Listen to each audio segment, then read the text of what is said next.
Good morning, everyone. I think we'll get started in just a couple minutes if people want to come on in. You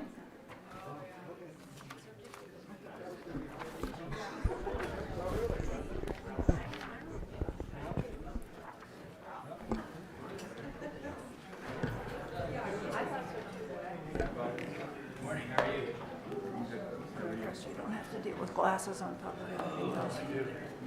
Oh, there.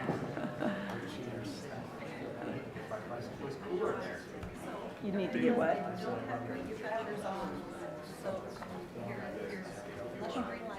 So many things on that list. You guys can turn them on yourself. So right now, the microphones are not. Are they all on? No, but they know that if they want to speak, they've got to. Okay. Good morning, everyone. Welcome to all of you here and online as well. Thank you all for being here. And as I've said a couple times in the past, a special thanks to Michelle Tate and her staff for making sure that we are now able to take advantage of one of the things that came out of the pandemic, which is that people can participate electronically, and our participation across the state is much better because people can do it that way. So thank you to Michelle and her staff. I'm Mary Wall, chair of the Oregon Fish and Wildlife Commission. I'd like to call the Friday, August 5th, 2022 Commission meeting to order. I live in Langlois on Oregon's south coast, and I'd like the other commissioners to introduce themselves as well. Vice Chair? Yes, I'm Vice Chair Jill Zarnowitz, and I'm from Yamhill area. Good morning, Mark Labhart. I represent Eastern Oregon at large, and I live in Sisters. Good morning, Bob Spilbrink from Slets, Oregon, and representing District 5.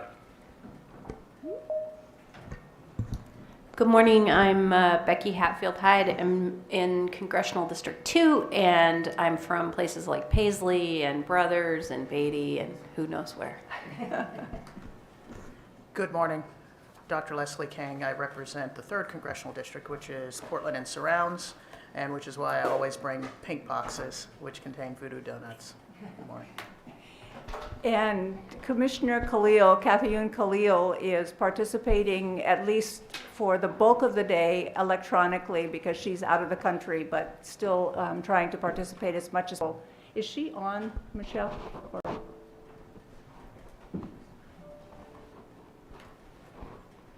Well, we'll hope that she's on, and she's not there yet? Okay. Then we'll go to Director Melcher. Well, good morning. I'm Kurt Melcher. I'm the Director of the Department of Fish and Wildlife. Good morning, Commissioners, and welcome to the meeting. We'll proceed with the Director's report, but before I do that, I just wanted to mention our schedule for the day. Of course, this is our August meeting is traditionally where we give out our agency pride awards to staff. And so we will be doing that at 11 a.m. Regardless of where we are in the agenda, we will have a hard stop at 11 a.m. for the pride awards, and then of course we have a barbecue lunch so that the commission can have lunch with the staff here, and hopefully it's not too scorching hot outside. We have outdoor seating set up. So with that, unless there's any questions, I'll proceed. Go ahead. Let me add one thing. Given that we have the items at time certains, we may change the timing for 2 pieces on the agenda. One of them is agenda item B, which is talking about marbled murrelet. We may move that to after Exhibit C, which is the coquille hatchery issue, and we may move the commission updates as well. We'll watch the timing because we do have the time certain. And could we just have Michelle tell people anything they need to know about the platform? And just before you start, Michelle, I did just hear from Commissioner Khalil, who is trying to join and is not able to yet, but is working on it. So. And I want to thank everyone for being here today. My name is Michelle Tate. I'm here providing support to the Commission and the Director to have this meeting hybrid model. We do, as Chair Wall mentioned earlier, we do have participants on the Teams meeting, and I appreciate everyone's understanding as we learn this new platform. Any kind of technical issues, I appreciate your patience. We will, as seamlessly as we can, integrate in the folks that have signed up to speak virtually with the people that have signed up to speak in the room. If you lose contact, please go ahead, the folks online, go ahead and email me, and I will be able to help you try to get back online. That's all I've got today. Thank you, Michelle. Okay. Thank you all, and let's go to the director's Very good. report. Thank you, Commissioners. We did provide the field reports to you in written form, and happy to answer any questions you might have on those. We do have Deputy Director Shannon Hearn here in the room to give you our monthly expenditure report. Shannon?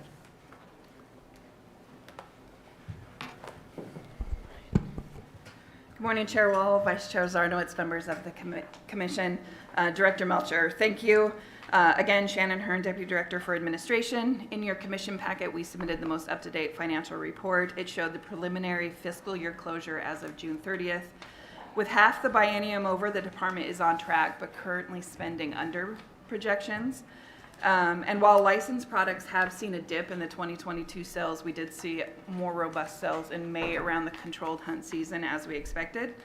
Additionally, we finished with unrestricted cash balance at $71.6 million, with restricted cash at $36 million, so a total of $107.6 million in the ending balance fund.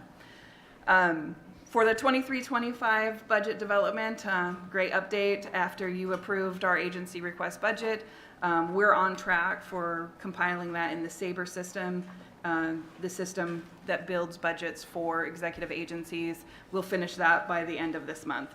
Additionally, I wanted to give you an audit update. Last time I had mentioned Kari Guy started as our internal auditor May 1st, hit the ground running.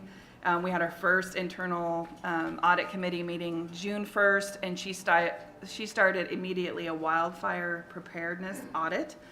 She's wrapping that one up, and it's coming to the director's office here very soon. So we're excited for that. The committee also has been discussing audit recommendations for the fiscal year 2023, so we will wrap those up at the next meeting, which is in August. Thank you. That concludes the financial report. Commissioners, questions? There's a benefit to going first sometimes, Shannon. Very good. Thanks, Shannon.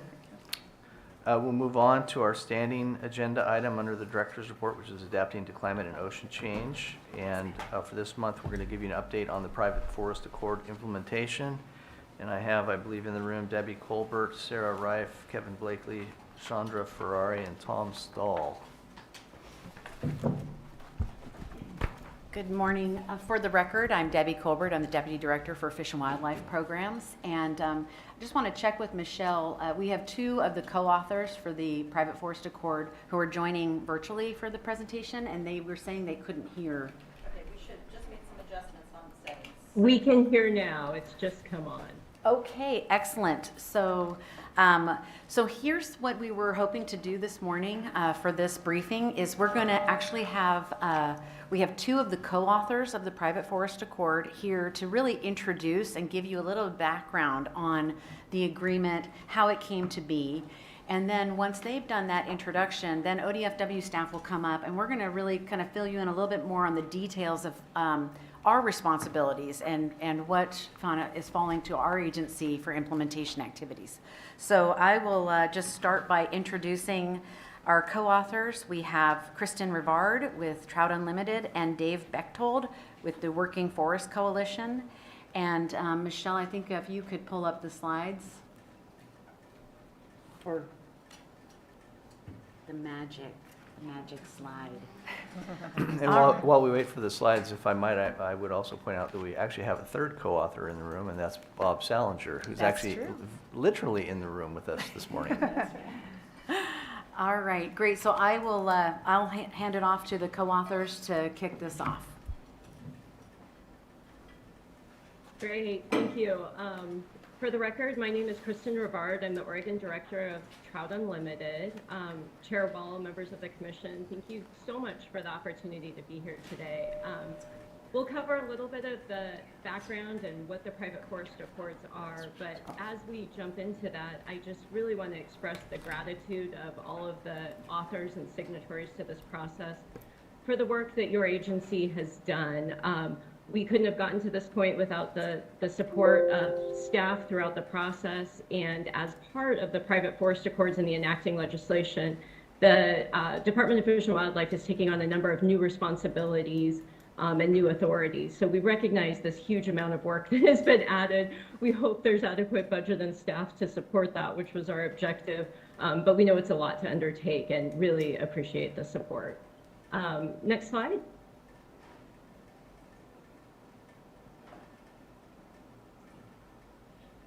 Well, while that's loading, I think the next slide is a little bit of While we wait, Kristen, I'll just say thanks from our side as well.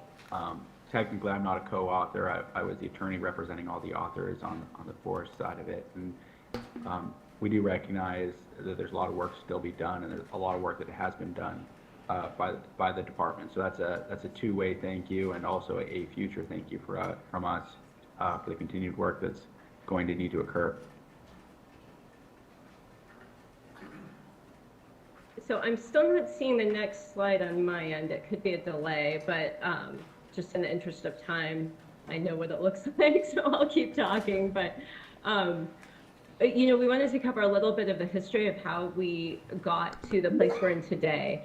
In the early 1970s, the state passed the first Forest Practices Act for the state, which was the first piece of really managing and setting out how harvest will occur on private timberlands.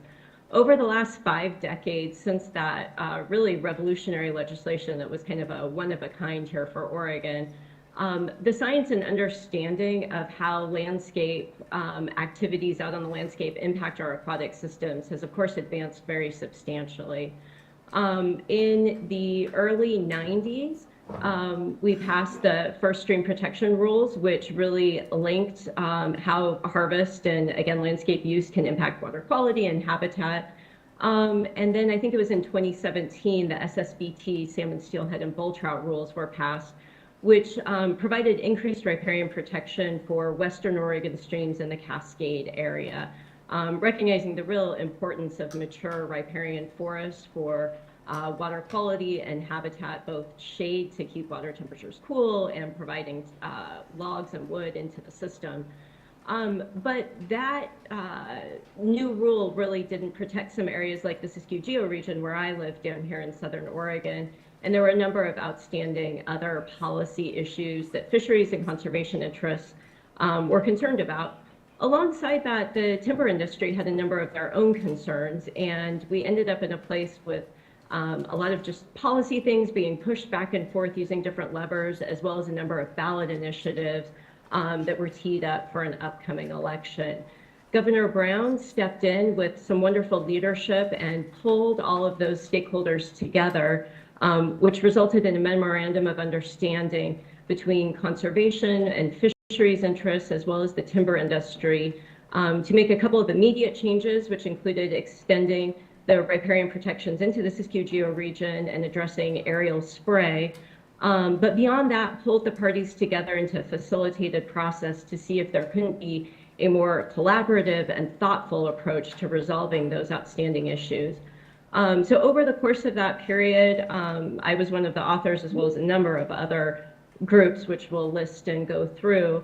But we spent about 18 months in a facilitated process working through that and addressing all of the things in the Forest Practices Act that pertain to aquatic species, with the goal of being able to pursue a habitat conservation plan led by the state of Oregon for harvest on private lands as it relates to aquatic species. On October 29th of last year, actually I think it was like 1 a.m., October 30th, after a long week, we completed that process and all of the parties signed what we call the Private Forest Accords, which detail all of these pieces. There's an extensive report that details and memorializes those agreements.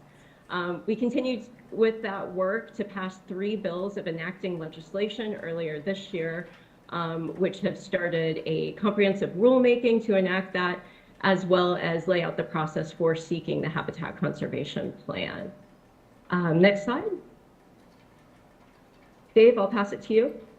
Yeah, and I just want to give a little bit of color kind of from our side on the last slide about how we got here. You know, in the forestry sector, very proud to be stewards of our land, and we're very proud to have passed the first Forest Practices Act in the nation in 1971. And we think it did a pretty good job over the years of adjusting numerous times to changes, and have always been very proud of it and been very proud of being stewards of our land while also maintaining them as, the economic engines of many of our communities.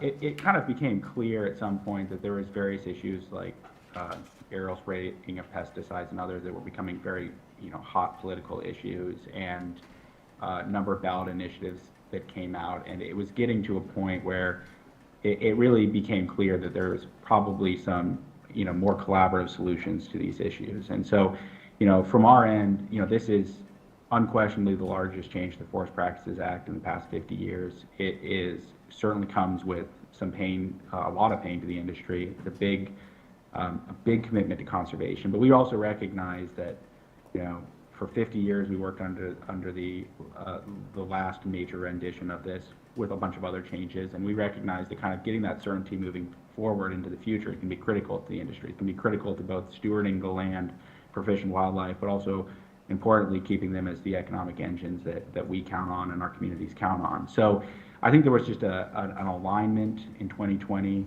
that hadn't occurred before. It was really one of those moments and opportunities in history for some real change, and it certainly comes with, I think, costs. There's a lot of those out there, but also a recognition that we are in this for the long haul. You don't grow trees to get rich overnight, and we're looking forward to stewarding these lands for another 50 years, and doing so in a more productive capacity than perhaps has happened in the past. So it was a historic moment. It's easy to say that. It's hard unless you're truly in those discussions to fully understand the magnitude of it. So this slide shows the private forest accord signatories kind of listed on both sides. A couple key takeaways here. One, diverse representation on both sides. On the forestry side, we've got large landowners that don't have milling operations. We have manufacturing landowners. We have small family-owned companies. We have publicly traded companies. A nice diversity there. I also want to highlight the Oregon Small Woodlands Association, which is the largest representative of small woodland owners in the state. I think Kristen, if she had time here, because we're on a pretty tight schedule, would say the same thing about her side. They've got a range of folks from fishing organizations to beyond toxics to kind of some of the largest and most prominent environmental organizations in the state on her side. The one thing I will say is that we had to get this deal done, so these are the folks that signed it. But the industry, Oregon Forest Industry Council, has really come alongside us. Seth Barnes has been instrumental in kind of getting the rulemaking done. And so the industry as a whole has really kind of embraced this. There are some that have very real concerns out there, but we got this deal done. But I think it's been broadly supported and are bringing folks along as we move forward. Next slide.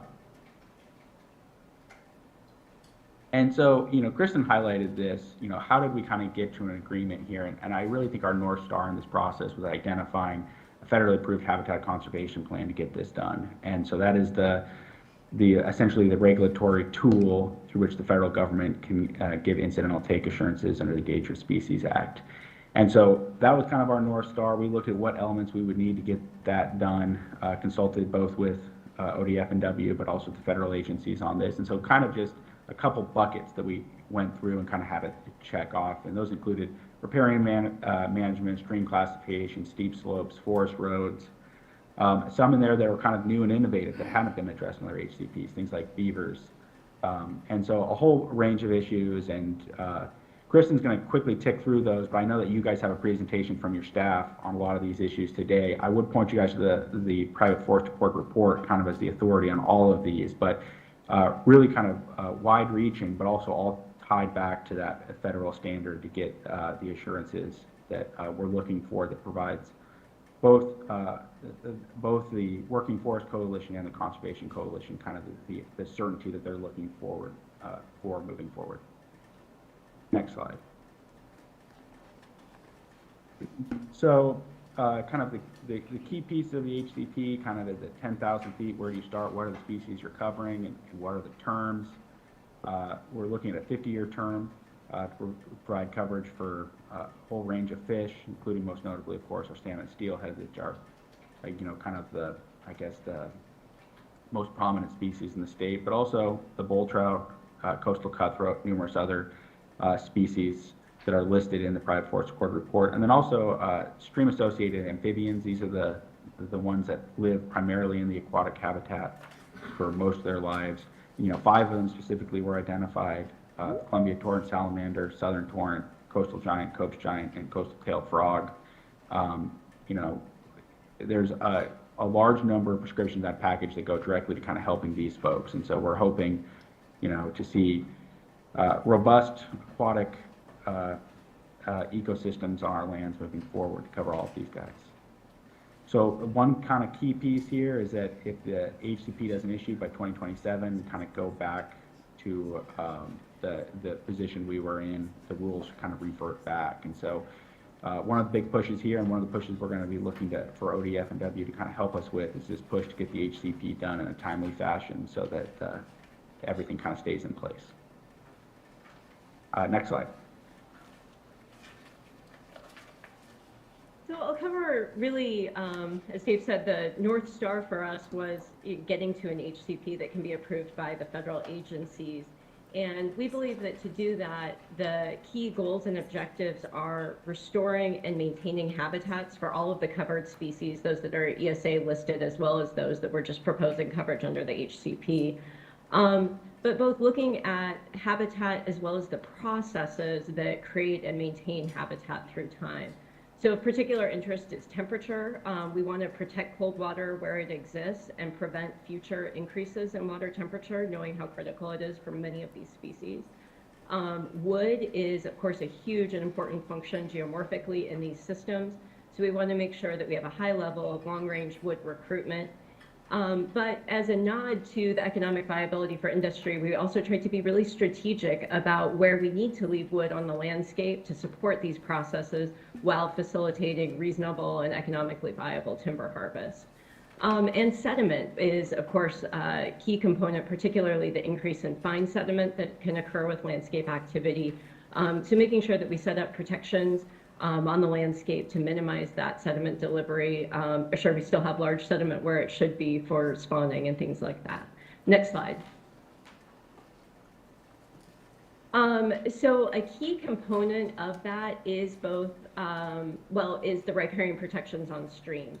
So we were very thoughtful about how we apply riparian buffers to different parts of the landscape and appreciating the differences, for example, between Western Oregon and Eastern Oregon stream systems. What you see here is just one example of the many versions of riparian protection that are contemplated. In this case, you have a small non-fish perennial stream that's flowing into a salmon steelhead bull trout SSBT stream. And this is a case for Western Oregon. So you see we now have 110-foot no harvest riparian management area alongside our SSBT streams. And that was thoughtfully selected based on quite a bit of science around shade and temperature, as well as wood recruitment. The non-fish perennial stream that's tributary to that is receiving a 75-foot no harvest buffer for the lower 500 feet to the confluence, and then a 50-foot buffer extending another 650 feet up. In addition, you see where a seep or spring is identified next to that, you have a buffered protection to assure the quality of that groundwater upwelling. And then moving beyond that to the end of the perennial system, you have a 35-foot equipment limitation zone where you retrain small trees and shrubs adjacent to the stream. So an important component of this to recognize for this agency is ODFW is now responsible for classifying these streams. So which streams are fish-bearing or not fish-bearing, and which streams are perennial versus seasonal, so that we can apply these appropriate riparian management protections. Next slide. Another key component of it is the roads. We call it the Forest Road Inventory and Assessment, FRIA. So over the next 20 years, we will work with the timber industry to assess and upgrade roads to minimize impacts to our aquatic systems associated with them. Important for ODFW is that we're moving culvert sizing from 50-year flood to 100-year flood targets, which aligns with where the federal agencies have gone, recognizing the importance of connected habitat and fish passage on the landscape. And ODFW will play a role in some cases with the culvert design and upgrade. And then addressing abandoned roads that are on the landscape, legacy roads. Next slide. There is a new mitigation program associated with the HCP. At this point, $2.5 million per year is coming in from the landowner community, and that will increase to $5 million per year when the HCP is complete. That's matched with $10 million per year from the state. The goal is to identify and invest in high-quality habitat improvement projects, and this fund will be managed by the Oregon Department of Fish and Wildlife, well, a new committee that will live under ODFW, and your commission will ultimately make the funding decisions. Next slide. There is also a protocol, given the long duration of the HCP, for monitoring and adaptive management through time. There's a stakeholder advisory committee that will select priorities, and an independent science committee that will evaluate this work and report directly to the Board of Forestry. We also have new provisions for access for compliance monitoring and dedicated funding streams to manage these programs through time. Next slide. As Dave mentioned, we were really creative on beavers, which I think is a relatively new effort compared to similar HCPs in other states, but really trying to recognize the importance of beavers on the landscape and make sure we're maintaining those processes and supporting the recolonization of beavers where it's appropriate. And ODFW will play an important role in that process. Next slide. Small forest landowners are a really important part of this. They own, I think it's around 36% of the private timberlands in Oregon. But importantly, a lot of those properties are located in salmon, steelhead, and bull trout territories. And so including and supporting their participation in this was really one of the essential elements of the work that we did. We've created a new office at ODF that has substantial staffing to support those forest owners in compliance and participation in this, as well as some specific funding programs to offset any financial cost for small woodland owners, or to minimize it at least. Next slide. And we'll turn it over to staff from here. Of course, if anyone has questions for Dave or myself, we would welcome those. Thank you for your time today. Thank you.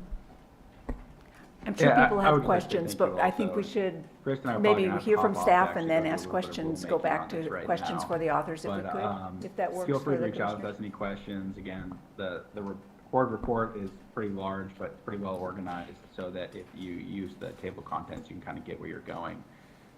We are, encouraged by the progress this has made, and we're encouraged about its ability to provide assurances moving forward and kind of confidence in our ability to operate. And we're looking to ODFW as a partner in getting this done. So thank you again, and any questions, feel free to reach out.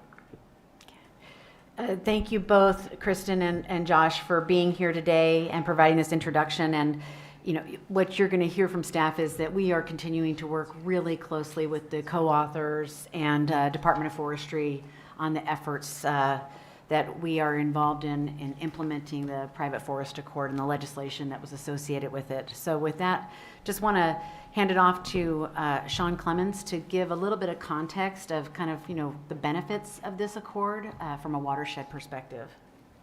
Thanks, Debbie. Chair Wall, Vice Chair Zarnowitz, Commissioners, for the record, Sean Clemens, the Deputy Administrator in Fish Division. And I think Kristen and Dave have really covered it well. And it was a privilege to sit through these negotiations and watch them develop and see where we got to. In terms of importance to watersheds, it's really hard to understate the achievement here. This agreement covers a lot of land, and this map you see on the right kind of indicates the minimum extent of these private forest lands. I think the extent is actually larger on the east side than what's shown. And these areas cover a lot of important habitat for fish and wildlife species in Oregon, particularly important for bull trout, particularly important for salmon steelhead, and then a lot of non-game species, including lamprey, as well as aquatic amphibians. And also a lot of these areas are really important for as refugia during climate change. So you think about the Silettes, the Umpqua, Klamath, and then the Wallowa as well. These are really important areas where fish are gaining some refuge. And these forest lands are some of our most productive habitats. So it's really important, and it's a really big shift in what we're going to see on the landscape in terms of resilience. Okay, can you please move on? So in terms of watershed benefits, I think Kristen covered it well, and I'm just going to sum it up in terms of what we'll see is cooler water, likely a little bit more of it, and then cleaner water, less sediment. And then one of the things that I know you're going to talk about beavers here in a minute. One of the issues we've had, kind of, or our experience in the previous Forest Practices Act, is that we've encouraged the growth of these large conifers to the kind of extent of shading out these willows and other trees that are food for beavers. And in this new set of rules, what you're going to see is provisions to allow management in the riparian area that will benefit beaver by creating disturbance, a managed disturbance. And so I look forward to some developments where we can map those areas that might be best utilized by beavers and managing those riparian zones actively to encourage willows and other softwoods. And then the mitigation package also, it's hard to understate how important that's going to be on the landscape. One of the things we've lacked previously as an agency is direct control over a lot of these funding sources that we can put in places that match our strategic plans, the aquatic habitat prioritization, and a lot of the plans that you've adopted. So to be able to have this money to go through OCRF, have it directed towards places where we think priority investments need to go is going to be a monumental shift in our ability to get stuff done on the landscape. And paired with IIJA and all the other funding sources out there, I'm really confident there's a lot of good stuff going to happen here in the near future. So now we're just going to kind of deep dive on some specific elements of the implementation efforts that we have a lead role on. It's very fast-paced. The accord was put in place through legislation in the February session. You'll hear from staff a little bit about the resources that were sent to ODFW to help implement it, but the timelines are very ambitious and there is a lot of detail to work out quickly. So with that, we're going to just kind of talk to you about some of the stream classification work that we're doing, both in terms of fish presence and perenniality, beaver management, our role with the adaptive management efforts, how we're engaging on the Department of Forestry rulemaking related to the various elements of the private forest accord changes, and then lastly, a little bit more detail on our efforts to stand up that new mitigation sub-account.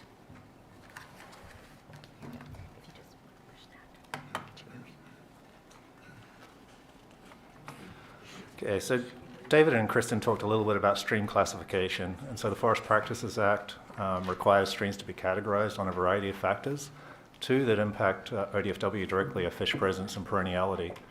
And that's important, I think Kristen illustrated in the diagram, or maybe it was David, that the level of protections vary based on these classifications.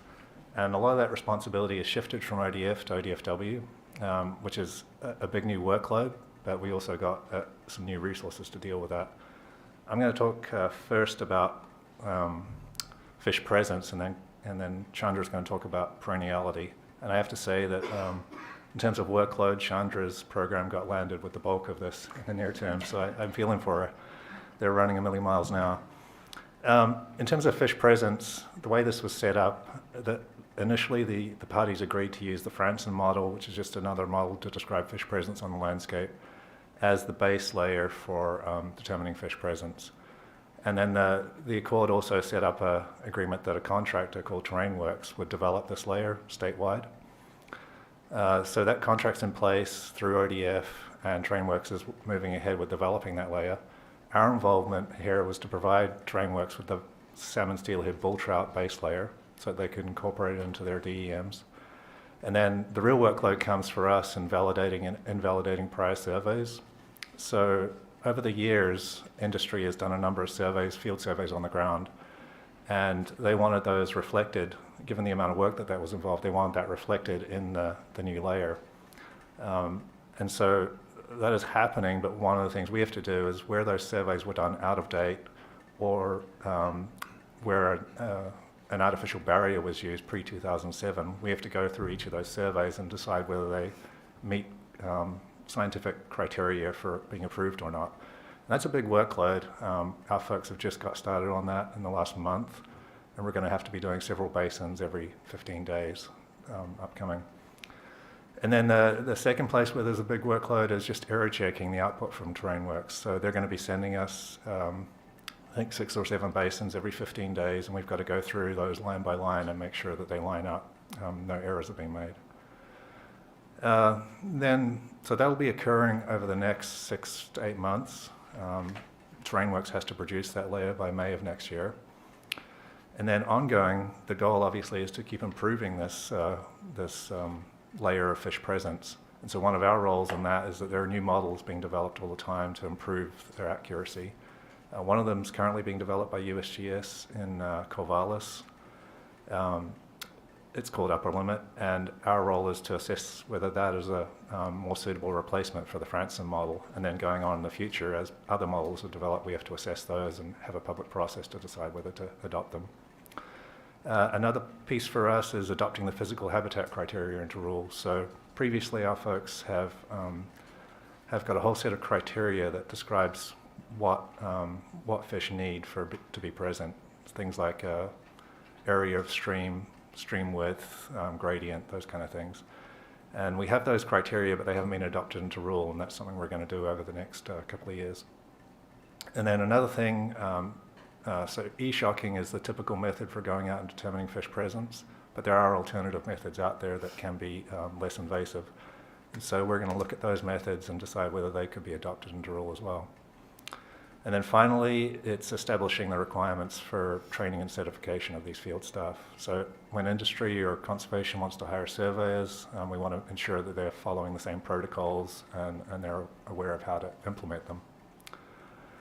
And then in terms of new resources, so our GIS program under Cedric got 2.5 new positions, not a literal half person, but an LD position for a year and a half. So that's really going to help us move forward in maintaining those layers. I will say that I don't fully understand the GIS world, but they tell me how much work is involved with the maintenance and upkeep and transitioning these layers, and I think we're probably still under-resourced there, but this will be a big help. And then in general, the agency also got 6 new field positions, and part of their duties will be to help with the fish presence work here. And then we'll move on to Chandra. Thank you, Sean. Chair Wall, Vice Chair Zarnowitz, members of the Commission. For the record, my name is Chandra Ferrari, and I am the Deputy Habitat Division Administrator, and I manage the water program here at ODFW. So I will talk to you a little bit about our perenniality tasks. As presented, I think on an earlier slide, there are several different factors that influence the riparian prescriptions and other measures that can apply to forest operations. And one of these factors is perenniality, essentially assessing when and where there's continuous flow in a stream. So it is a goal of the forest or the PFA to accurately and fully map the hydrography within Oregon's forested watersheds and to correctly identify the extent and type of streams on a landscape. So there's currently significant differences in the resolution of information available on this point, some with the currently mapped layers that we can use, particularly in different geographies. So it is a goal of the PFA to increase the mapping resolution of perenniality as quickly as possible with the available information. So ODFW, and in particular the water program, have several tasks related to helping further these goals. And perhaps our most significant task is the review of new flow permanence models that are in development or recently completed to determine if those outputs are sufficiently accurate to be used as a regulatory layer for the purposes of implementing the Forest Practices Act. So essentially, if we do determine that these models are accurate enough, then they will be the base layer that folks are regulated to moving forward. And if they're not, then we need to come up with an alternative process to essentially improve information moving forward that the forest industry will be regulated to. So there are 2 different models. One is focused on the east side of the state, and one is focused on the west side, and there are time limitations here. We have until July 1st, 2024 to review the model that's associated with the east side of the state, And we have within 3 months of completion to review the model that is associated with the west side of the state. And there is also an exception process. So once these models or their alternatives are in place, if landowners feel like the outputs are not accurate, then they can actually go through a survey protocol to essentially validate or have us validate whether or not the information is accurate. So we do need to come up with an exception process that includes the survey protocols and the evidence submission standards that will be required when folks do have or do want to utilize this exception process. And then we also need to come up with protocols associated with the surveys that will be required to improve the resolution of the model. So there'll be the purposes of validation of or using surveys to determine what folks are going to be regulated to. And then there's also improving the model. And whether or not those two things are the same or different are something that we need to determine. And so while this model review process plays out, there's also an interim process because forest operators want to move forward on planning their operations now. And so this is going to, essentially we need another field protocol, but it will be an interim process that we utilize in this first period. So folks will use field surveys to assess perenniality for the purposes of FPA implementation, and then we will be in the position of needing to review those surveys as well. And then also we do need to develop a stakeholder process associated with determining a flow permanence threshold that will be used. And that stakeholder process must include agency representatives and the PFA authors as well. So we have quite a few different tasks that we need to move forward. And our most immediate task, again, is this interim period where we need to develop a field protocol. And we also need to develop the logistics of how we review and the methods that they're going to use. The other thing that we are doing currently is having a lot of conversations with USGS and the Forest Service around their modeling efforts, because if we're going to validate models, we really need to understand the models and everything that's gone into them, and then develop an approach for validation. And we're also trying to think about how we might help them improve the resolution of those models. And one way is for us to collect information. And so they do have this mobile-based app that's been utilized to collect data for a lot of these modeling efforts that's called Floper. It's a relatively easy tool to use. Once folks have the app, it does require some specific GPS antennas, but in any event, we're trying to get familiar with this methodology so that our staff can use it, and maybe it would be part of the field survey protocols moving forward. So those are kind of our interim processes that we're working through. As far as staff resources, we did not receive any staff resources for the water program specifically, so a lot of these interim tasks are heavily on our existing staff. So we have had to reshift priorities a little bit in our program. However, we do expect that the new stream biologists, the 6 different positions, will be able to assist us with certain tasks, specifically looking at the field surveys, reviewing them for accuracy, and potentially implementing the field surveys on their own as well. And I think that is all I have on perenniality. I have, just if I could, a quick question so I don't have to remember to go back to it. But on these, the reviews, Yes. and there's an exception process, which I think is important, it also could slow things down a lot. So is this akin to the in-stream challenge process, or much quicker? It's much quicker. There's a time period associated with the review. So I think we have 21 days to review survey protocol, and so there's a 2-step piece there. If we are able to get to it, part of our challenge is how many of these are going to come through, and are we going to be able to review all of them within a 20-day period? If we can get to it within the 21-day period and we have an issue with it, then it wouldn't necessarily change how they're regulated. If we do not get to it within the 21-day period, it kind of defaults to them being able to utilize it. However, it wouldn't necessarily be used to run a future model run, right? So it's kind of, is it shifted just so the folks are regulated to their field survey, not necessarily that it's going into our, information improvement for permanent use. So I do have, the time frame makes it so that it's not going to hold things up, but there is the question of staff capacity and how quickly we're able to get to all the surveys, which again will depend on how many are coming through the door. My assumption, and I don't know if the other folks are from the forest industry are still on the line there, but is that we may have quite a few coming through initially, but over time they are going to probably lessen in amount. But yeah, we'll we'll see. Thank you. Thank you.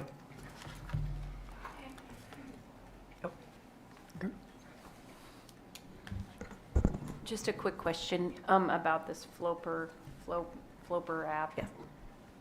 I mean, how do you? I don't get that because depending on what time of year you're in, you're going to have different readings, and some of these systems go dry, and that just seems a little bit. I don't know. Water nerd here. I'm like, I don't know. No, that is that is part of the consideration, and when we're thinking about survey protocols, what we're proposing is that we have a time frame in which you would operate and do the survey protocols, and that line up with when they were collecting information for model development, so that it would all be consistent. And so I think in our latest proposal, and again, we're in conversations with the PFA parties, and there's a lot of conversation around this, so it's not final, but you would be able to survey through, I think we have September 15th as a potential date. And then there's also allowances for us to modify survey protocols in years that we classify as abnormally wet or abnormally dry. And what those distinctions are still things that we need to, like we have a proposal for that, but again, we're having conversations about it. So there are some measures that are being put in place to make sure you get as consistent of data and that you're accounting for, say, annual variances in that. But yes, that certainly is a concern, and we're just trying to be as consistent as possible, I think, with the information that's been collected to date. And then, of course, the field verification piece allows you to, if your conditions are wildly off what the model outputs are, then you would have the ability to verify that with a field survey. So. Thank you, Chandra. Busy times. Chair Wall, Vice Chair Zarnowitz, Commissioners, Director Melcher. For the record, Kevin Blakely, Assistant Administrator in the Wildlife Division. And the PFA legislation included several components related to beaver management. All take on any private land, privately owned forest land, must be reported to the department, and then we provide an annual summary as a requirement to the commission. There are also specific parameters that are included in that annual report, including location, the total number of beaver that are taken on those forest lands, and the reason for take of those beaver. The legislation includes a beaver conflict resolution process, and that is kind of an all-encompassing process to better consider non-lethal solutions for beaver damage on forest land.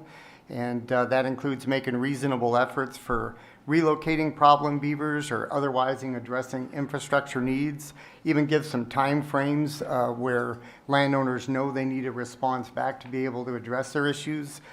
So there's a 30-day period after that request is made in certain circumstances for department and the landowners to work together to address it non-lethally.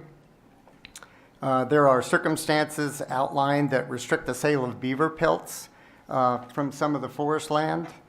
And then unlike kind of what Chandra outlined, we do have some new resources that are coming online for us. We prioritize two key areas for some on-the-ground work in the Coast Range, basically getting 2 new beaver conservation biologist positions, and those will be located in Newport and in Tillamook.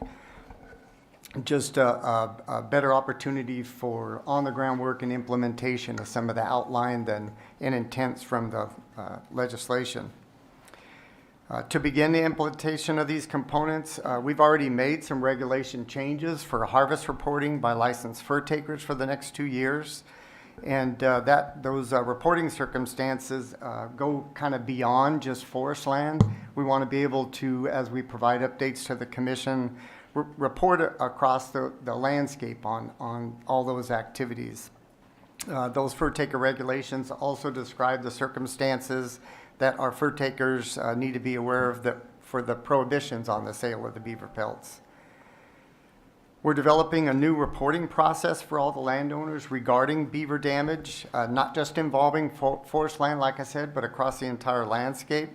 And it'll include all the circumstances of conflict that our wildlife districts encounter from public, whether that's landscaping or whether that's industrial forest land. That data will provide us a great tool for summarizing actions and their outcomes that'll be used, again, in that annual reporting process to really not just inform the commission, but be a decision management tool for us moving forward. We also have our department requirements for relocation of beaver, and we'll continue to use that as standard guideline, but look to do some adaptive management for the voluntary relocation of beavers.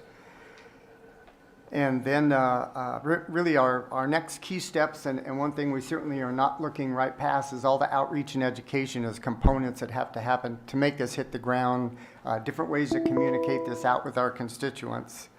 And that's both through our existing field staff, our communications team, and all of our partners and agencies, the forest landowners, agriculture entities, and just talking about all these new measures for beaver management.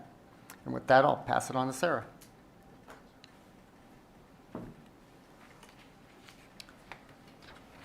Actually, it goes to Sean first, I think.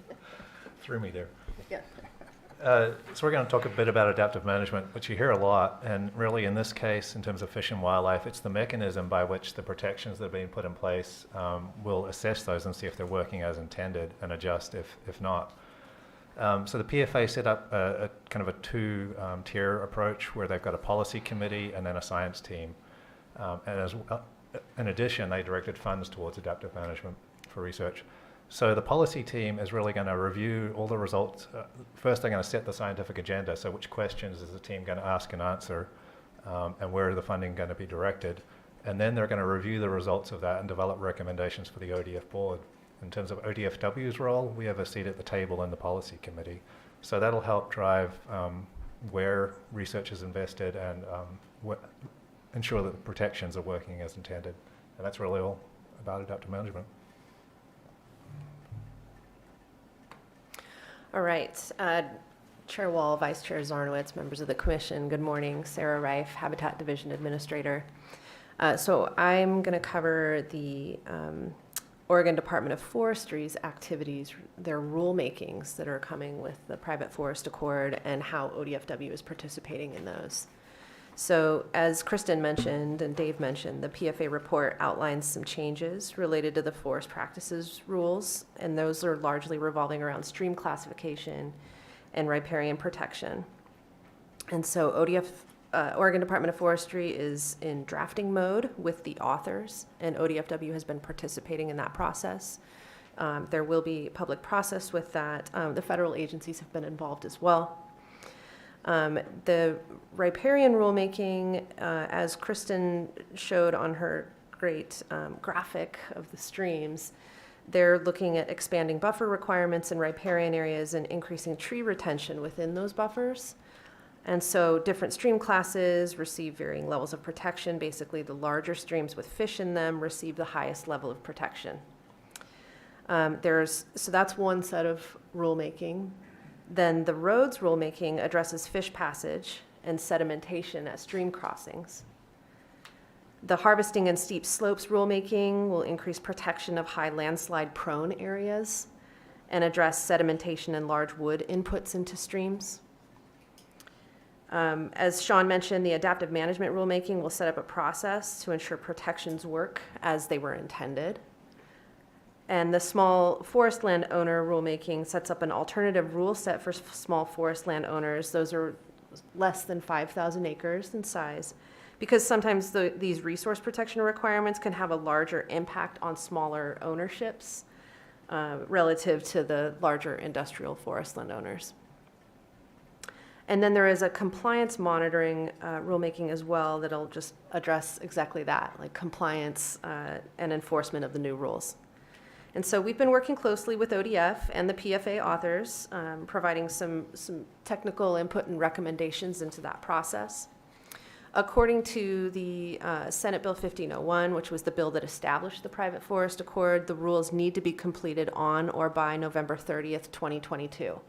So those working groups have been very busy. I'll also mention the Habitat Conservation Plan, that North Star that Dave referred to in the introduction and that Kristen referred to as well. This is also being led by Department of Forestry with the assistance of a consulting firm. A steering committee has been established and ODFW is a member. The technical work is being done by ODF and their consultant, and ODFW is serving in an advisory capacity. And that habitat conservation plan is intended to obtain an incidental take permit from the federal services, so from the Fish and Wildlife Service and the National Marine Fisheries Service, for the covered activities related to the forest practice rules for aquatic species, so the fish and amphibians that Dave was talking about. According again to the bill, the HCP needs to be submitted to NMFS and the Fish and Wildlife Service on or before December 31st of this year.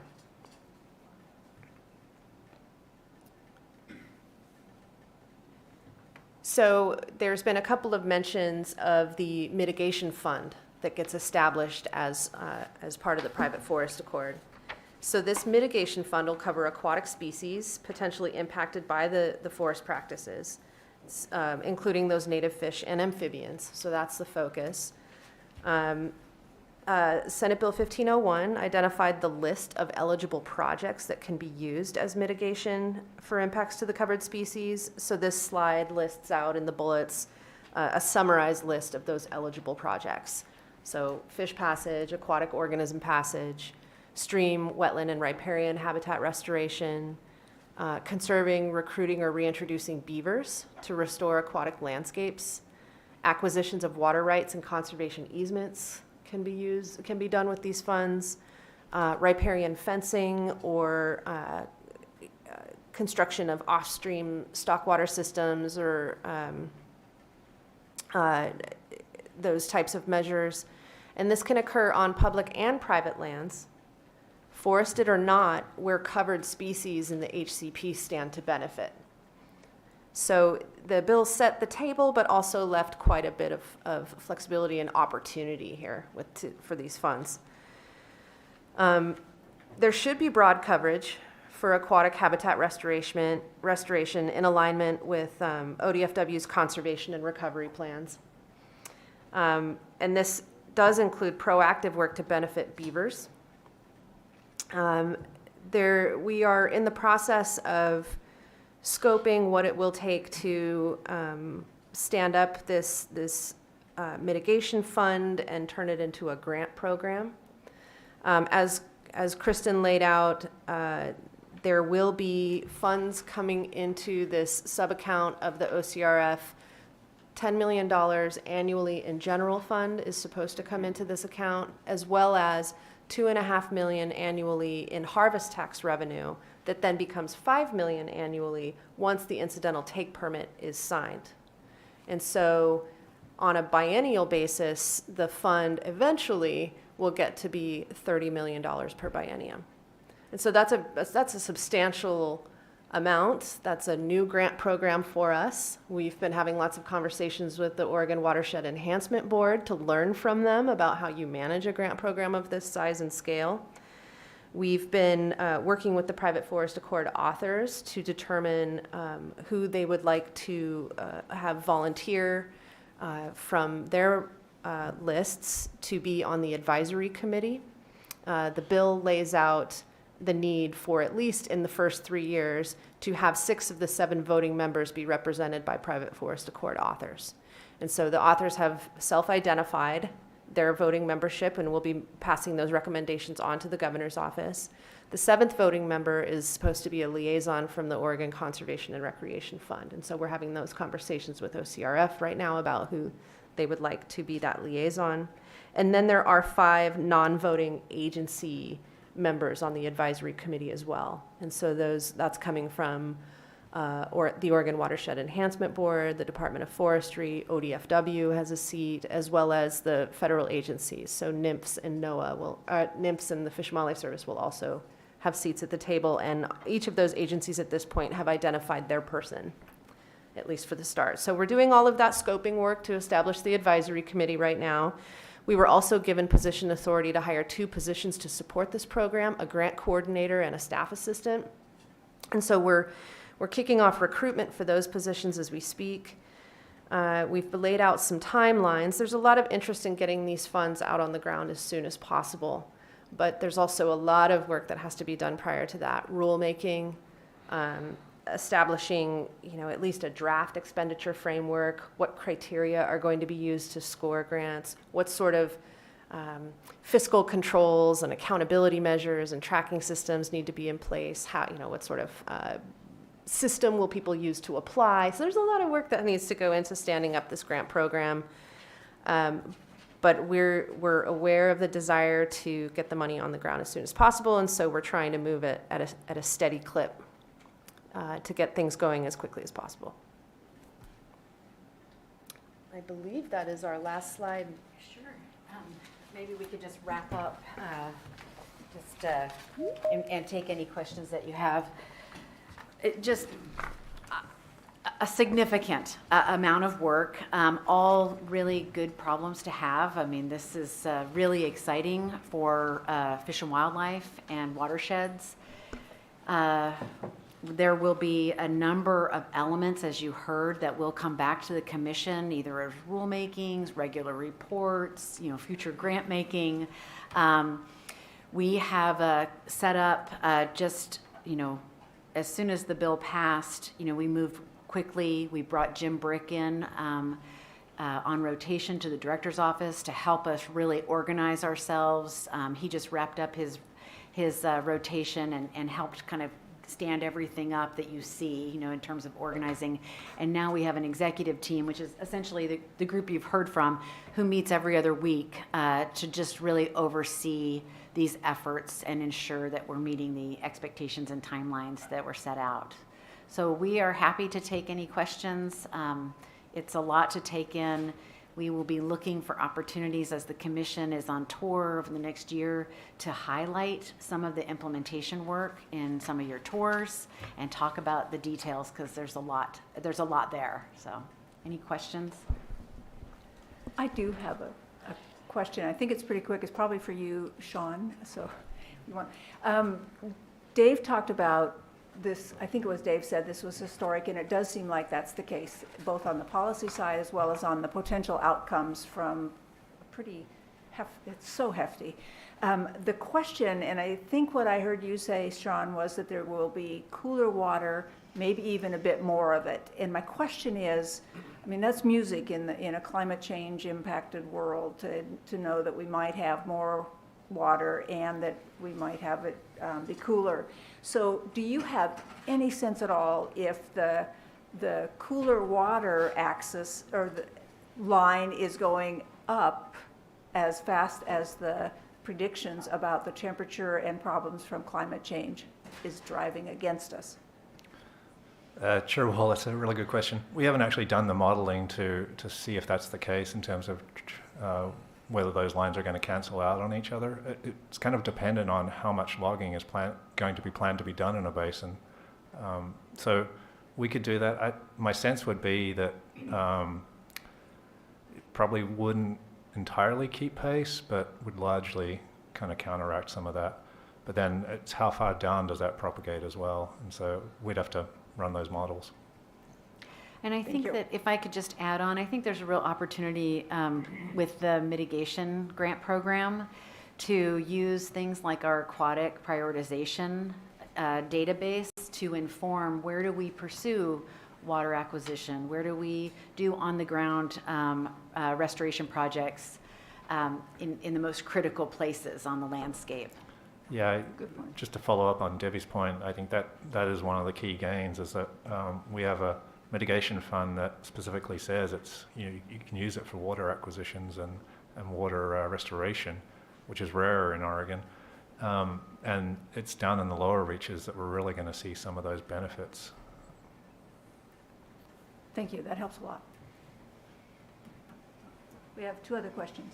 Go ahead, Commissioner Labhart. Thank you, Chair Wall. Could we go to slide 16 before I bring this up? So I in my career have seen a lot of riparian areas, and when I say that, it's when you've seen one riparian area, you've seen one riparian area. They're all different, and so my question, I don't know if it's for Sarah, Kevin, Chandra, or Sean.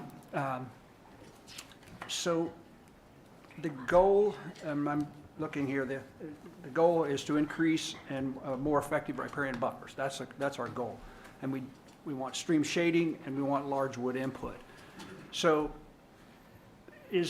are these, and I should probably know the answer to this, but I don't, where it talks about it says no harvest, no harvest, no harvest. if there's a riparian area that is overstocked with young reproduction, and we know that it's going to take a long time for that to grow up because it's in significant competition inside that riparian area for shading and eventually large wood. Is there flexibility built into that where the biologist can sit down with the forester or walk that riparian area and say, you know, it says right here 75 foot no harvest, but yet it's going to take 50 years before this is going to provide shade and large wood. Is there an opportunity where that forester and that biologist sit down and say, you know, if we did some pre-commercial thinning in this riparian area, we can accelerate the shading because of the trees will grow faster and we'll get large wood faster. And so the benefit is there to increase that rather than just saying absolutely no touch. So is there that flexibility built into that? Or is it black and white, no harvest no matter what, even though it's going to take decades for it to reach those two categories? I think, Chair Wall, Commissioner Labhart, that has been a source of quite a bit of conversation over the last several months. And I think that there are efforts and conversations happening about alternative practices that might be allowed under the rules. And I think there's some drafting that has been happening. I don't know if Sean has more to report on that front. Chair Wall, Commissioner Labhart, just to say that one of the things that wasn't negotiated to completion in the PFA was around what happens after disturbance, so fire, flood, that kind of thing. So salvage logging, essentially. So the parties have to get together and kind of negotiate that next. And that will, I think that's where you'll really set the stage for what you're talking about in terms of where we have these disturbances and you're likely to see some of that, what treatments occur in those areas. In terms of the riparians we have right now that are growing up, again, that's, as Debbie said, kind of a point where the parties are still negotiating. Okay. But I kind of alluded to earlier that there are places where there is flexibility in there to manage the riparian for beaver, for example. So there is flexibility built in instances, but what it means in those kind of scenarios, I'm not sure yet.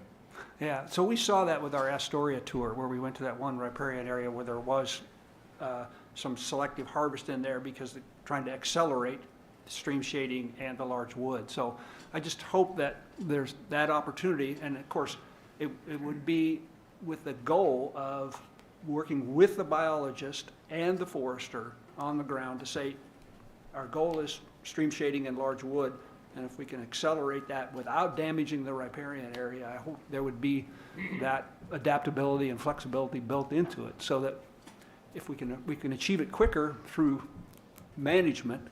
And I would be strongly supportive of that because we're trying for the goal of get that shading on those streams, keep it cool, and to get that large wood so it'll eventually fall into the stream and create the habitat. So, thanks.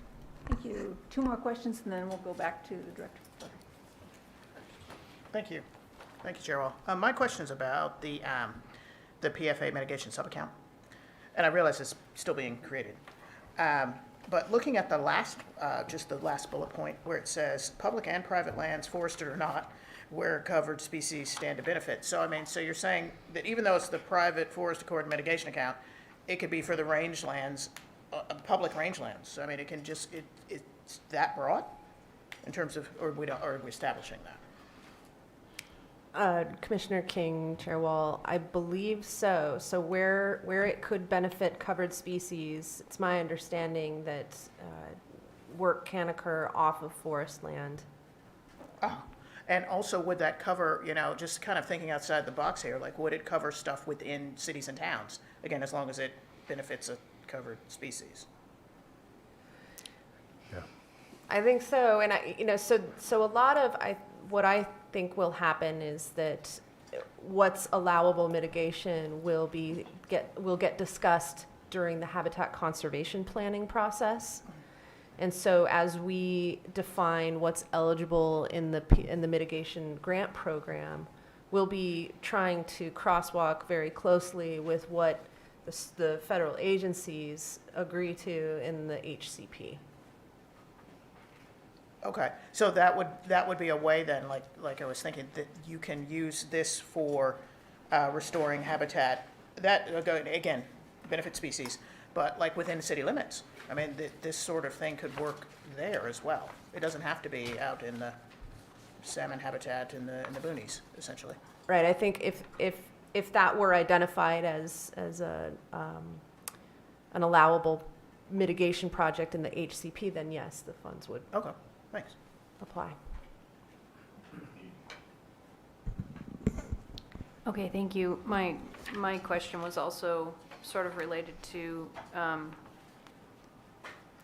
Commissioner King's, and so I won't ask that one. My other question was, I'm super curious about how the HCP,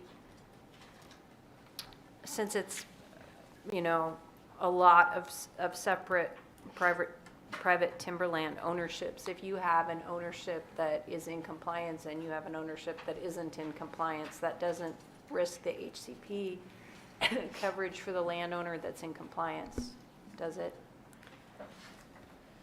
Commissioner Hatfield-Hyde, Chair Wall, I can't say I'm an expert in HCPs, but I don't believe so. I think it would be, I don't think it would come back on neighbors.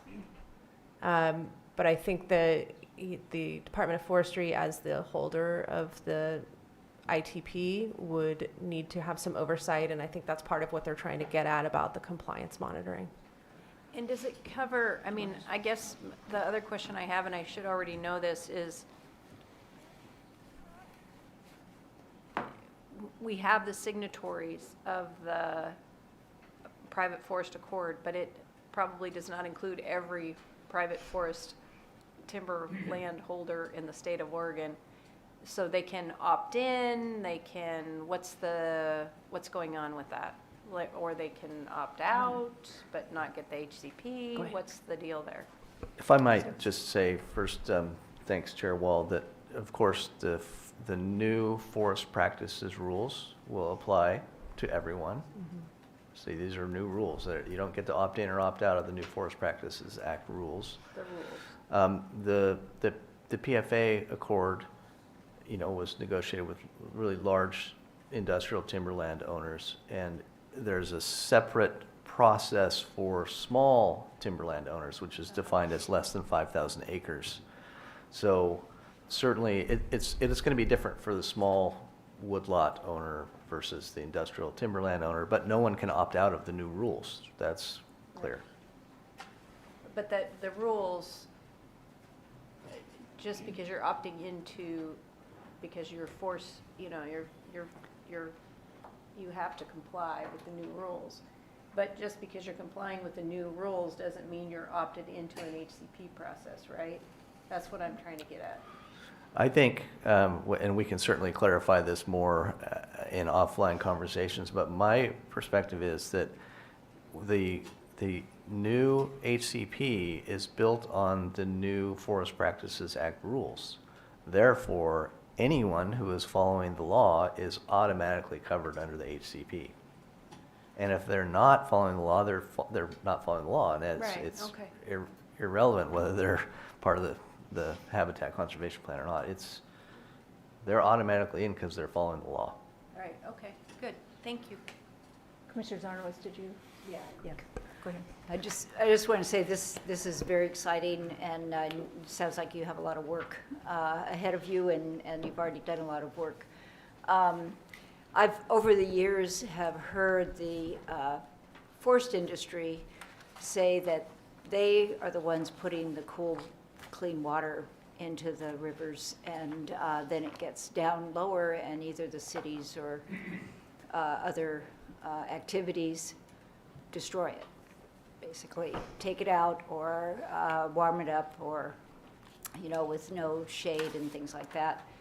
So it would be, it's encouraging to hear that the mitigation money can go to purchasing water, because there's a lot of people who have water rights who haven't been able to access water for years, and as soon as water gets into a lower system, they're going to want to take that water. So it'd be great to start getting that in place as quickly as possible, and in-stream water rights as well. So, and the existing in-stream water rights should help with that, with any new water rights. But that, and the Mitigation Fund going to things like that, I think would be great. So I just want to encourage you with your work on that. Good point. Thank you. Thank you all, and I think that was a lot. Thank you. Very good. Very good, thank you. And Commissioners, Chair Wall, we'll move next to a discussion of our Beaver Management Work Group follow-up with some of the same members of the team, if you will. Debbie Colbert, Kevin Blakely, Sarah Reif, and Tom Stahl.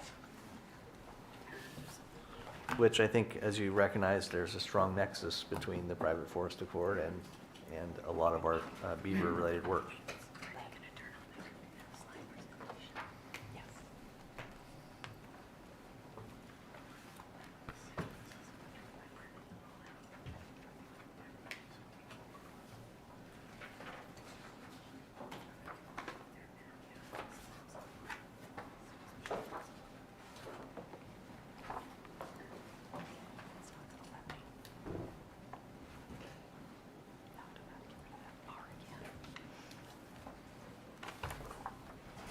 All right, Madam Chair, members of the Commission, again, for the record, I'm Debbie Colbert, Deputy Director for Fish and Wildlife, and today we wanted to brief you on the department's efforts to date to review the recommendations from the Beaver Management Work Group and to formulate our plans and kind of share with you efforts to implement those recommendations.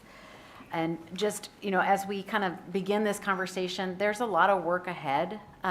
Those were pretty far-reaching, big scope of work envisioned with those recommendations. And so this is really kind of our first conversation with you to say, hey, here's our plan for responding to those recommendations. We are fully committed to implementing the recommendations from the Beaver Management Work Group. We are very focused, as you'll see today, on how we can do landscape management for beaver modified habitat with the objective of increasing beaver modified habitat.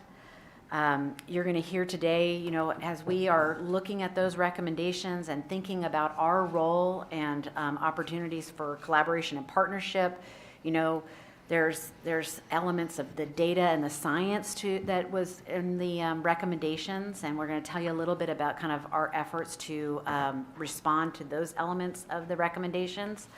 There is elements around habitat restoration, management actions, and policy work that the work group identified. And then a big part of this, as you all know, is around collaboration and communication. A lot of the work that needs to happen on the ground to support increased beaver habitat and beaver modified floodplain areas, it really depends on other partners who own and manage those lands. And so that, from our perspective, is one of the biggest cogs in the wheel of really advancing this work, and we're going to talk a little bit about that. So with that, I am going to hand off to each of our divisions, Fish, Wildlife, and Habitat, are going to talk to you about those efforts and pieces of the puzzle. But really, I think the take-home for you is that we do see this as crossing all elements of the work of the department, all of our divisions, and it's really about applying a lens to our work, both kind of the lens of like, if we're doing good things, how are we also thinking about beavers when we're doing those good things? And when we're weighing in to protect things, how are we thinking about beavers in that work? So really just applying that lens across all of those efforts. So with that, I'm going to hand it off to Sarah to really start with kind of front and center beaver habitat and stream restoration as key element of that work.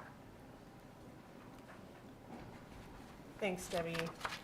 Again, Chair Wall, Vice Chair Zarnowitz, Sarah Reif, Habitat Division Administrator, and just an anecdote at first that I think in previous presentations I've talked with you all about how Habitat Division is like the great unifier across the Fish Division and the Wildlife Division. It turns out beaver are the great unifier.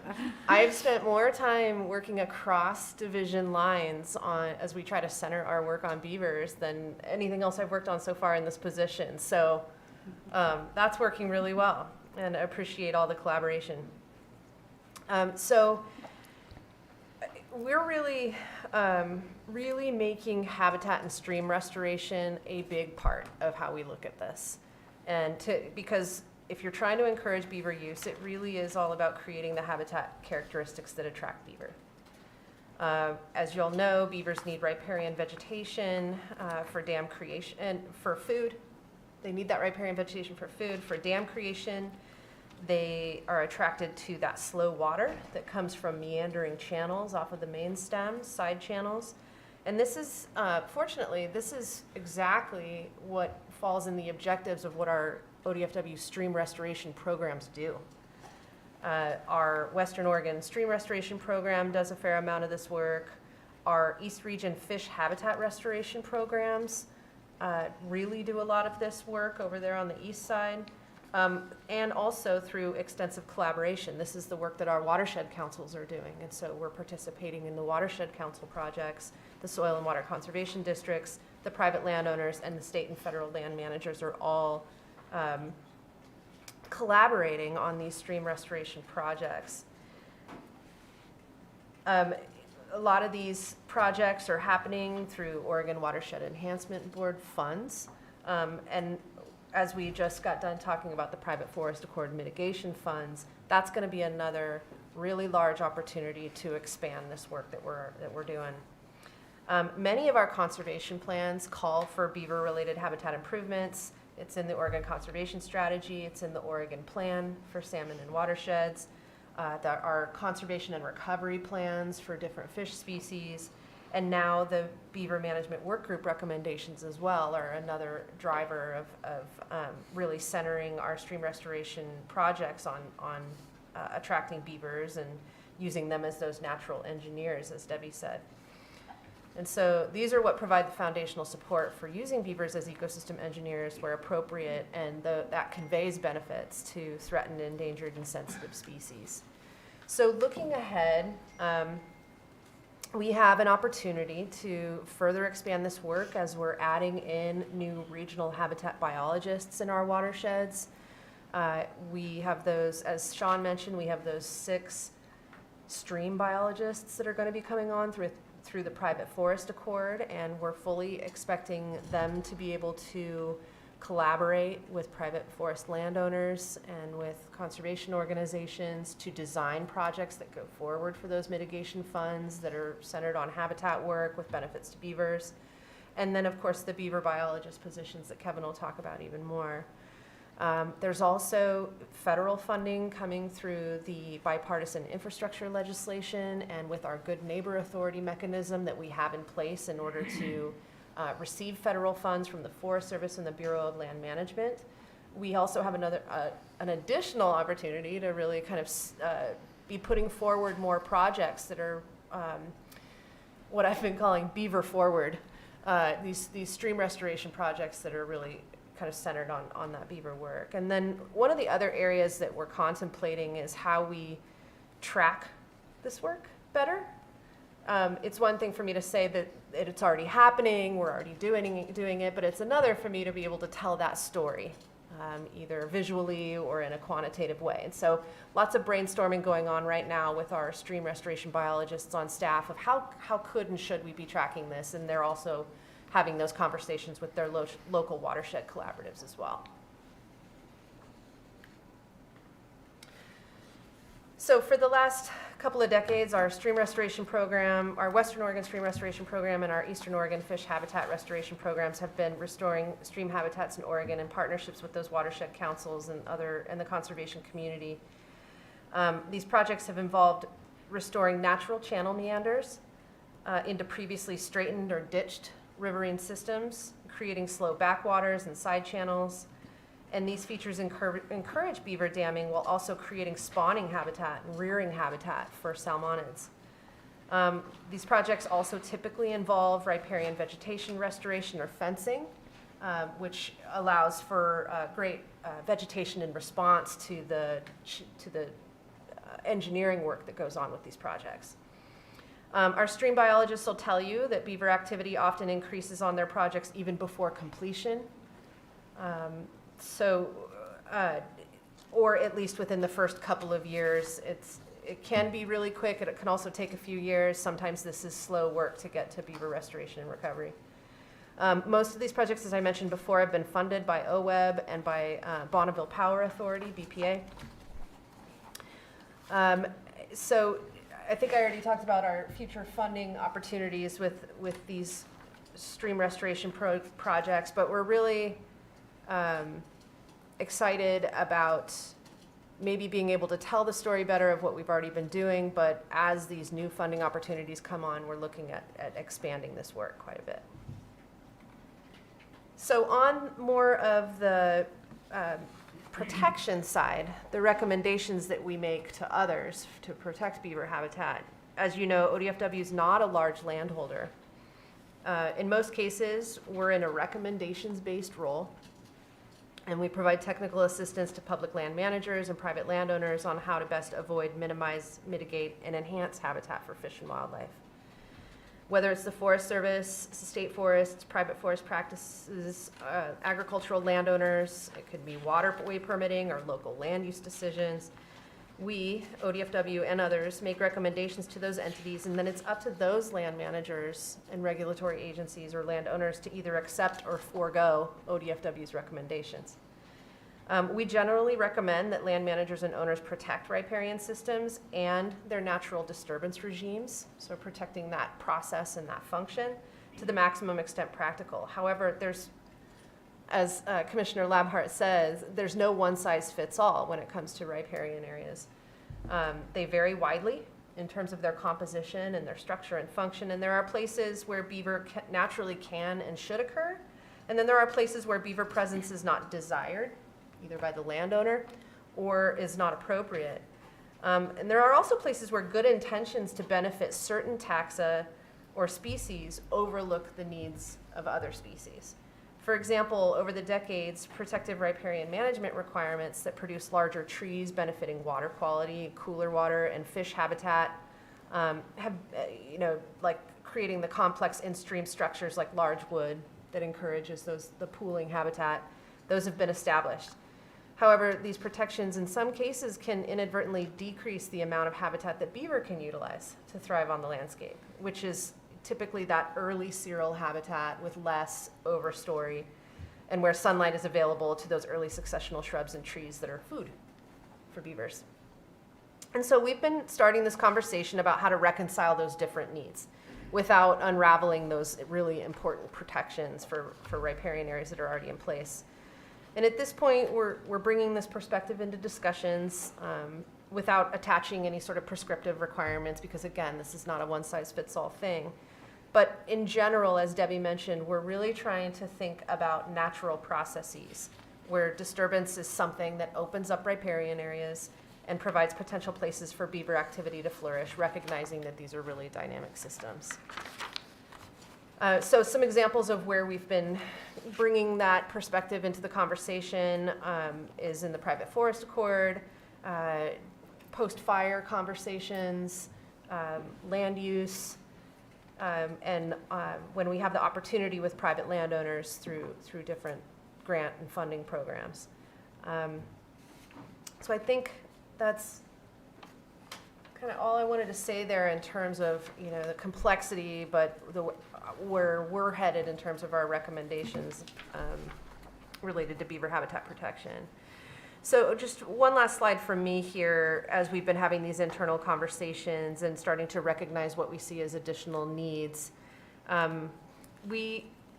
We're thinking about this need for a practitioner's guide to developing habitat for beaver. And to clarify, there are resources out there that guide how to use beavers as a restoration tool. But we hope to supplement that content and collaborate with others on some practical guidance on where it's best to encourage beavers and how to create the habitat conditions selected for and by beaver. So you can kind of imagine a field-based decision tree. You know, are beavers already present in the area? What is the vegetation composition and structure? Is there topographic variability in bank structure? What sort of natural disturbance regimes are in place or allowed in that area? What are the water flow and depth conditions? And we'd like to create some standards of practice, basically, that landowners can use and practitioners can use, crosswalking with what are already very well-established stream restoration methods with some of these more kind of beaver-forward habitat improvements. And we're thinking this guidance document may also be a useful resource for stepping landowners through the permitting process, as well as highlighting some common funding opportunities. So really trying to make this as practical as possible. Oregon Watershed Enhancement Board, our OWEB partners, their grant specialists have also identified this need for better standards of practice for beaver habitat creation as they've been reviewing grant proposals. Some of their funded projects have gone better than others when the goal has been creating beaver habitat, and they see some room for improvement and have brought this need for standards of practice up with us as well. We've also been having this conversation with OCRF, with the Conservation and Recovery Fund Advisory Committee, as they're developing their kind of strategic spend plan for the drought funds that they received in the 2022 short session, talking with them about this guidebook as well as some of the other needs and gaps that Kevin will talk about. Okay, thanks, Sarah. Chair Wall, Vice Chair Zonowitz, Commissioners. For the record again, Kevin Blakely, Assistant Administrator in the Wildlife Division. The data and the summaries, Sarah kind of pointed to a lot of the different things where we recommend, we provide guidance, and really that's informed by a lot of data and ongoing efforts that we've done in the past across multiple divisions and in collaboration with some other folks. We plan on continuing our habitat surveys, and the ones that we're doing, we want to be able to consistently document beaver-related structures and also really highlight and inform and educate our practitioners as well as others of what beaver activity is and how to identify that. Because then that allows us a lot more valid assessment tool to look at management changes using that consistent and standardized survey protocols. We're providing data documentation of beaver conflict and beaver interactions on the landscape. A lot of times that's viewed as damage, but we kind of try to document that and learn for that. We've been involved with several key accomplishments. There's a new beaver survey protocol that was worked through Oregon State University, and we have a number of our particularly federal land managers and watershed councils who are picking that up and looking to utilize that, and it really then allows everybody to, across those jurisdictions, compare their notes, look at what's going on, and be able to kind of have a better way to inform some management actions on a landscape. Again, targeting beaver habitat and the needs that they have on the landscape. We've been directing several research and monitoring needs that, again, would better inform the beaver management with that eye on habitat restoration priorities. Some key objectives moving forward for us are to continue to serve as that ongoing, adaptive management, providing that data feedback, have some data management tasks that we need to do in regards to, even as you develop those survey protocols, you need to have a better way to house that data and be able to have everybody have access to that in a kind of open, transparent way.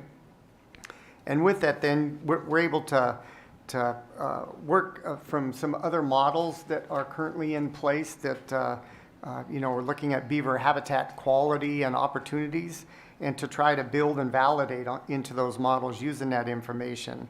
That information then really is used to identify strategic opportunities for beaver habitat improvement and restoration.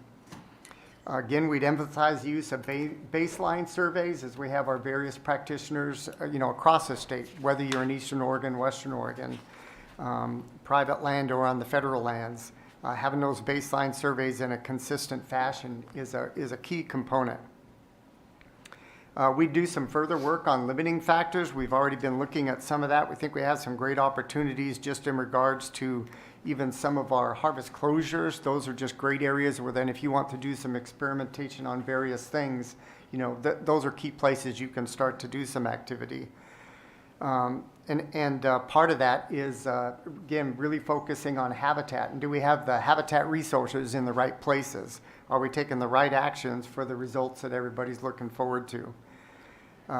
We'd look at some of the other limiting factors that folks even on the work group identified and ask about. That's predation. I mentioned harvest.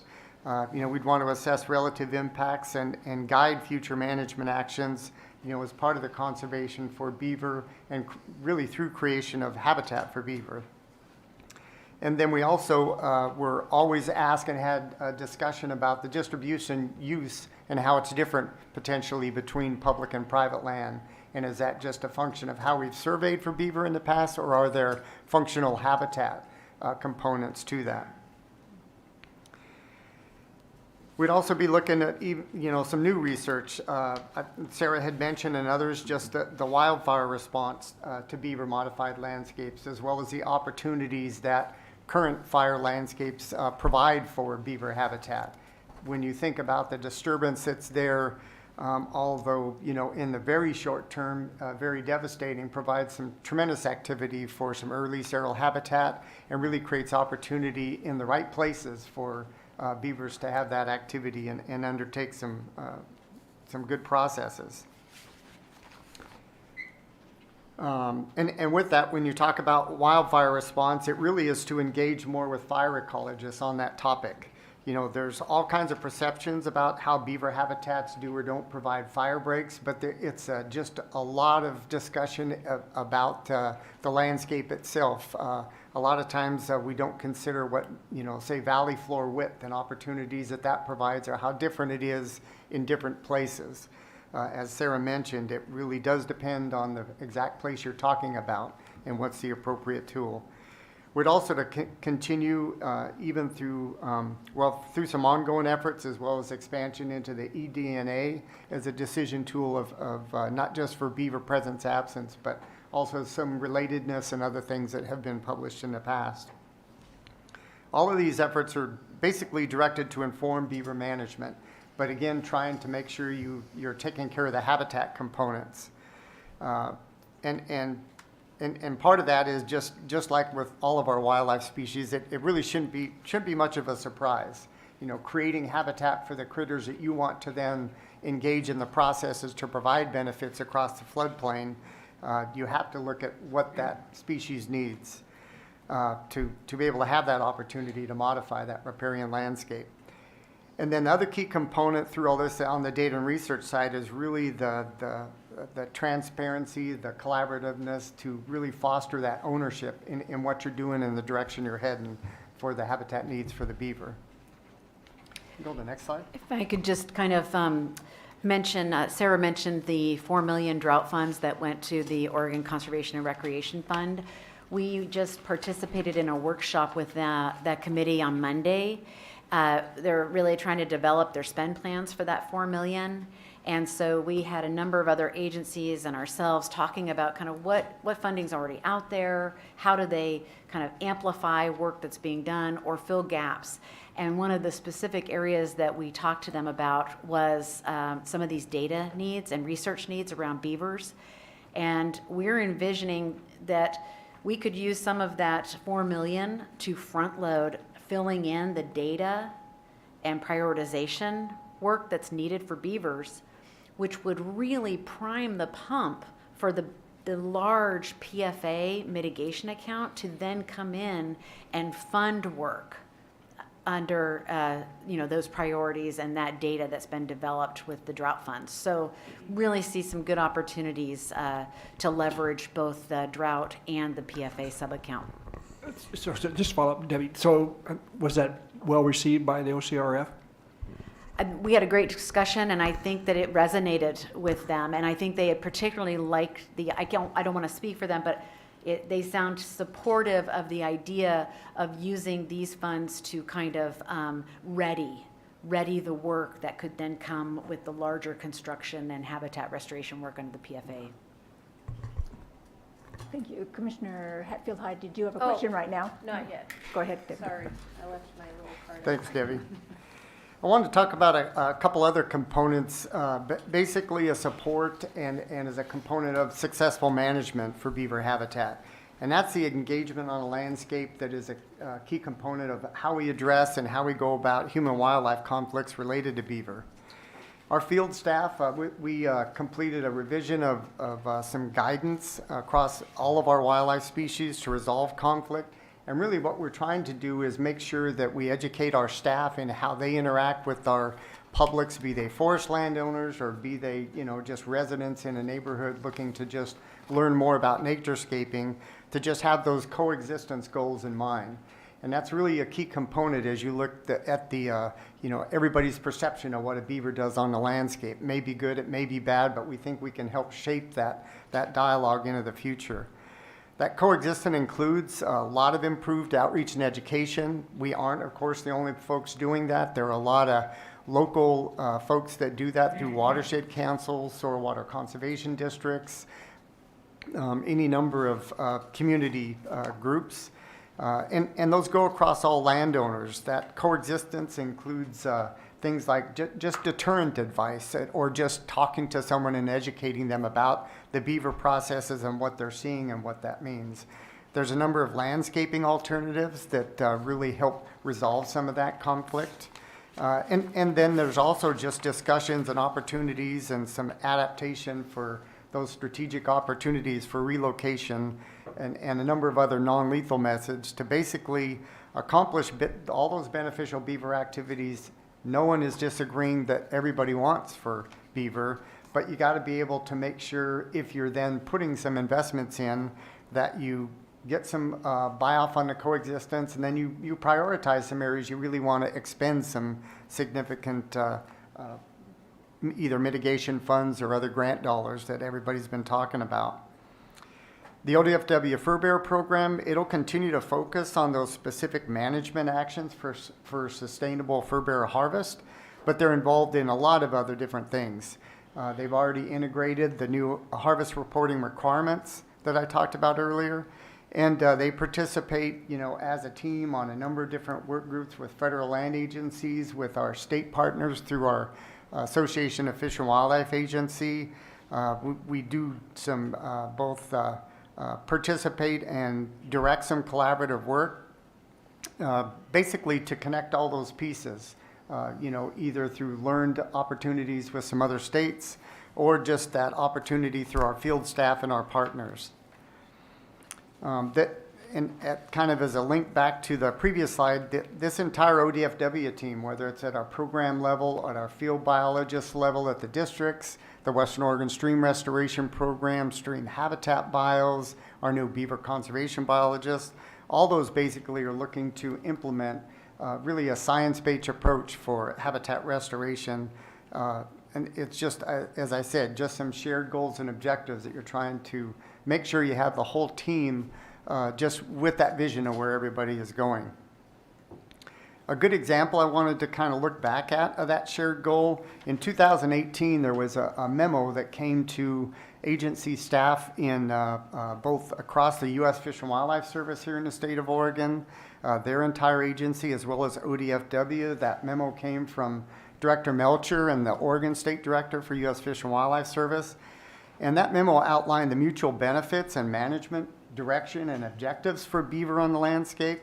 It talked about beaver habitat, outlined that working with landowners to reestablish habitat, vegetative cover conducive to beaver. And it talked about educating, not just agency staff, but how we interact with our constituents.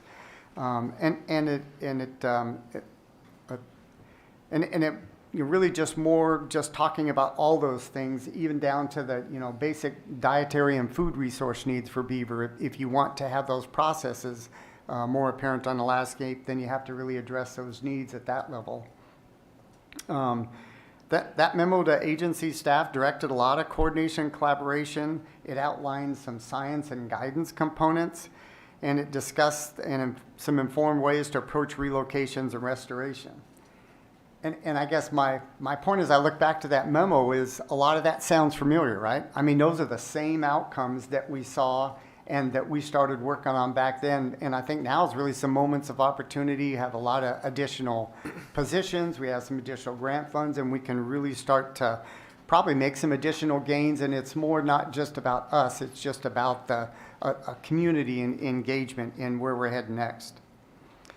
And kind of with a final highlight, I wanted to state that as an agency at the district level, you know, we're excited to initiate the work from the 2 new beaver conservation biologists at that field level, and just how we onboard, and that those individual positions don't really enact this opportunity by themselves. They're working with the district fish and wildlife biologists in both those locations. There's Western Oregon stream restoration folks. There's a number of folks that really are on the ground and in place, and this is just going to help really focus and expand some of the opportunities that we can see. Next slide. Tom is joining us virtually for the next couple of slides. Good morning, everybody. Chair Wall, Commissioners, Director Melcher. For the record, my name is Tom Stahl. I am the Conservation and Recovery Program Manager in Fish Division. Are you able to hear me okay? Yes. Hopefully, okay. Some of the activities associated with increasing beaver-related habitat or reducing impacts to human interests really overlap with some of our regulatory authority. We are making real effort to make sure that these processes are as efficient and streamlined as possible to make sure that these activities can occur, while also assuring that the protections within our responsibility are maintained. There are 2 big areas, or 2 primary areas where this is happening in both fish passage as well as the live capture and movement of beaver. Related to fish passage, low impact process-based restoration structures are a really great tool to be able to either mimic beaver-related habitat or provide a foothold for beaver to start building the dams that they create. But we want to make sure that this is done in a proper way. In the picture on the top right of the slide, you can see a project with good intentions that really didn't follow the guidelines for that type of restoration, low impact restoration, which is really going to be a fish passage barrier issue, and we want to make sure that that type of thing doesn't happen. Also, there are exclusion devices which are put in place to prevent beaver from impacting human structures such as culverts. And on the bottom right of the slide, you can see that there's a fence that was placed to protect the culvert, but that's really having a big impact on fish that are trying to also move through that area. In addition, there are water surface control structures that can be placed inside beaver dams that limit the amount of flooding that they can do, and those also can be a fish passage concern. We want to make sure that all these types of activities happen on the landscape because they're benefiting the habitat that beaver create and that other species use, or they're reducing the conflict between humans and beaver, but we want to make sure they're done in the right way. We've produced some guidance and a real streamlined process for the low-impact process-based restoration structures. We're in the process of doing that for exclusion devices and water surface control structures. We're working with partners to develop both a process and what the exact guidelines should be for these structures. So we're really actively working to improve that. Another area is around the capture of beaver and relocation because they are causing some damage or problems, or the capture of beaver or beaver families to move into new locations where there aren't any beaver for reintroduction purposes. And there are a number of different considerations around capturing beaver, safe handling of the animal, social, disease, and genetic issues in the location where they're being moved, if there are already beaver in those locations, and assessing success. And we reviewed and revised with the help of the Beaver Coordination Forum a few years ago our relocation guidelines, and we're actively working with partners and others interested in implementing and moving beaver to implement those guidelines. This includes, for example, the Oregon Zoo, who is working with partners to establish a holding facility for such actions at the zoo. Overall, we're really trying to make sure that these restoration activities and reduction of conflict measures are able to happen in non-lethal ways and try to retain the beaver dams that are out there on the landscape. So next slide. As you've heard from others already, collaboration and communication is really a big part of what we need to do to advance beaver-related habitats and the benefits that it provides to other species. We are continuing to do this and expand on it in a number of ways. Excuse me. You've heard talk about the applying the beaver lens across the agency with staff as we're working at a local or state level. We're really thinking about how the things we're doing, the good things that we're doing in terms of restoration and protection are apply to beaver. So we're trying to change that mindset. We're also going to continue to implement the plans that provide the foundational basis and drive to try to increase the amount of this habitat on the landscape.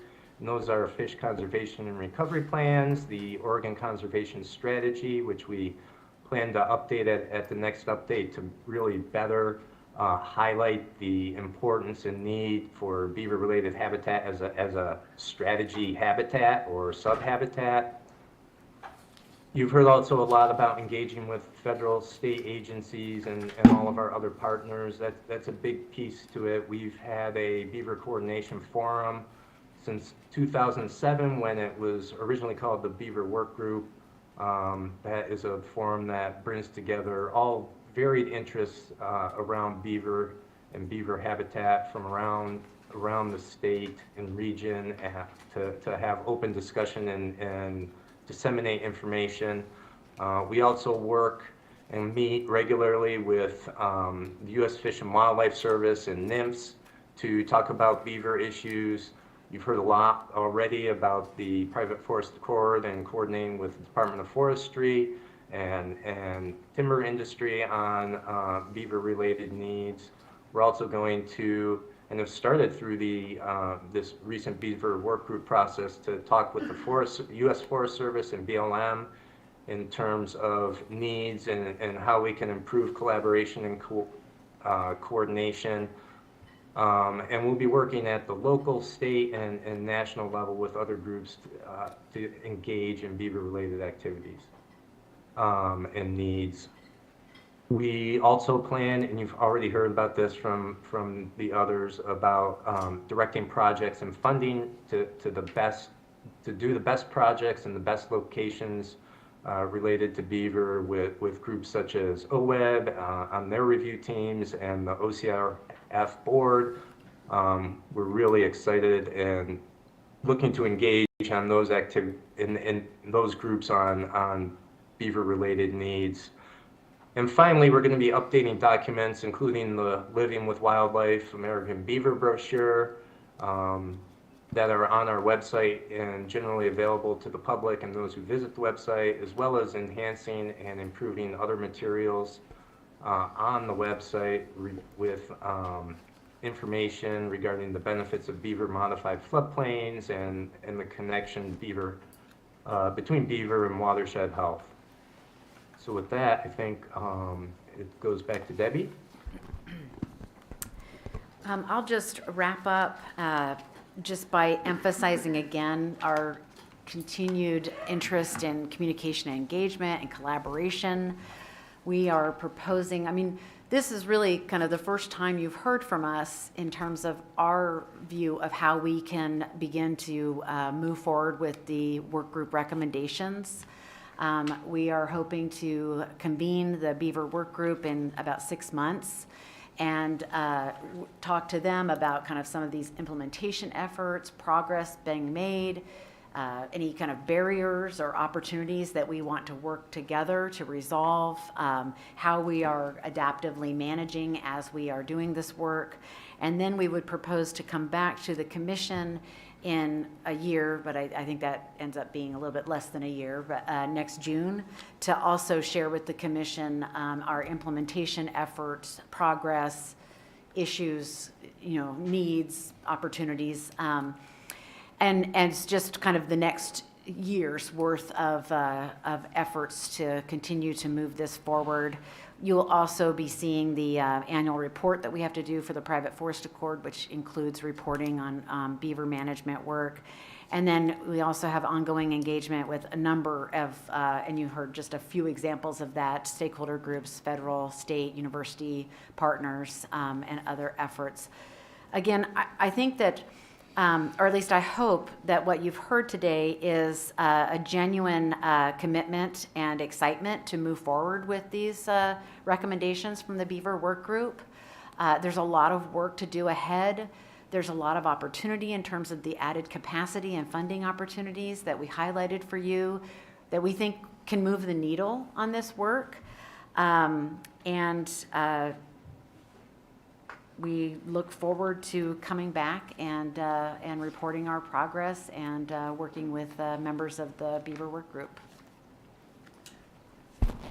Thank you. Great to hear the report. I think we might want to start by looking to the two commissioners who are here that were that worked with the Beaver Management Work Group, if they would like to say anything, or we can go to questions or responses, if you will, from the others. So Vice Chair Zarnowitz. Yeah, thank you for detailing out this. It does still leave some questions for me. One of them is the Wildlife Division, as you're collecting data, developing protocols, will you be able to use that data to determine where beaver need protection and to maintain the habitats that they've been creating and the benefits that those habitats provide? And also, will you be able to use that data to determine populations, have an estimate at least of populations, and the distribution of beaver across the landscape, and where we need more beaver, and how to get them there and keep them there? So that's several different elements, and I can repeat those if you want. But yeah, Chair Wall, Commissioner Zarnowitz, no, those are all great aspects, and I think each one of those kind of has a little bit different approach, that there are some data needs there. So our first one is that we really are trying to look at getting our, say, the harvest data, or really it's mortality data across a number of sources in a very different spatial manner. So, we had talked about, even through the Private Forest Accord, they don't delineate location, kind of how you define that, but we want to. We want to do that at the HUC 4 level, so we have a better opportunity to see what that means for that component of data, which is mortality data, where it occurs at a finer spatial scale. And that'll help us inform some other decisions. We also would expect and hope to get some eDNA information. There is other current work that shows we don't necessarily have a beaver distribution problem across the landscape. So is that we don't have enough habitat to keep beavers in the right places? And what we're hoping is we're going to have some better ways to identify those priority areas to make better habitat, to target better habitat restoration, some more habitat restoration. Because you could kind of say where you want beaver on the landscape, but you have to start looking at the habitat there. So I think you ask questions that overlay a lot of different data needs, and yes, we're going to try to address those, and that's why we're doing that, is to try to have better information to form those decision tools. so you're now developing those tools. I know that with the rules that we just adopted, that there was criteria in there for trappers, for beaver. So you're right at this moment developing or looking into developing the. Yeah, Chair Wall, Commissioners Arnowitz, so those were rules required because fur takers have mandatory reporting requirements. The other component that we collect the data on other take that's required through PFA, that comes from a whole new kind of a damage complaint form or a form that each wildlife district already utilizes, but we decided we're going to kind of create a completely different beaver complaint form, and it then digs into all those details, land ownership, those types of locations, how that conflict was resolved from start to finish. Was it just advice? There are overlays with time frames and stuff that have to occur if it's large forest land. So all those pieces will be in, and that documentation and data is through that new complaint form that we're developing. And then the way that is established in our system, that's a database then that at the end of the year, quarterly, or by certain areas of the state, we can then query that database to talk about what kind of issues we're having in a landscape, how we resolve those, and so that feeds in on the data for that side. That data is much more than just, mortality data. It's data on a number of different things, but you also use that to get a sense of where you're having those beaver issues on the landscape, and hopefully how we're doing with coexistence when it comes to addressing those issues. And finally, do you believe or think that possibly this information over time may lead to reclassifying the beaver and taking it out, excuse me, of the predatory animal criteria? I know that's a statutory definition, so that would be something the department would need to, ask the governor to support, whatever governor. Chair Wall, Commissioners Arnowitz, your reference to the statutory definition is exact. But the way we're looking at it is if we want to, as the stewards of the resource, to have a better opportunity for management, what we had decided to do is, because currently we don't get every beaver issue coming to our doorstep. And what we want to do is have a better outreach and education. So regardless that it's a predatory animal under statutory definition, if people are interacting with beaver on the landscape, whether it's private land, whether it's the eating my fruit trees in my front yard, or whether it's industrial timberland, if we want to make better decisions, and we kind of need to know all that. So we're just kind of aligning to let's interact and know everything that's happening on the landscape. And that's a different subject matter than to going into the statutory definition. But we think we could get some good data without that. So, okay, that's all I have for now. Thank you. Chair Wall? Yes. Commissioners Arnowitz, I also wanted to, I had written population estimation down here. And that certainly is a challenge. We have been interacting with some other states, and some states that have much higher beaver harvest, so they have much more robust data. And it is maybe not an impossible thing, but we're definitely wanting to explore that so we have better answers, whether that's at a finer spatial scale if we wanted to do some work and target what kind of estimation of beaver abundance we could do for certain areas. But when it comes to statewide population estimates, what that means, that's a bigger lift, but we're certainly going to keep exploring what that means. Thank you. We have, go ahead, Commissioner. Do you want to go first, though? Nope, go ahead. All right. Well, I appreciate the presentation this morning, and I know there's tremendous amount of work going on within ODFW with partners through all the traditional channels that the department works through. I'm feeling frustrated this morning. I think that, Commissioner Woolley put together the work group, so that was not something that I had a hand in terms of who was on that work group, I think that process was long. I think that we could have, when I look back on it, some things could have been done differently when that process was moving. But I guess the concern I have right now, an overall concern I have, is that we asked a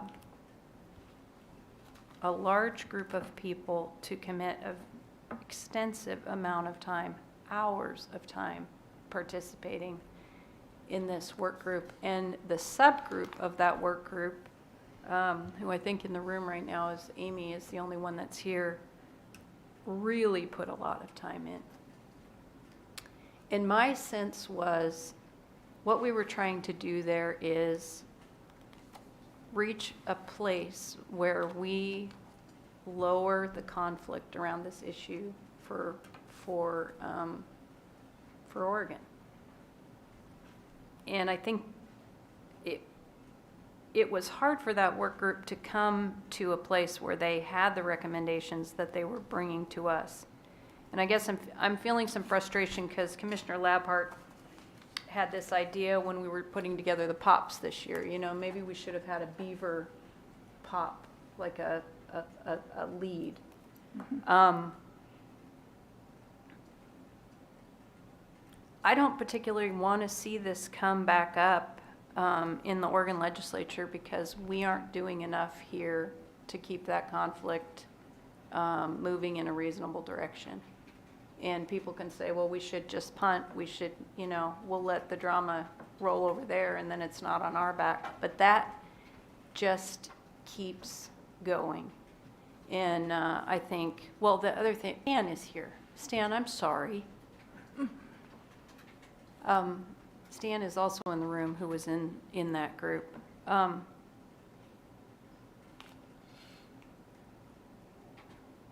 This is kind of like pornography. You know it when you see it, and I'm not quite seeing it with what we've put together today from the department on what we need to do here.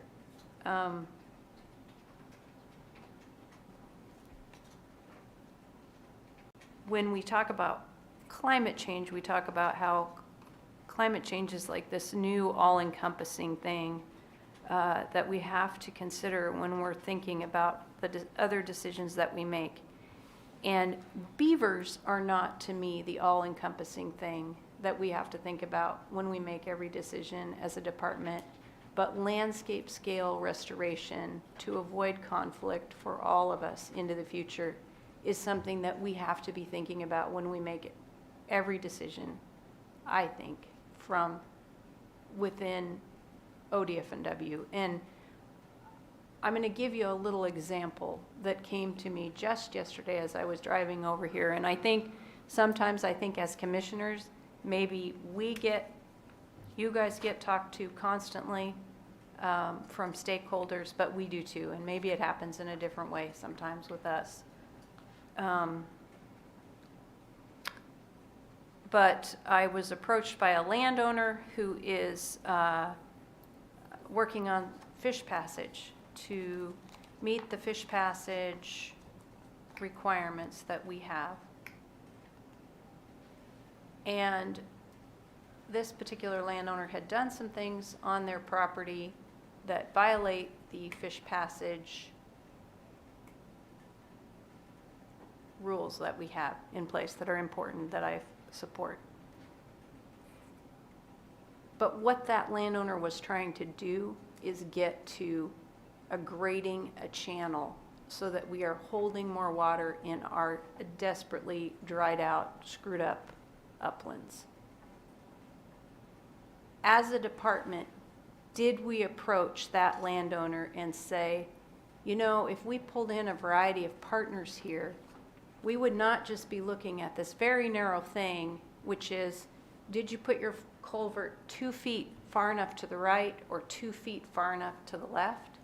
They would be approaching that landowner and saying, let's heal this whole system together. And these are the partners that we have to help make that happen. We're not here to just check a box about a culvert. We're here to restore Oregon for all of us. And we want to do it with you. That's what I want out of this. And I don't want this to turn up in the Oregon legislature and become an issue around whether we should trap or not trap. Because I think we spent way too much money and way too much of people's time. So I know I need to be directive. I need to have like a so do this, right? But that's my thought right at the moment. Thank you, Commissioner Hatfield-Hyde. I'd like to just mention some things, and with all due respect to the time crunch that we're under, I would like to spend just a few minutes on it. Debbie, you look like you were about to ask a question first, or do you want me to go ahead? I would just say, Chair Wall, Commissioner Hatfield-Hyde, you know, we do pride ourselves as really enabling that kind of landscape work and working cooperatively.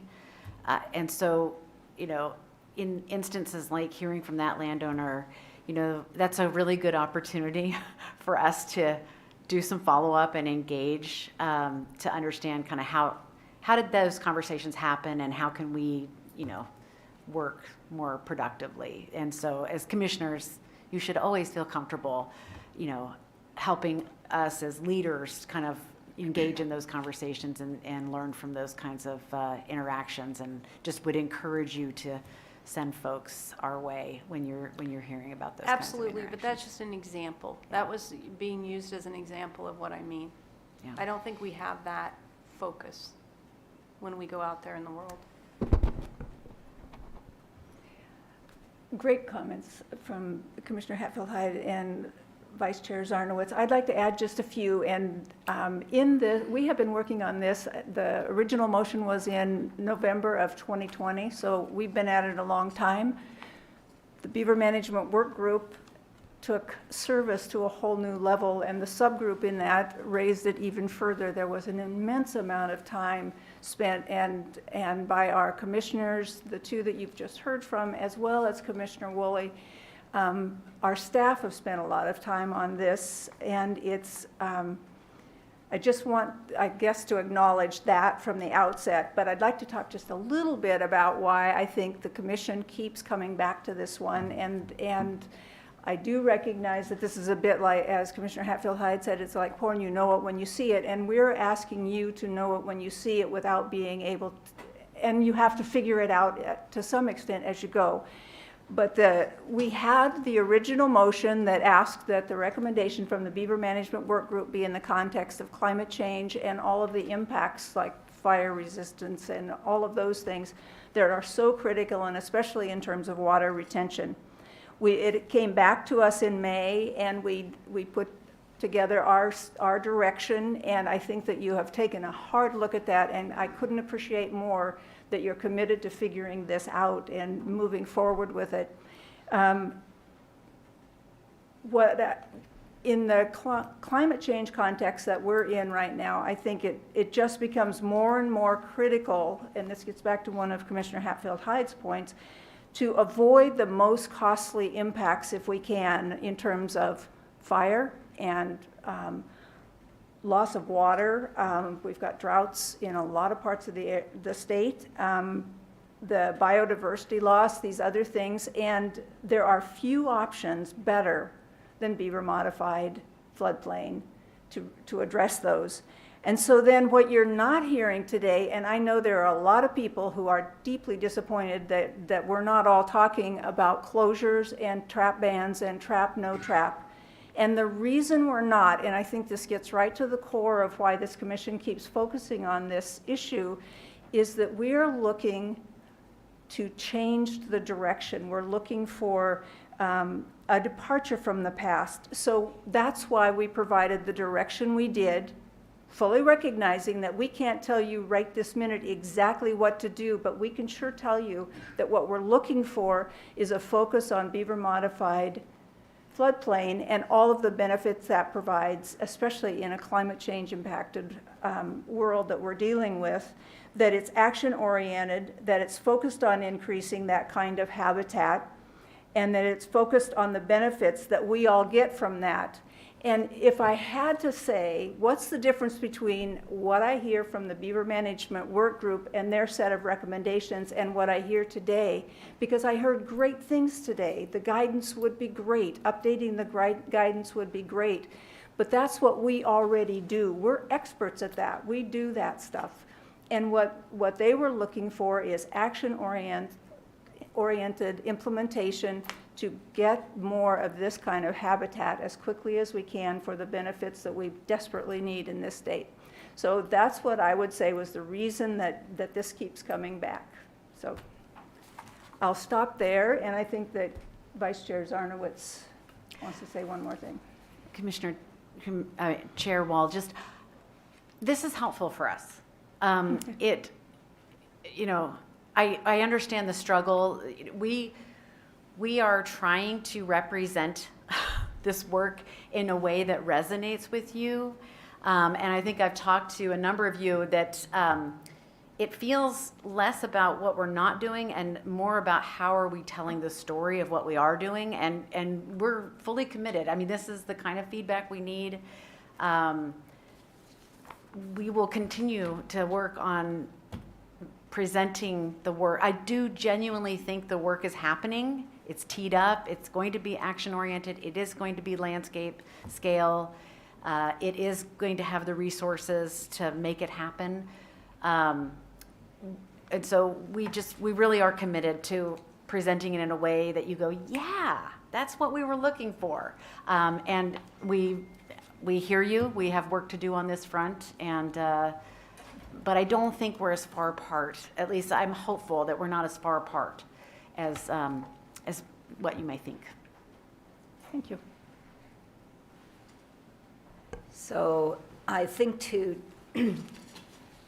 support the department and tie this all together with the commission, I'm proposing a motion that the Fish and Wildlife Commission directs ODFW to, and this is kind of long, support the recommendations of the Beaver Management Work Group, prioritize landscape management options and strategies to increase beaver modified floodplain for the fire resilience, climate change impact resilience, water retention and water quality and quantity, increase biodiversity and other benefits beaver modified floodplain provides. Integrate agency program efforts, including fish, wildlife, and habitat division to meet the goal of increased beaver modified floodplain, excuse me, I lost my track. Increased beaver modified floodplain and implementing the Beaver Management Work Group recommendations on federal lands, and I'll add other lands given that we have the private forest accord and also other obligations.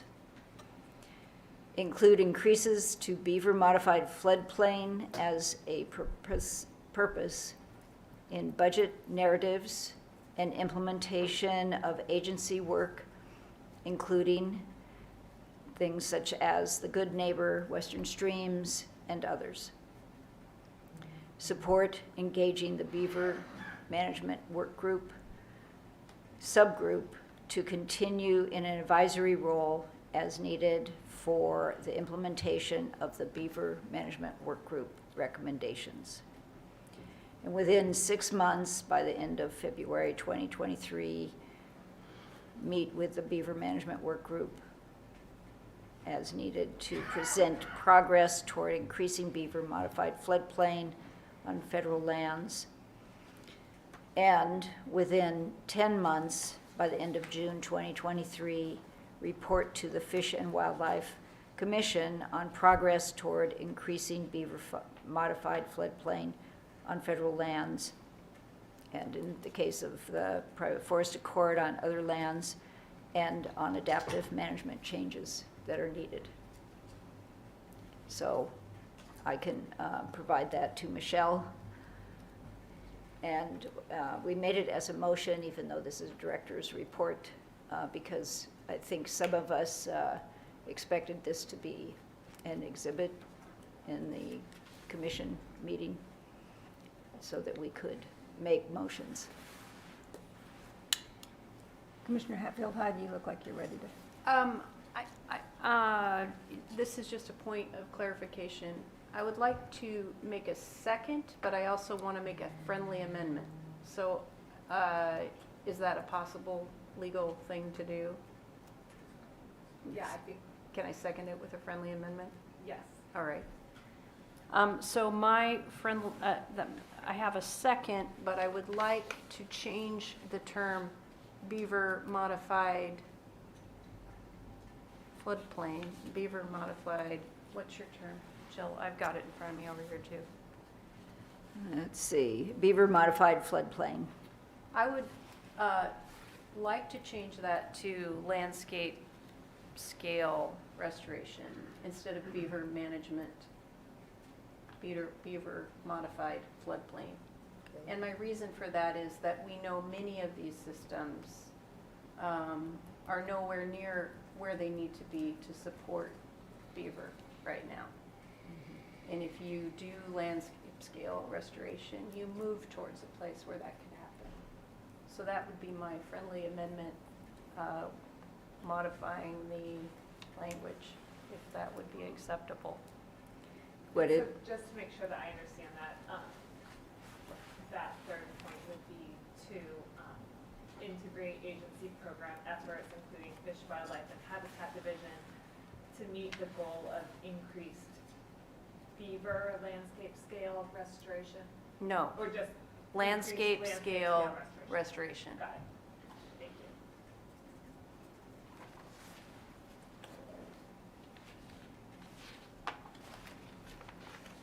So we would look if you will accept the. sure, I'll second that amendment. Second. Okay.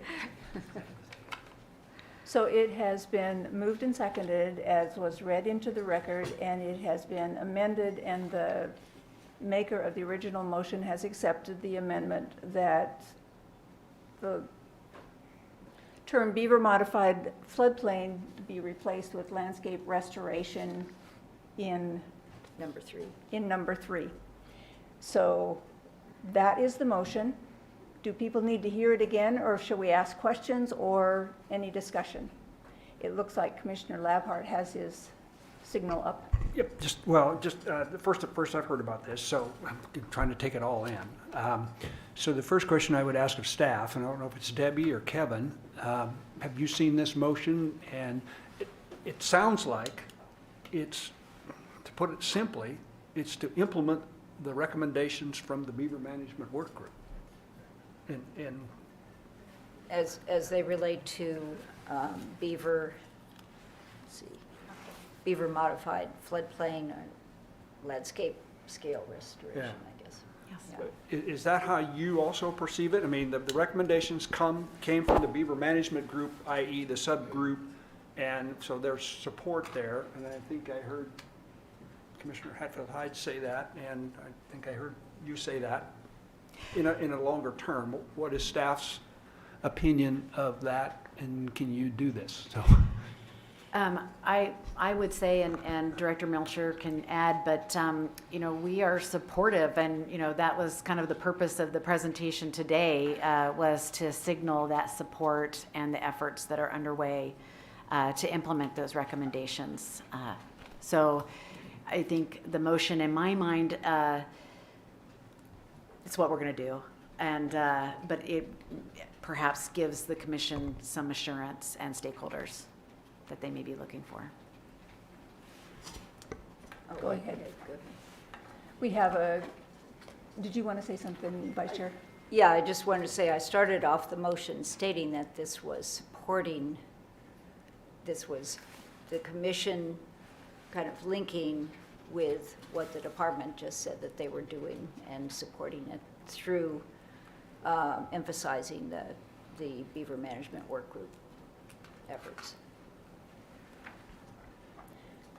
Commissioner Spellbrink. Yeah, Chair Wall, that's what was going to be my question too. I didn't hear anything contradictory in the motion to basically staff presentation and opinion, right? I mean, that was. I also didn't hear anything contradictory, but I do go back to the difference between what we heard and what I heard when I heard from the Beaver Management Work Group. And there was the urgency to address these issues, to have it be at a landscape scale, to recognize that this is one of this tool that we have with Beaver Modified Habitat and Beaver Modified Floodplain is a tool that provides us an option that provides us more outcomes than just about anything else that we have in front of us to address the issues that are in front of us. And the reason not to look at some of the other things that have been suggested to us at great length, like trapping and trapping bans and that sort of thing, is to put the emphasis on this, looking forward, doing it differently in the future so that we get these benefits. And there was an urgency that we heard and an outcome base and a list of several pages of recommendations from the Beaver Management Work Group. And also, just to be clear, I want to make sure that people recognize the direction that we gave in this motion is very much like what we gave in May. It's very much like what we gave in May. So, yeah, just want to be clear that we're not making it up from whole cloth here. We are referring back to what we had before. Commissioner Labhart. Well, the only question I have, Chair Wall, is we had the Beaver Management Work Group, which was the bigger work group, and then we had the Beaver Management Subgroup, which was an offshoot of the larger work group that put extra effort in and developed some recommendations that were, I think, supported by the whole Beaver Management Work Group. So I'm assuming here, and so that's what I'm asking, it's a form of a question. I'm assuming that the motion says the Beaver Management Subgroup would be the ones working with this. So does it go back, the subgroup go back, this is a technical thing, does it go back to the Beaver Management Work Group if they come up with some other stuff? Because I'm concerned that members of the full work group said, well, they're not speaking for me, they're, so I just want to make sure that we aren't getting kind of crossways here with the Beaver Management Subgroup. Who's the right group here? Should they be making a recommendation back to the full group? Because that's what the motion is. So it's a little bit confusing. And But it's clarification. I think that Commissioner Hatfield-Hyde Okay. is ready to answer that. I feel like I have the answer.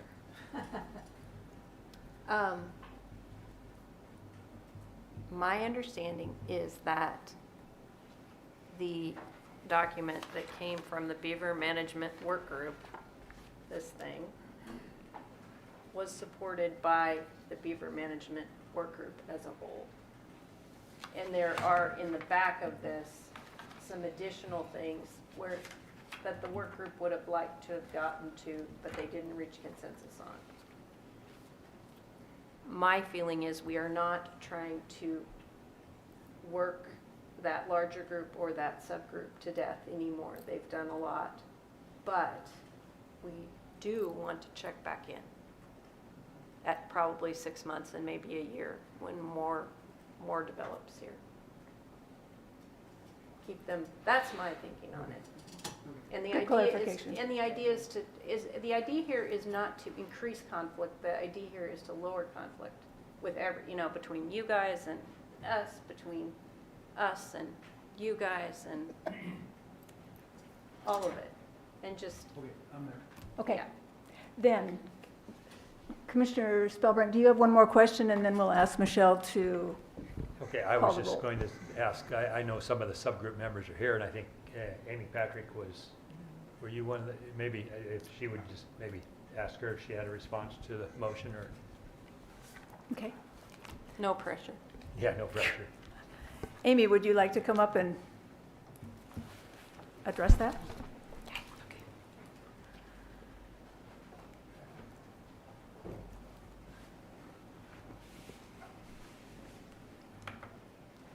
Good morning. Sorry, Hello. it's off the cuff here. So for the record, Amy Patrick, I'm the Policy Director for Oregon Hunters Association, and I was one of the members of the four-person subgroup that was put together on the work group. So Chair Wall, Vice Chair Zarnowitz, Commissioner Spellbrink, I would say that I'm speaking for myself because I don't want to speak on behalf of all four members of the subgroup here. My concern is that that subgroup was put together for a specific reason within the confines of the work group situation, and we had pretty specific parameters or what we were trying to accomplish, and so we were, I feel like, fairly successful in that situation where we were synergizing a lot of the recommendations and thoughts from the larger group and trying to distill that down to move us forward towards the recommendations. Whether or not that is the correct group that would sit in an advisory position to the department, I am doubtful in that. I don't think that group was put together with that goal or that idea, and I don't think that would be necessarily the appropriate advisory group to the department. We do have, obviously, Chris Jordan, Jefferson Jacobs, myself, and Leland Brown. Those were all of us that were on the subgroup. We have our specialties in what we do, but we are not, I don't believe, set up to be in an advisory council to the department. So I would respectfully maybe suggest that portion not be included in the motion, but yet to what Commissioner Hatfield-Hyde said about the checking back in with the full work group at those time hacks, I think would probably be more of a beneficial outcome. And I think more people would feel heard, and therefore the weight wouldn't be necessarily on the four of us to try to continue to represent such a disparate amount of interests. And just because I have the mic, I just also would like to say I am encouraged by what I heard from the department. I do think that it lines up relatively well with the majority of what Vice Chair Zarnowitz is asking for in the motion. I see there being opportunity, and I also feel like we have to now let the department have time to now have these items that are now actionable. They have to have time to put those into action. And so I think the 6-month time frame, the 1-year time frame check-ins are appropriate, and now we have to have faith and trust in ODFW staff that they're going to move forward in a way that represents the work group's recommendations, and then also the expectations of the commission and all the stakeholders. And I have confidence in that. So thank you for the opportunity. Thank you. Just before you leave, just 1 second. Did you have a question? So yeah, thank you, Chair Wall. So I would definitely feel more comfortable in doing that, because I just don't want to leave the full work group out of this process and so if I could make a friendly amendment just to change subgroup to work group, Yeah. I think. I accept that Okay. Well, friendly you're- amendment. Accept that. Okay. And I'll second that. So we got. That would be in number 5. Okay. I feel a lot better now. Thank you. Thank you all. Any other points or questions before we go to a vote? Michelle, will you call the roll, please? Laphart, Laphart votes aye. King, Yes. Hatfield-Hyde, Aye. Spellbrink, Yes. Zarnowitz, Yes. and Wall. Yes. And will you, is We have Commissioner not been able Khalil? to get Commissioner Khalil online. Thank you. Then, with great thanks to staff for this report and for all of these months of work, to the work group, to the subgroup, and probably several I'm leaving out, and to our commissioners who were the liaisons for this one, the motion carries and we'll move on. We just have to confer for 1 minute about schedule because we do have a time certain item. Can we go ahead to public forum? Do we have time for that? Stay awake. Do we have the list for public forum?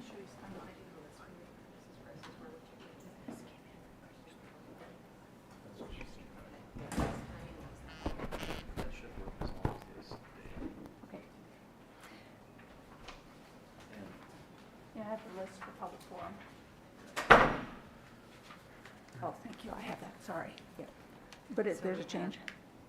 John, Correct. and Kratauer. Dave Moskowitz. So we are going to do public forum. We do have an 11 o'clock time certain for staff recognitions, and that's important. We do it once a year, so we're really asking people to absolutely stay within your 3 minutes on public forum. We will go through these in this order. Joshua Brainerd, Larry Brown, John Krauthauer, he will say his name for us when he gets up here. Bob Salinger, Paul Engelmeyer, Chris Jordan, and David Moskowitz. So, can we hear first from Joshua Brainerd? And then Larry Brown. I think he's going.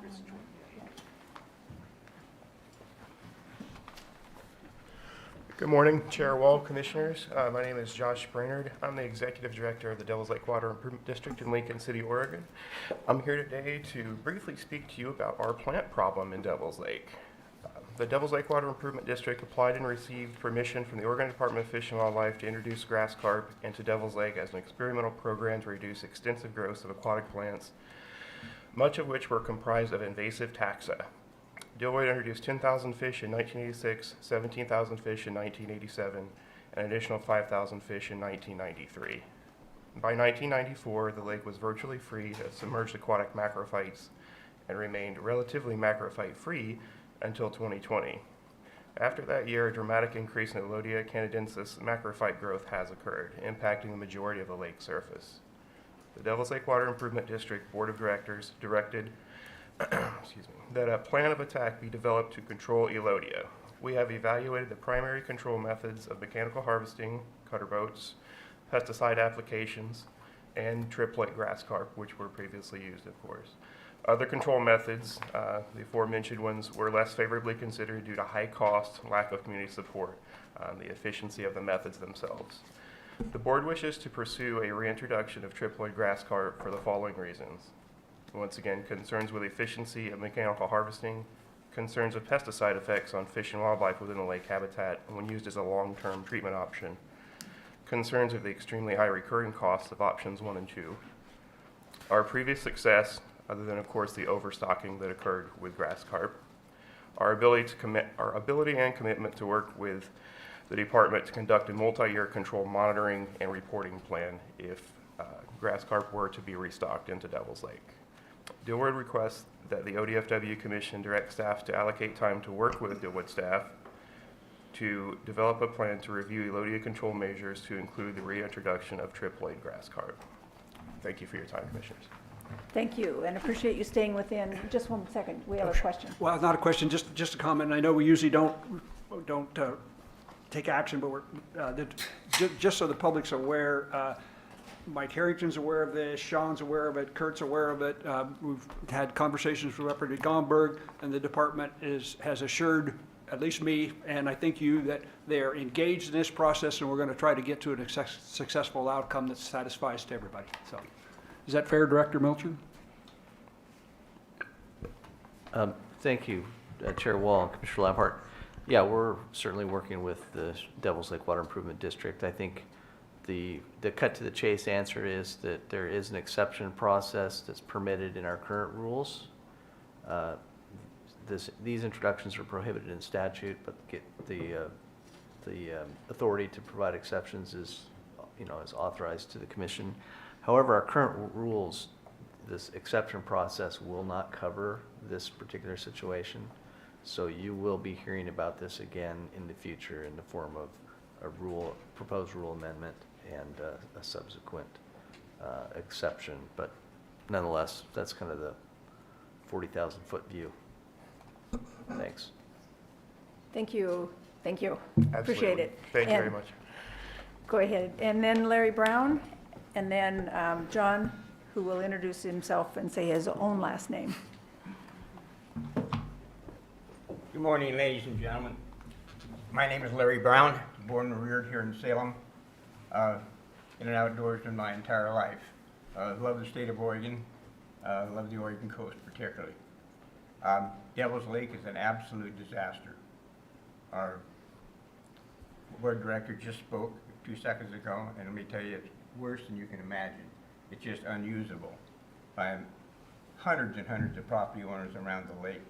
We have done everything in our power to get the problem solved. We had the same issue 40 years ago. We introduced grass carp into the lake within 2 or 3 years. Crystal clear lake. It's great. Beaver habitat galore. Everywhere. Beavers love our lake. They're still there.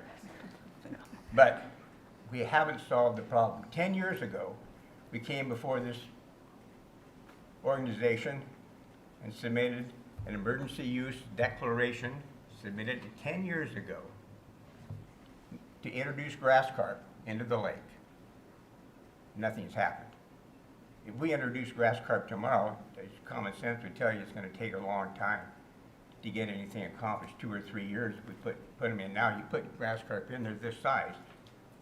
When our carp died off 10 years ago, they were this big. It's taken this amount of time while we sit here on our butts doing nothing. The grass and the weeds just have inundated the entire lake. You launch your boat, your trailer's going to pick up all these weeds and stuff, and it's going to pass all this weeds and this stuff to other lakes around the state. So it's not just a case of us and all the people who have an investment, in the lake and on the water there. It's a catastrophe, absolute catastrophe for the general public and everybody involved. I don't want to take any more of your time. I know you've got other things to do. But I just want you to know how bad the problem is. We need to get something done. Thank you. Thank you, Larry. Thanks for waiting all that time, too. John?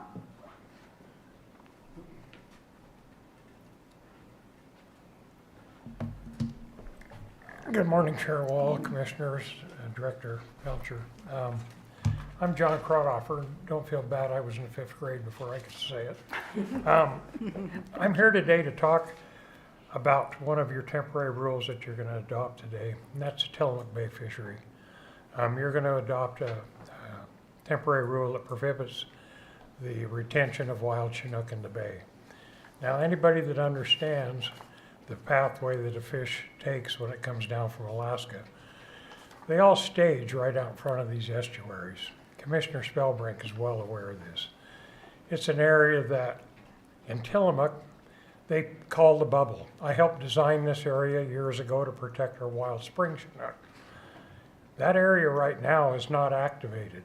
It could be by the stroke of a pen. Now, it makes no sense to me whatsoever if you're going to kill those fish in that area that they stage in when they come back from Alaska before they head to their spawning grounds, and not kill them in the bay. You're preventing the harvest of the wild Chinook in the bay, but yet you're going to let them be killed just out in front of the jetties. Now, it's real simple to solve that, and that's just make the rules in that bubble area that's already designed. All you have to do is activate it, make the regulations there the same as what they are on the inside. If you don't do that, it's not making any sense. It's a real simple thing. One other thing, I talked to you last month about the Nehalem and the pressure I was worried about. The pressure's there because of the fact that the lower Columbia, the Buoy 10 fishery, it's a hatchery fish only right now till the 23rd of the month. People want to take fish home, so they're piling in on the Nehalem already. I was there the day before yesterday. I'll be there tomorrow through the weekend. It's going to happen, just like I told you, but nothing seems to be done. Now, it's a funny thing, I got an email from staff when I got home after my last testimony here. I don't want to mention any names, I don't want to get anybody in trouble, but the email was very friendly. It said they really appreciated me coming over here and giving you my opinion on what I thought was going to happen on the Nehalem. I'm pretty good at reading between the lines. I think that our local staff agreed with what I was saying, and I think they were blocked. So we need to, these temporary rules are great, but you need to hear both sides of the fence. All you're hearing on these temporary rules is what staff recommends. You're not hearing from the general public. And I think on the major issues, especially important issues like this, we need to hear from both sides. That's really all I've got to say. We need to protect these fish because all this 3 hours that you just talked about, the riparian, the Forest Service, the beavers, that's really going to help the salmon. But one important thing, the salmon got to be there to be helped. Good point. Thank you. Thank you, John. Next person is David Moskowitz, and then Bob Salinger, and then Paul Engelmeyer. Did I do the order wrong? Go ahead, David. I'm gonna hopefully hit the timer here so I can stay within the. We have it started up here. Over there, Yes. okay, good, right in front of me. Thank you. Chair Wall, Vice Chair Zarnowitz, members of the Commission, Director Melcher, David Moskowitz with the Conservation Angler.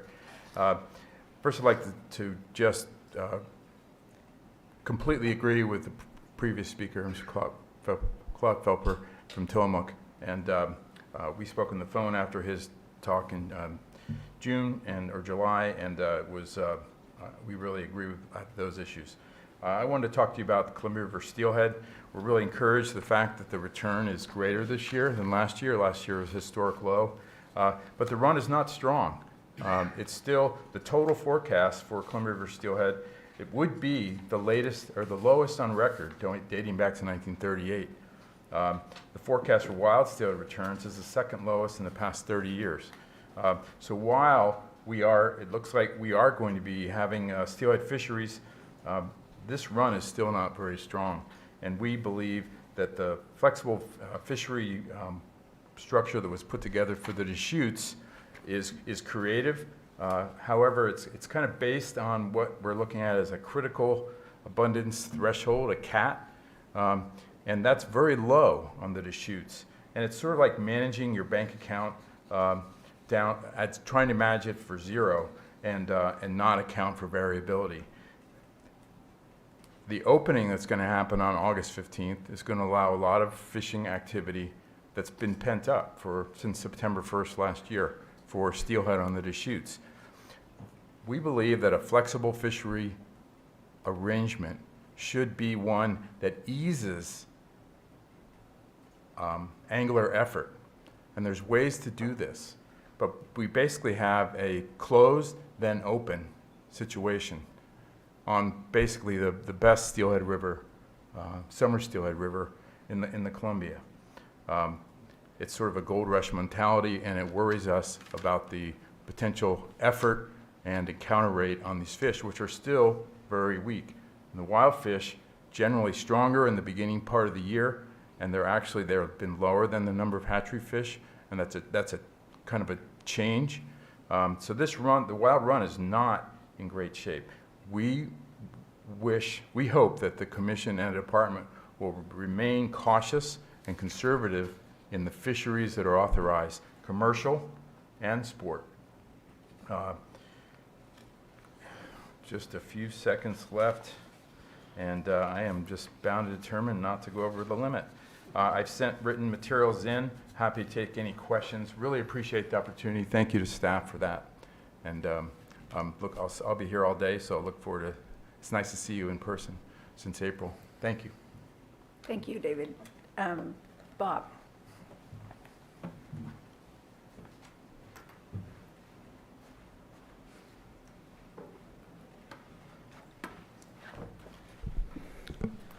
Good morning, Chair Wall and members of the Commission and Director Melcher. My name is Bob Solinger, and I'm the Conservation Director for the Audubon Society of Portland. Today I'm going to try and hit 3 issues very quickly. The first is we really appreciate the work that's being done on Beaver and the discussion that occurred this morning. We've been working with your staff. I just want to flag 2 things for you on that. The first is that we do believe there are further rules necessary to implement the private forest accords that will come to you in the fall, and we'll work with staff on those. We only got partway through them in the fur bear regulations. The second is we would really encourage ODFW to think carefully about the 2 biologist positions that come with that. They are NRS 2s, so they're assistant district biologists. I think in order to really achieve the goals we have in terms of working with private landowners, other agency biologists, other agencies, and so on, we need people with a pretty high level of stature, power, experience, and so on. So I'd really encourage you to think carefully about whether those positions need to be higher level in order to really achieve the kinds of things you were discussing this morning.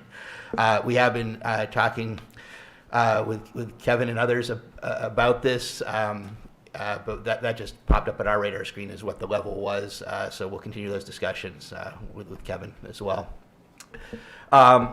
Issue number 2, just in response to some of the private forest accord questions this morning, Commissioner King, it does allow for mitigation activities to occur in urban areas.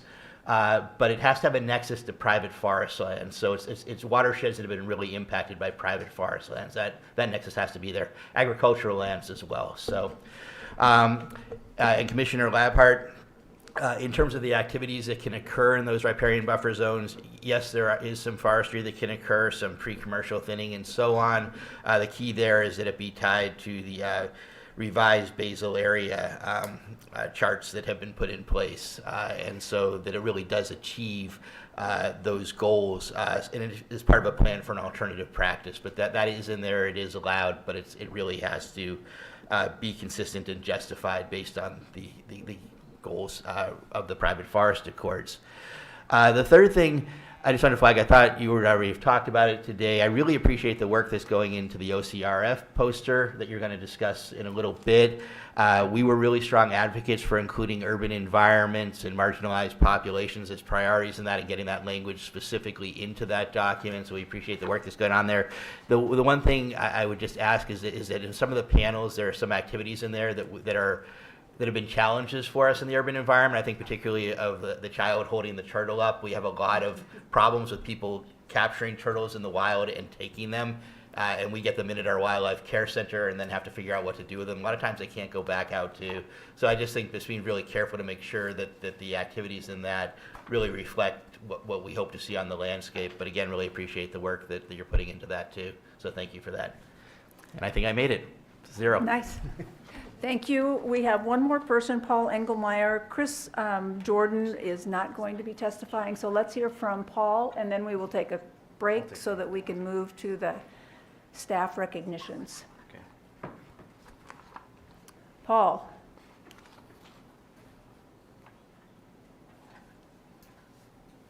Is Paul Engelmeyer on? He is. Is he still on?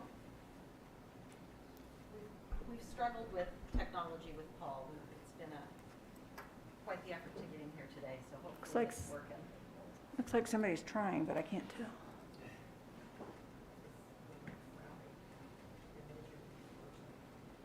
Oh, okay. In the absence of electronic success, with apologies to Paul, I think we will stop there for a few minutes and start again as soon as we can for the staff recognition. So, Couple minute break before we, Yep. okay. yes.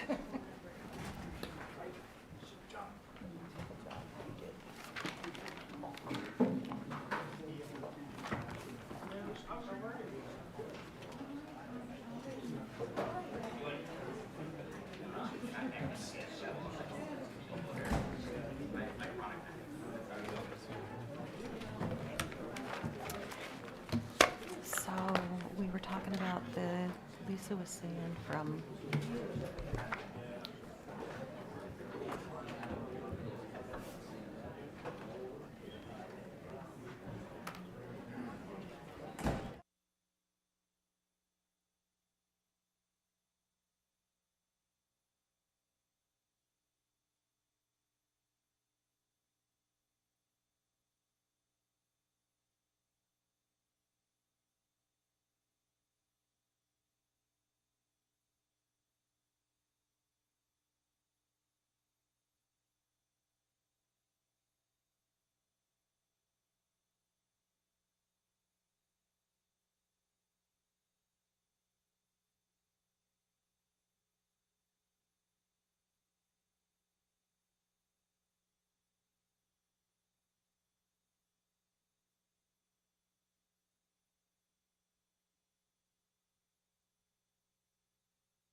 Okay, I think we'll go ahead and get started again, if everybody could come back to order. Thank you for sticking with us for a long morning, and we are to the great part of the agenda. Thank Director you. Melcher, take it away Thank you, for Chair staff Wall. recognition. Thank you, Chair Wall, members of the commission.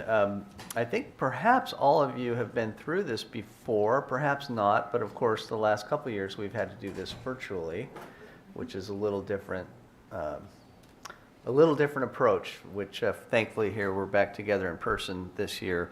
But these are the agency's annual Pride Awards. These awards they're really staff driven. So staff around the state nominates their coworkers for a Pride Award for exceptional service and contributions to the agency and our mission.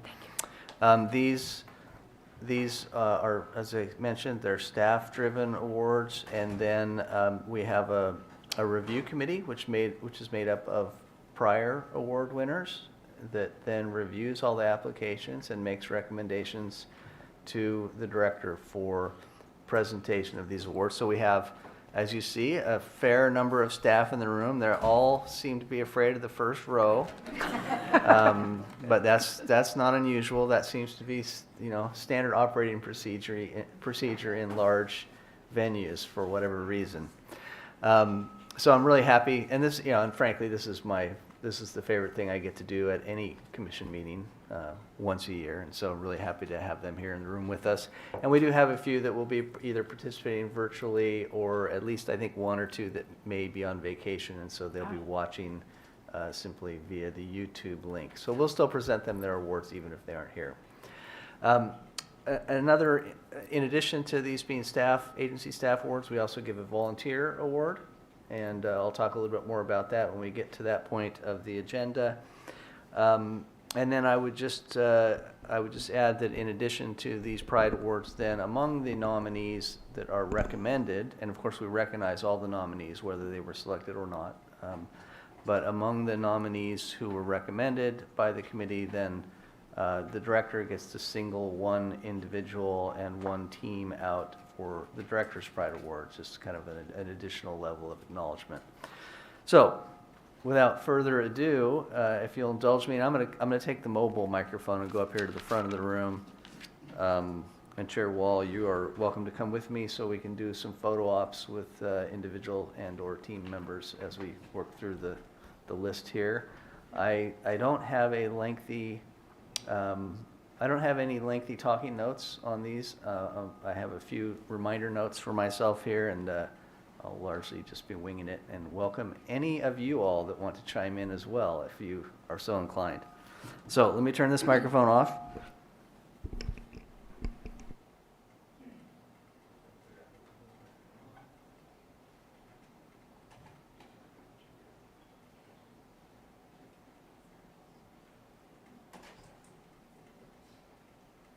Test. Does that work? Okay.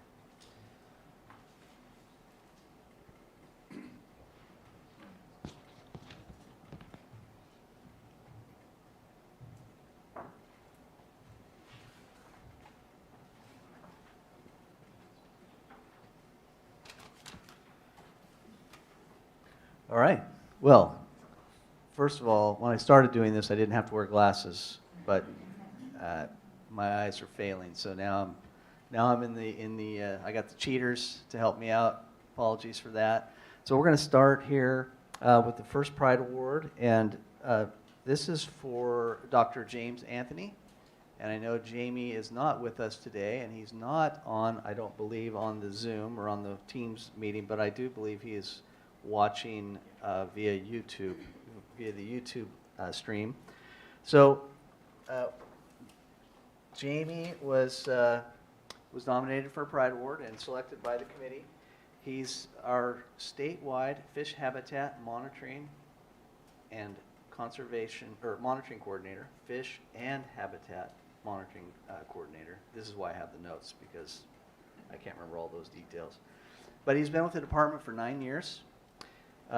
Jamie he's really been largely a behind-the-scenes contributor in that he is one of the technical staff that works on a whole host of issues that come before the commission and other entities. He's been involved in the Rogue South Coast Plan, the Coastal Coho Conservation Plan, the Coastal Multi-Species Plan, the Umpqua Summer Steelhead Assessment. The list goes on and on. He's and these are all things that the nominators mentioned in terms of Jamie's contributions. He's incredibly, we got a picture of him at least. So we have a picture of Jamie on the screen here. He, of course, he started his career, I believe, in Colorado. I believe that's where he received his PhD, and he worked in Colorado for a number of years before we were lucky enough to move him out west to Oregon. And I'll say that Jamie, his technical skills are really, unsurpassed, but he also has incredibly good people skills, and he's easy to talk to. He can speak technically. He can speak about technical issues, whether he's talking to scientists or whether he's talking to laymen or legislators or others. So we're really blessed and happy to have Jamie on the team, and wish he could be here with us today to recognize him for this award. And then the last thing I'd say, and this was not in his nomination paperwork, but he's also really stepped up for us in a number of other ways. He's served several, I think 2 tours of duty as our water program manager after Anna Pakenham Stevenson departed for Montana, and before we hired Chandra, Jamie was willing to step in and step up and serve as that water program manager. A job I don't think he did not aspire to have that job. He did it. He came in and did it for us because we needed him. So with that, in Jamie's absence, let's give Jamie a round of applause.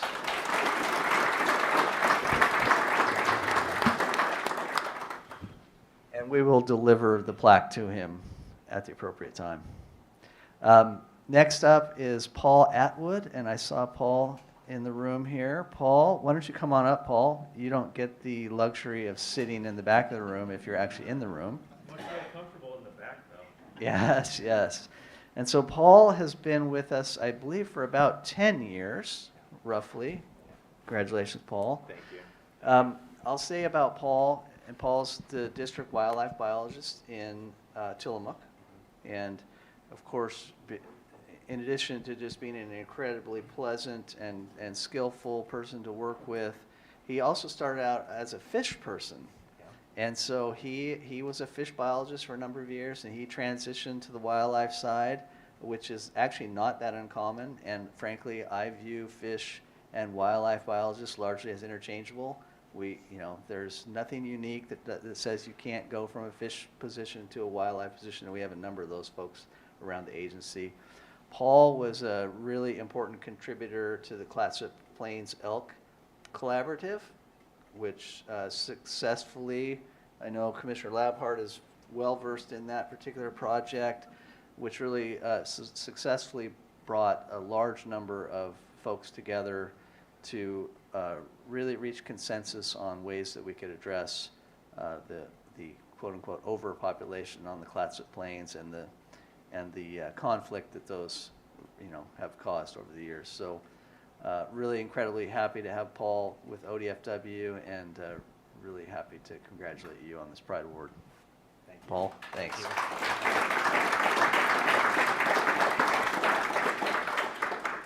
Okay, we have an award for Paul. Here it is. Paul, we'll get a photo opportunity with, you get to have your photo taken with the director. Great. Never had that honor. And maybe the commission. Where's our, oh, there's our. Yes, yes. Oh, let me take my glasses off. All right. Thank you.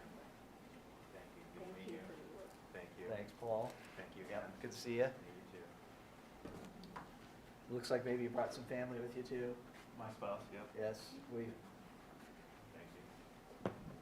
we should really be thanking the spouses and the family members for these awards, because you all play an equally important role, equally as important as our employees. So, but I won't make you come up here and receive it. Next up is Pete Bakey. Did I see Pete? Oh, there he is. Pete, come on up, Pete. I think Pete has been, you've been with the agency, I believe, for like 15, 16 years? Somewhere in that ballpark. Somewhere there, okay. And Pete is, well, Pete's another one of those interchangeables. He's gone back and forth between fish and wildlife programs and habitat. I think maybe he was a habitat pilot at some point in his career.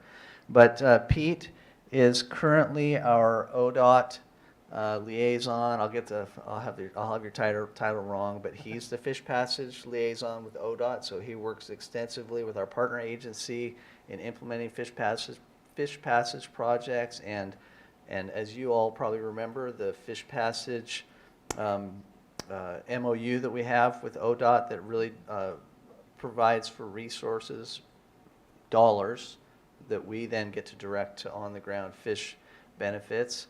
Pete, and I mentioned Pete, he's gone back and forth.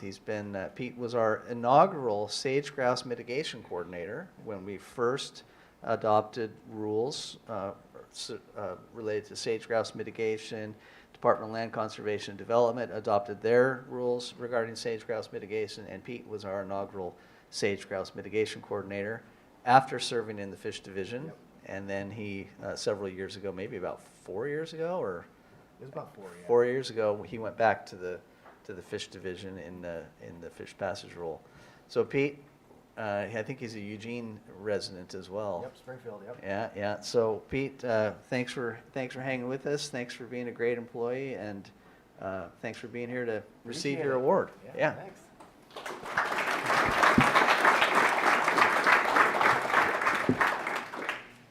We'll put you in the middle. All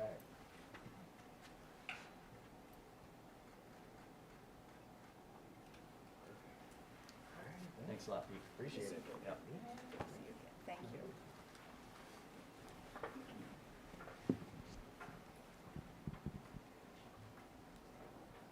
Bob Swingle is smart enough to know that I have this uncanny ability to get my picture taken with my eyes closed. And so I don't know if you noticed, but he's like shooting 10 shots in every second just to make sure he gets one without those closed. And do we have, Michelle, are we queuing up that one video at some point? Yes. Okay, we'll do that. All right, very good. That's a surprise, so you have to stay in the room to see the video. Next up is Blair Crone. And Blair is not in the room. I believe he is on the Zoom, or at least watching from YouTube. And Blair I think is the only one of these employees that I don't know, actually, and I'm not sure if I've ever met him in person, but Blair works in our Gold Beach office, and he is essentially the office support staff there. Blair's colleagues in Gold Beach nominated him for this award because of his incredible both internal and external facing customer service skills. As office staff in these smaller regional offices or district offices, the office staff not only serves our external customers, the folks who walk in the door and either need a license or have a problem or need to know who to talk to, but they're also serving our employees and our projects on the ground with that office support, which is incredibly important. And as many of you have heard me say before, I kind of take the Antarctic expedition view of ODFW, in that, if you've ever been to Antarctica and served on an expedition there, every member of the team is equally as important. You can be the chief scientist or the cook, and everyone is equally valued and equally as important to the success of the mission. And that's kind of the way I view it here at ODFW too. I try to go out of my way to really recognize staff at all levels for the contributions that they make. So Blair, we do have your, oh, very good. Okay, we do have your plaque, and I don't know if you can hear us or if you want to say anything, you're welcome to do that. Otherwise, we'll get the plaque in the mail, and thanks for your contributions. Oh, he's not? Okay, so he's, all right, very good. So once again, I'm talking to a screen with no one else there. Let's go. Let's see who's up next. Renee Merritt. I think Renee is in the room. There she is. Renee is our graphic artist. Again, these are the folks behind the scenes that are really helping us be successful, helping us bring products to the public. You know, they're not making presentations to the commission. You're not seeing them every day, you know, in our daily work, but behind the scenes, they're just making great contributions. So Renee, as a graphic artist, really works not just on our publications, be they electronic or old school paper publications, but also on our signage, and the signage that we're really trying to upgrade to make it more user-friendly, to make it more pleasing to the eye, to make it more welcoming to individuals with different language, that speak different languages. And Renee has just, you know, really helped us up our game there. As a side note, she's an incredibly talented artist as well, and I've seen her artwork. I'm sure it's probably for sale if anyone's interested. Just as a little shameless plug, but I'm incredibly proud to have Renee here and really appreciate it. Thanks, Renee. So Director Melcher, what languages do you speak behind you? This is Commissioner Labhart. What language do you speak? English. I don't think, yeah, she doesn't speak the English other languages, but she helps us with the. Go ahead.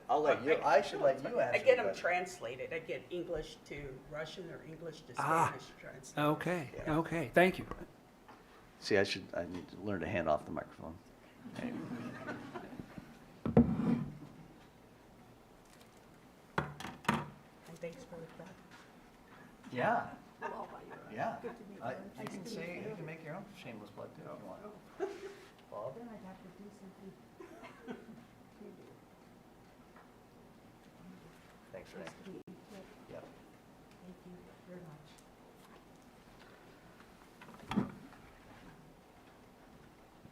much. Okay, next up is, John Postjan. I know John is here. I already spoke with him. He's here with his son, Hunter. We'll let Hunter not come up if he doesn't want to. But John Postjan, come on up. John has, and of course I've known John for at least most of my career. John's been with the department, I think, for 29 or on 30. Close to 30 years. John is he's one of our Access and Habitat coordinators, so he's the Access and Habitat coordinator in Northeast Region, based out of La Grande. And some of you probably met him at the Minum tour. John has just had an incredible career developing relationships with our landowners, our hunting community, our constituents, relationships that really, require the boots on the ground, the person that can go out and kick the dirt while they're talking the talk, so to speak. John has done an exceptional job of that. We're incredibly grateful to have him in that role. He's been instrumental, again, behind the scenes on the Minum acquisition, working with the Rocky Mountain Elk Foundation. Yeah, Nick is getting all the glory, but really John is the guy that's really been making it happen and been working on it probably for most of his career, at least at some level.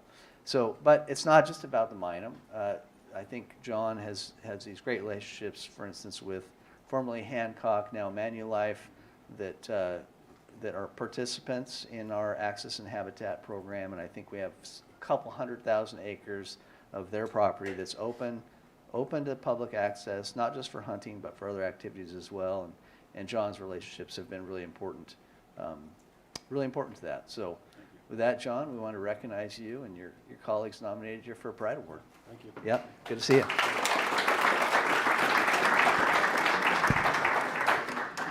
You want to say anything? No. When we close on the Minum, yes. There you go.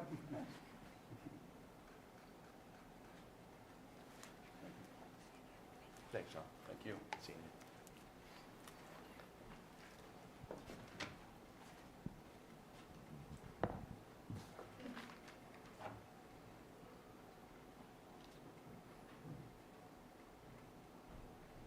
Oh, next up is Ben Ramirez. There he is. Good to see you, Ben. Good to see you. You were hiding back there. I didn't think you were in the room. Yeah. So Ben is our district fish biologist in Klamath Falls, and I don't know if you know Commissioner Hatfield Hyde or not, but Ben and I always think of Ben as being in Hines because I think that's where I first met you was when you worked in Hines about yeah. Yeah. And that was, I don't know when that was, 7-8 years ago, but nonetheless, Ben, he's currently the district fish bio in Klamath Falls. Not exactly the easiest place to work, not just because there's just a lot of things going on. And he's been, I think you've been with us about 10 years with the department. Ben has the really incredible ability to work through the issues, to see the big picture, to not get hung up on the small stuff, and to navigate through those troubled waters in the Klamath Basin so successfully. We're incredibly happy to have Ben and to have you nominated for this this prestigious award, and to have you travel all the way up here to have lunch with us as well. And I still remember the first time I met you. I don't know if it was at the fish release or if it was actually in the Hines office when I stopped by there. And I was just really taken back by his outgoing, gregarious, just incredibly pleasant person to be around. So congratulations, Ben. You want to say anything to the crowd? No, thank you. All right, thanks a lot.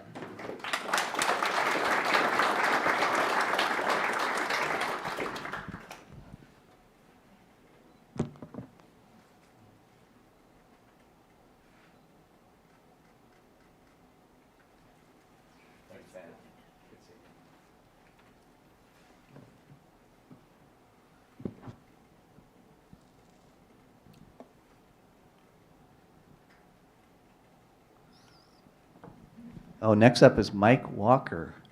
Is Mike in the room? There he is, Mike.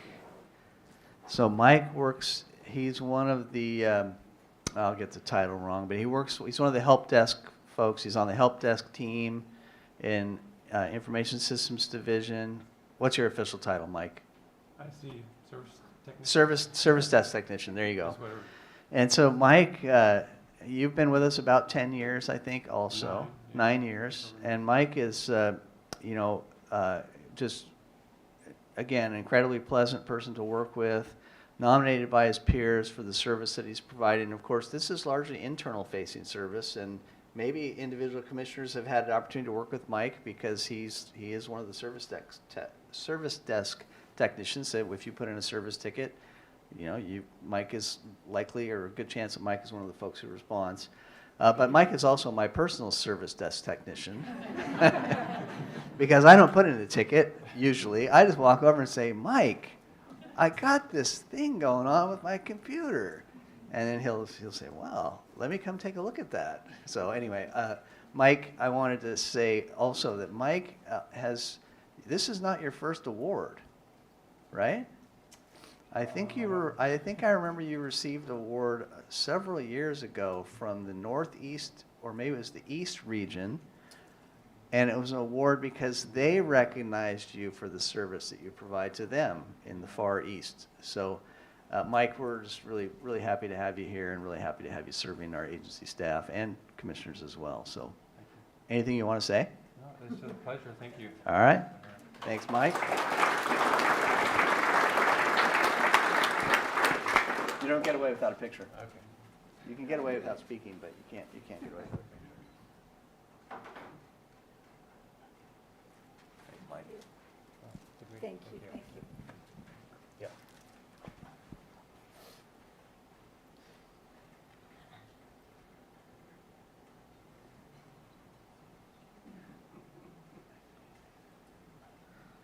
Oh, Kelly Walton. Come on down. Kelly Walton is the assistant game bird program biologist. Did I get that right? Yep. And she assists on both the upland game bird side as well as the waterfowl side. So there's a upland game bird coordinator, a waterfowl coordinator, and she assists with both of their activities. Kelly's also been with us, I think, about 10 years, maybe 9 years.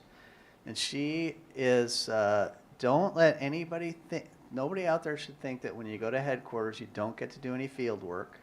Kelly is doing field work. She's leading our sooty grouse survey. She's working on new technology, on remote recorders for species ID.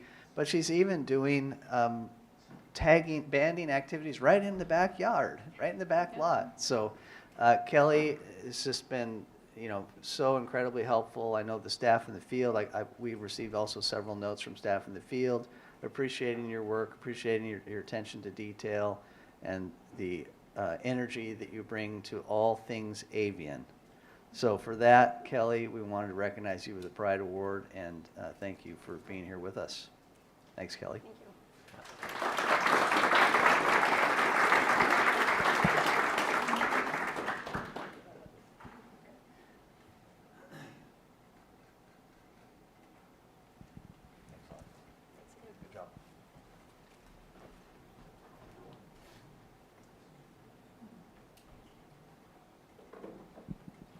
All right, last up for the individual Pride Awards is Danny Pettit. Is Danny in the room? Oh, there he is. See, they like to hide in the back. It's just, it's something about it. Come on up, Danny. Congratulations. See, I knew you had a real hand in there, so yeah. Did you get that look? Hey, did you get that look on my face? Danny is our archaeologist. So, and I have to say, I think it was about 6 or 7 years ago, we came to the realization that we needed to have our own archaeologist. We're doing a lot of work on our property, earth, ground disturbing activities, and we really need to up our game as it relates to cultural resources and our staff's ability to engage with, and cultural resource professionals without having to sign a contract. We needed that resource available for our staff. And so Danny, we hired, I think it was about 6 or 6.5 years ago, as our archaeologist, our cultural resources expert. I had to say we're in the process of hiring a second one because we have a lot of work, and we want to really, we want to do our best to be good stewards of cultural resources and really having a good partnership with our tribes. Danny came on board. He obviously, the shoes to fill were really small because we hadn't had an archaeologist before. But let me say he did a tremendous job. He has great relationships with all of our federally recognized tribes. He works, he's not just focused on, what's the dig of the day? He's focused on how do we engage and how do we inform and how do we educate our staff so that they know what to do. He's really upped our cultural competencies. I think we have some cultural competencies trainings now as well. We do trainings with our field staff, our district staff. And so for that reason, I am giving the Director's Pride Award to Danny Pettit, our archaeologist. And you're welcome to say anything you like, as long as you take that hand with you. Thanks, Danny. Yeah.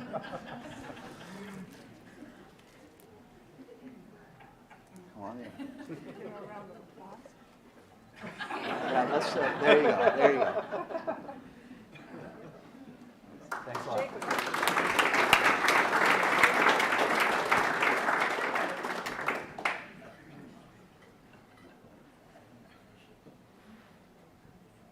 Okay, so that concludes the individual Pride Awards. How am I doing on time? Oh yeah, we're good. We're in good shape. So next we're going to go to our Team Pride Awards. And our first Team Pride Award goes to the Rogue South Coast Plan team. And I see Tom Friesen. I know that some of these folks are not in the room with us, but I'll read them all off, and then those that are here can come on up. Tom Friesen, Chris Lorian, Steve Major, Tom Stahl, Dan Van Dyke, and Mark Vargas. I know Mark's in the room. I know Tom's in the room. Come on up. So, Commissioners, I don't know that I really have to say a lot about the work product. related to the Rogue South Coast Plan because you all got to live it in multiple meetings and multiple discussions in a row. But I do want to recognize this team. They were nominated by their peers for the exceptional work that went on. I think it's really important to note also that there was probably more like 40 different staff engaged in the planning process. These individuals were really like the core team, but they had a number of other folks that were engaged at varying levels as appropriate. But they were the core. They worked that through. Unfortunately, it started prior to the pandemic, so we began with public processes and public outreach, of course, in person. They had to, as has been said too many times, they had to pivot in the middle and shift to an all virtual engagement process. Nonetheless, we can't recognize them enough for the work that they did, for the circumstances under which they did it, and the final product. So, want to recognize them and see if any of these folks want to say anything into the microphone. Oh, Mark Vargas does. Yeah, he probably wants to call out the other staff. Yeah.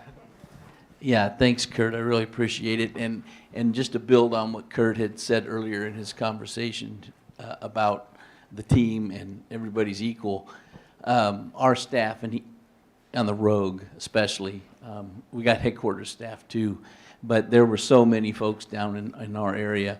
I want to especially call out folks at the Rogue Watershed, all the assistant district biologists that really helped out with this, because as the district biologist, Steve Major and Dan Van Dyke took the lead role in a lot of this activity for many years down there.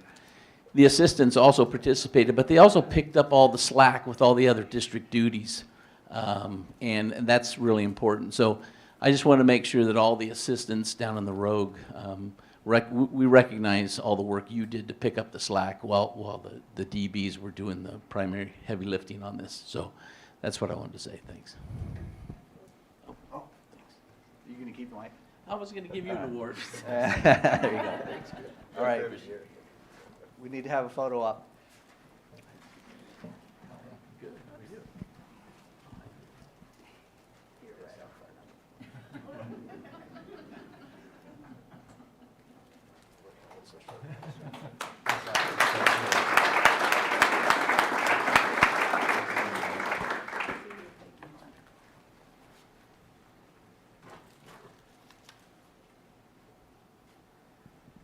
All right, the next Team Pride Award goes to Coal River's Hatchery crew, and I don't think any of them are in the room with us. No, they're all online. So let me just say a little bit, and this also is the Director's Team Pride Award winner, is the Coal River's Hatchery crew, and I'm going to read their names. And apologies if I mispronounce any of your name, but I'll do my best. So the Coal River's Hatchery Team Pride Award goes to Ada Carnes, Jean-Pierre Coman, Brian DeBerry, Lee DeBerry, Enrique Delamoro, Craig Irwin, Anita Great, Lisa McLean, David Pease, Jeffrey Seeger, Mitchell Semro, Thomas Stinson, and Daryl Yazzie.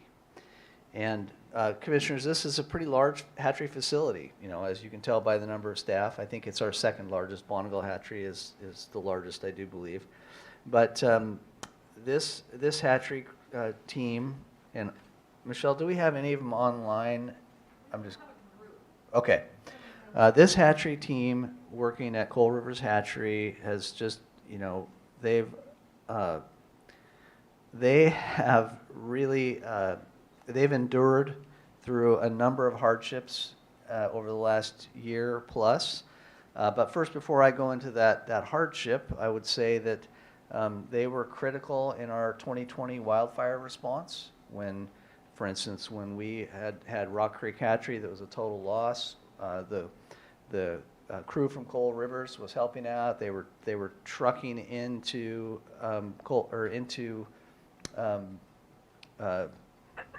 they were trucking into the hatchery that had burned down and retrieving adult broodstock.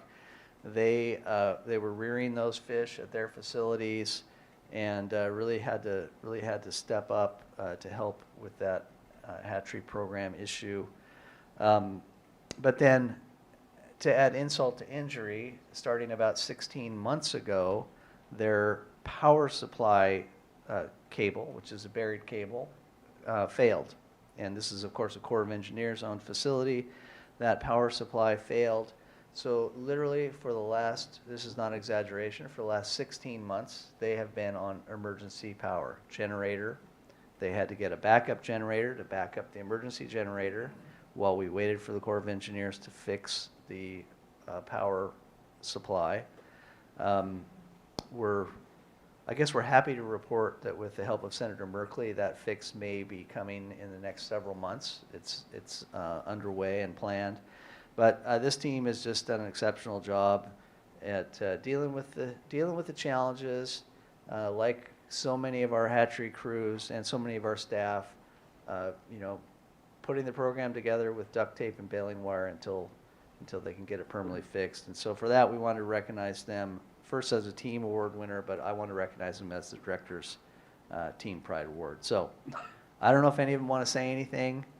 And obviously, we don't have to have our picture taken with them because none of them are here in the room, but really appreciate them and want to recognize their service.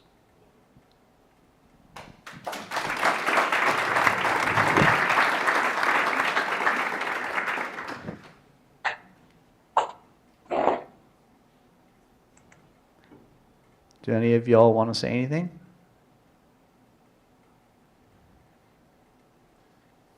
We just want to say thank you. Very good. Thank you back. Okay, that brings us to our second to the last award. And this award is a new award this year. And as staff was thinking about the important things, the important work that we do, and one of our real challenges that I think we've been fairly successful at is in succession planning and successional management. And a big part of that is mentorship.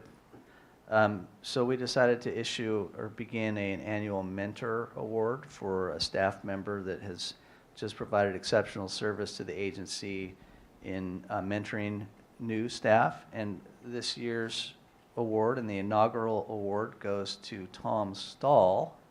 And I don't know if Tom looks like maybe he is still on the meeting, so we'll see if he wants to say anything when I get done. But Tom is, as you all know, he is currently the Conservation and Recovery Program Manager. He has been with the department for over 2 decades. The accomplishments of the Conservation and Recovery Program are exceptional, and we could go through a long list of things like we just saw the Rogue South Coast Plan. We could talk about the fact that we've delisted 4 fish species, removed them from the Federal Endangered Species Act listing, actually the first and only state to ever delist any fish species because of recovery. Others have been delisted due to extinction. Ours were delisted due to recovery. But that's not what this award is about. This award is about the hundreds of employees over the last 2 decades that Tom has mentored, hired, trained, coached, and mentored through their career at ODFW. And for that, we wanted to recognize Tom. And I don't know if Tom wants to say anything. Yeah, thank you, Director Melcher. Can you hear me? Yes, loud and clear. There we go. Yeah, thank you very much to you and everybody who contributed to this. I'm really, really honored and humbled. But I have to say, it's really, everybody I work with is so dedicated, passionate, and professional, and such great people to work with. It's really made my job easy, but I really appreciate the award, and thank you. Yeah, thanks, Tom. Thanks for your service, and thanks for training the next multiple generations. So we appreciate it.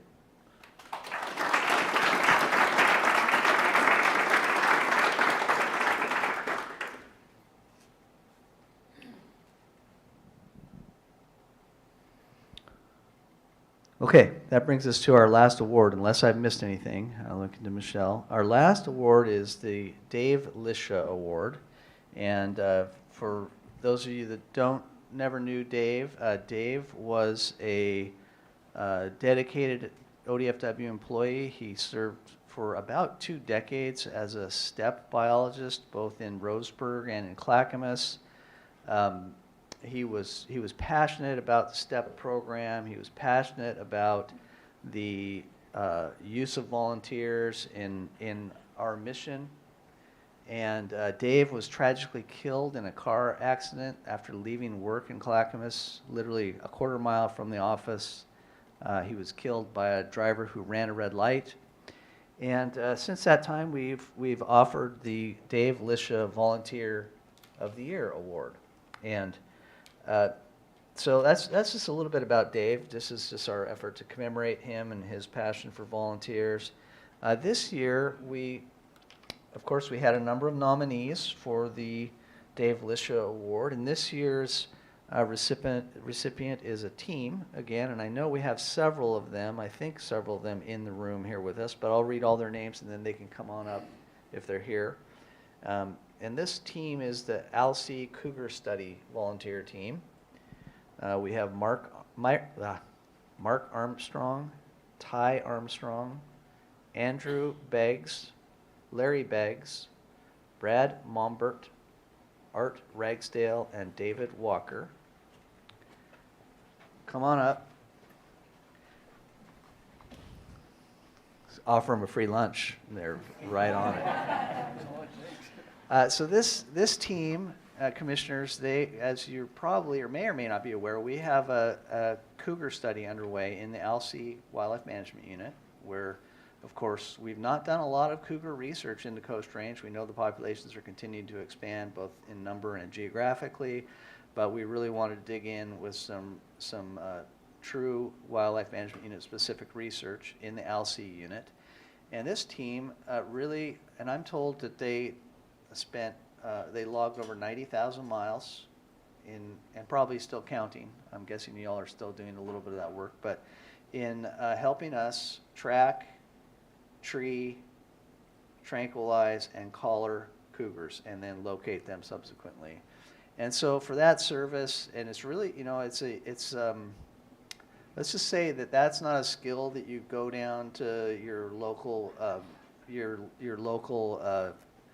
temporary services agency and procure.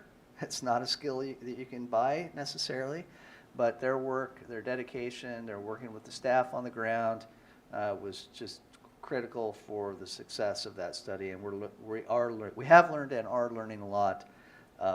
So for that, we wanted to recognize them with the Dave Lisha Volunteer of the Year Award.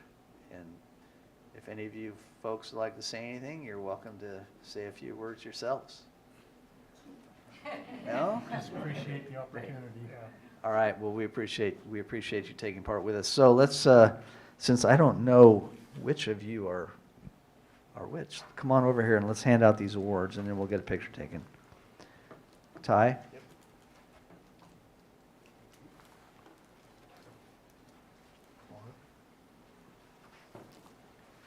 Mark? Yep.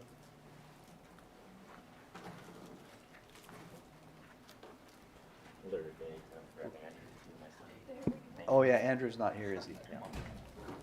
Thank you. There you go. Art? Yep. There's Art. Brad, is Brad here? Yep. Oh, there he is, all right. Brad? Did we get everybody? I think that's all. Oh, there he is. It's the only one of the group I actually know. Yeah. Good to see you. Yeah. Good to see you. Well, thanks a lot for all you've done for us and for your continued work, and we'll get a little photo op here. You might have to.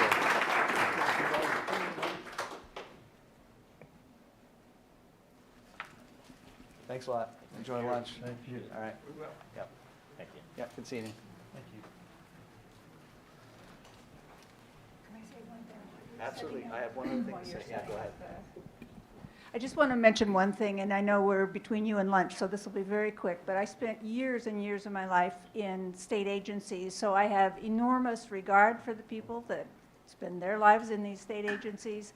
I have enormous loyalty to the work of these agencies, and I know that it takes not just a ton of work, but expertise and commitment to get these jobs done. So especially in the last couple of years, it just seems like you've had an even harder job.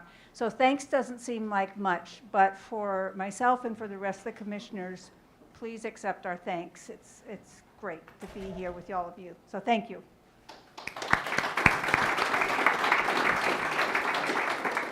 Thanks. And the last thing we wanted to show, not affiliated with the Pride Awards, if we have it queued up.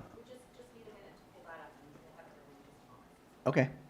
And what we have is, I'm not sure if she's in the room here or not, but as you may know, that Davia Palmieri received an award at the Western Association of Fish and Wildlife Agencies. She received the President's Award, selected personally by the President. I'm not the President, so I didn't select her. Somebody else did. But anyway, we had a short, just a video of that presentation, which I think is only like 3 minutes long, that Commissioner Labhart, I think, asked for us to share, so we're happy to do that.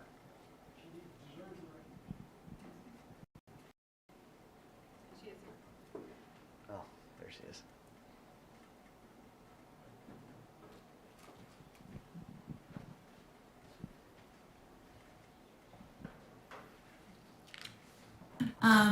So it really is my pleasure to be able to provide this award. In my own organization, we have a Backbone Award. And that award is meant to recognize and honor the people that you can always count on. Is it going to work? They help everyone in the team stand tall, and they cushion the blow when things get tough. And when they're gone, Well, I might just say something. So Davia received this award at the Western Association of State Fish and Wildlife Agencies. So it's the entire Western United States, and she was chosen from all of the Fish and Wildlife Agencies.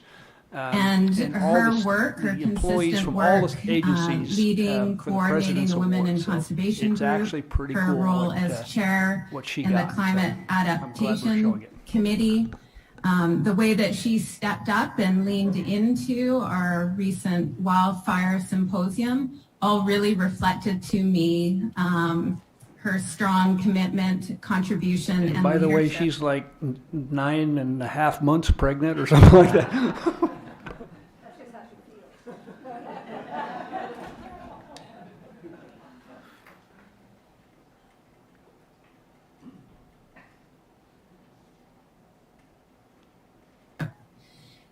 When I started speaking to people about my thoughts with respect to recognizing Davia with this award, I just can't even explain how many people just, yes, you must.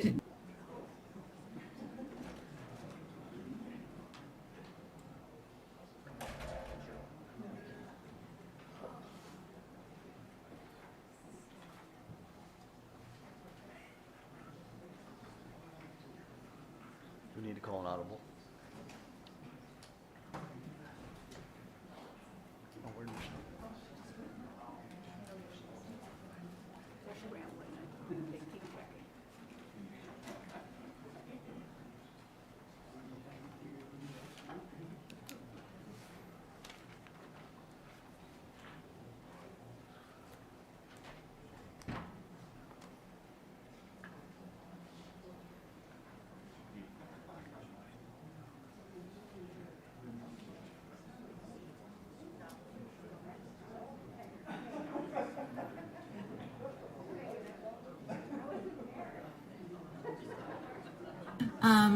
So it really is my pleasure to be able to provide this award. In my own organization, we have a Backbone Award. And that award is meant to recognize and honor the people that you can always count on. They help everyone in the team stand tall, and they cushion the blow when things get tough. And when they're gone, you really feel the pain. So as I was considering my experience within the WAFWA community, the first person that came to mind was Davia Palmieri. And her work, her consistent work, leading, coordinating the Women in Conservation Group, her role as chair in the Climate Adaptation Committee, the way that she stepped up and leaned into our recent Wildfire Symposium all really reflected to me her strong commitment, contribution, and leadership. When I started speaking to people about my thoughts with respect to recognizing Davia with this award, I just can't even explain how many people just, yes, you must. That is a great choice. Their experiences that they shared with me just reflected how she steps up behind the scenes, she connects people, she navigates politics. She has been leading on Oregon State's tribal relations. She's incredibly intelligent. She's a principled pragmatist and politically savvy. Those were just a few of the different comments.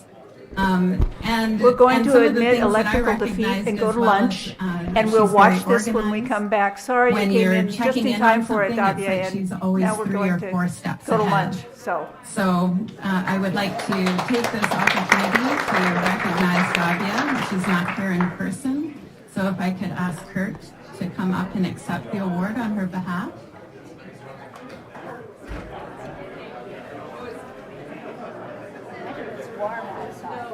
oh, it's still be warm. Chair Wall. It's supposed to be 85 out there. Yeah.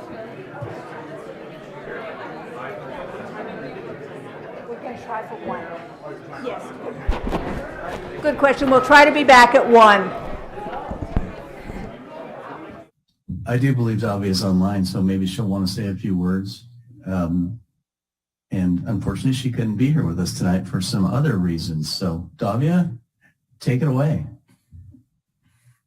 Thank you so much, President Zalakis. I'm incredibly honored to receive this award, particularly from you as president of WAFWA. And I'm sorry I couldn't be there with you all, as Director Belcher obliquely referenced. I'm very pregnant and unable to travel. So I hope to see you all again soon. And just thank you so much for this recognition, but more so for the opportunity to work with you all through WAFWA and here in Oregon. And I'm grateful for every person in the room there and every person that I get to talk to about the great conservation work we do together. So thank you.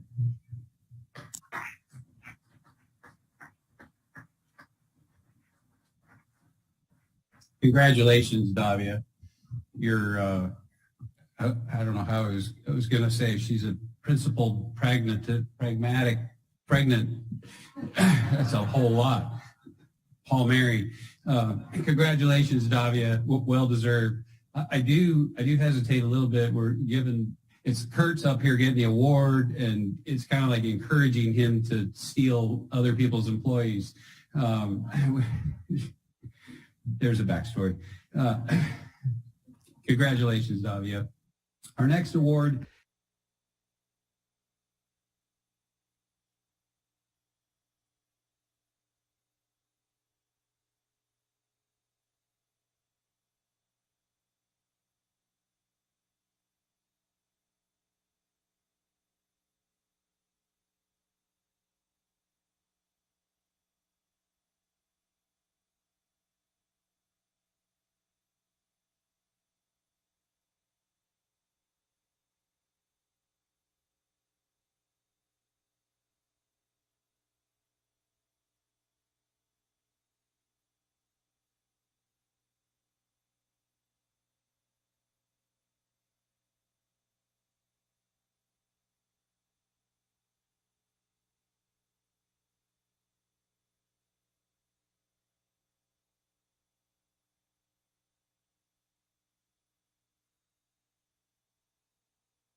You know if Ben Ramirez is still sitting out there? I told Mark that this might be Kevin's last in-person commission meeting, and Mark didn't know he was retiring.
So I think we're about ready to get going on the afternoon part of the meeting, and we will start with item C when we get there, and we'll pick up the other items afterwards.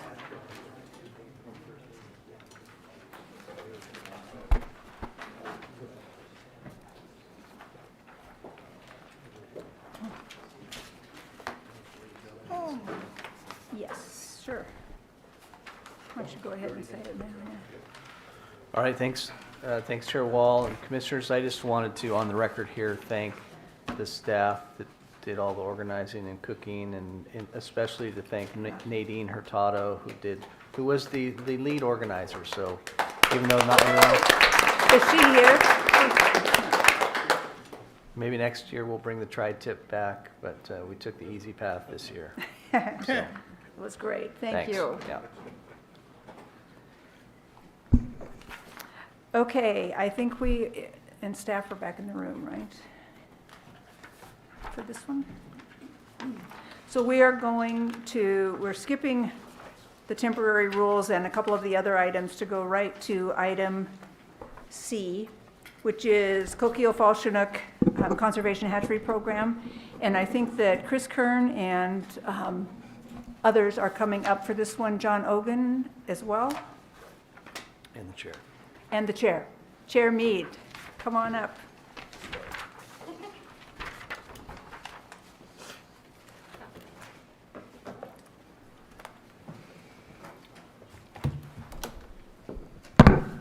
And who's starting? So, Chris, are you? Chair Mead's. I talked him into allowing me just a couple minutes for opening comments, if that's all right, Chair Wall. Go ahead. Thank Absolutely. you. Chairman, thank you so much. Commission members, Director Melcher, it's good to be with you all today. Daisla, greetings, friends. And I just felt it was important for me to come here today personally and talk about some of our thoughts on a number of items that we've been working on. And I just first have to say, I come here with continued gratitude from the Coquille Indian Tribe for your progressiveness, even bravery in adopting the Cooperative Management Agreement. Thank you again for being a part of the new history with the state of Oregon and tribal government to government relationships in Oregon in natural resources. I just commend you all for your support. Second, I just wanted to take just a couple minutes to share with you some of our accomplishments in the last 6 weeks since we saw you last. Yeah, it's only been 6 weeks. But we shook hands that day as partners, and it was a good day for the Coquille tribe. And we went to work. We have been reorganizing and adding capacity for the Coquille Indian Tribe's Natural Resources Department. John Ogan has now become a full-time staff person on our team. I'm so happy to say that today, as our Assistant Executive Director for Natural Resources. He's leading our organization and building our Natural Resources Department to implement our MOA. He's already added fisheries technicians to our staff and is recruiting other expert technical staff now. We, along with ODFW staff, coordinated our respective America the Beautiful Challenge grant application recently. We collaborated on how to drive those funds to Oregon. In our case, we submitted applications requesting $5 million in funding for the co-management agreement areas, and a large part of that is directed at our response to the Fall Chinook emergency on the Coquille River.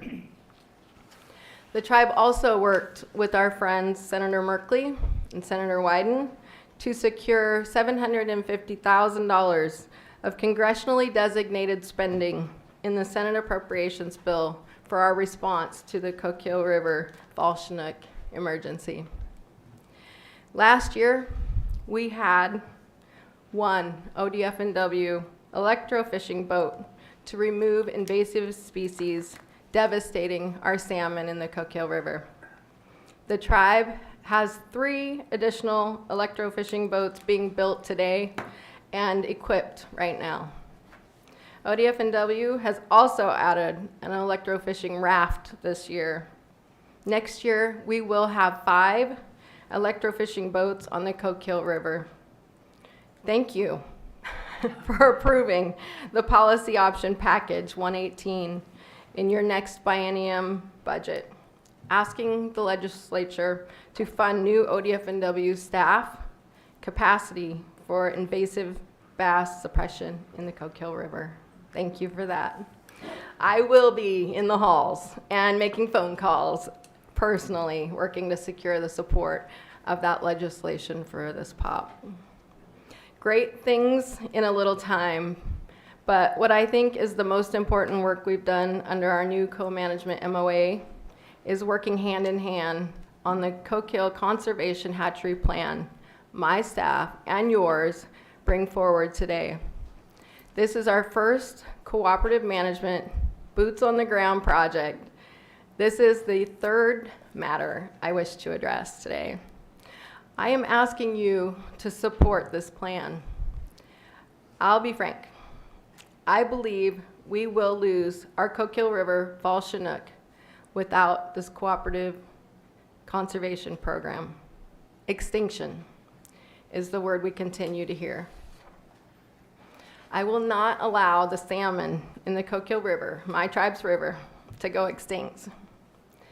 I cannot look in the eyes of my people and tell them that I didn't do everything in my power, in our power, to save our salmon. This plan is a lifeboat. It gives us just a bit more time to put our new assets and funding on the ground to remove invasive species and improve habitat, much needed habitat. We have to put this plan in action in a matter of weeks, or we lose a year. It is so very early for such an important measure for our new co-management partnership, but it's here.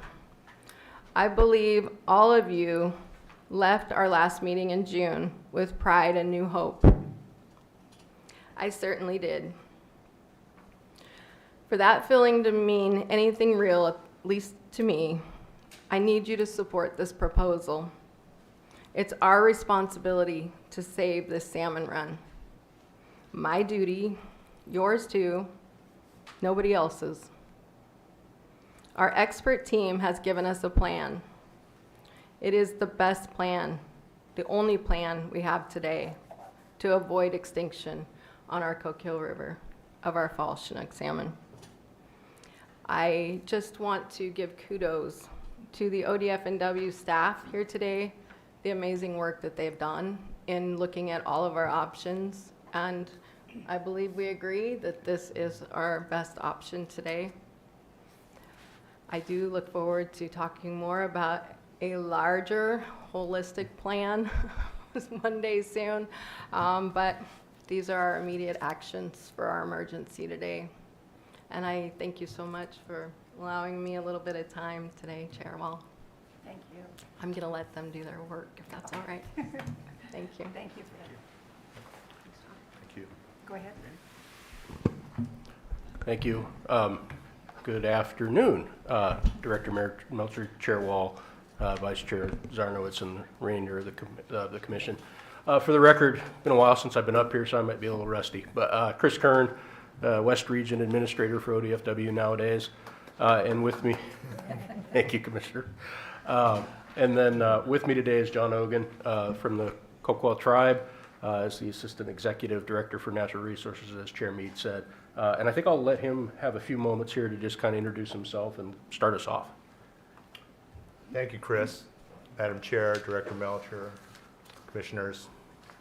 Very nice to be here with you this afternoon, and thank you for the wonderful picnic. That was an unexpected surprise. Thank you very much. So as Chris said and as Chair Mead said, we've worked very hard on this plan together. I've been personally involved. My staff, my expert fisheries staff at the Coquille Indian Tribe has participated in this extensively as well. And we're pleased to have the opportunity to bring it here before you. We are off to a quick start, as Chair Mee said, on this new relationship. We've already begun the on-the-ground partnership. We're out on the river, removing the invasive bass. We're developing the plans for the acclimation and release sites for the conservation hatchery that you'll hear more about. We're asking you to approve today. We are really engaged in a way that's just tremendous to me.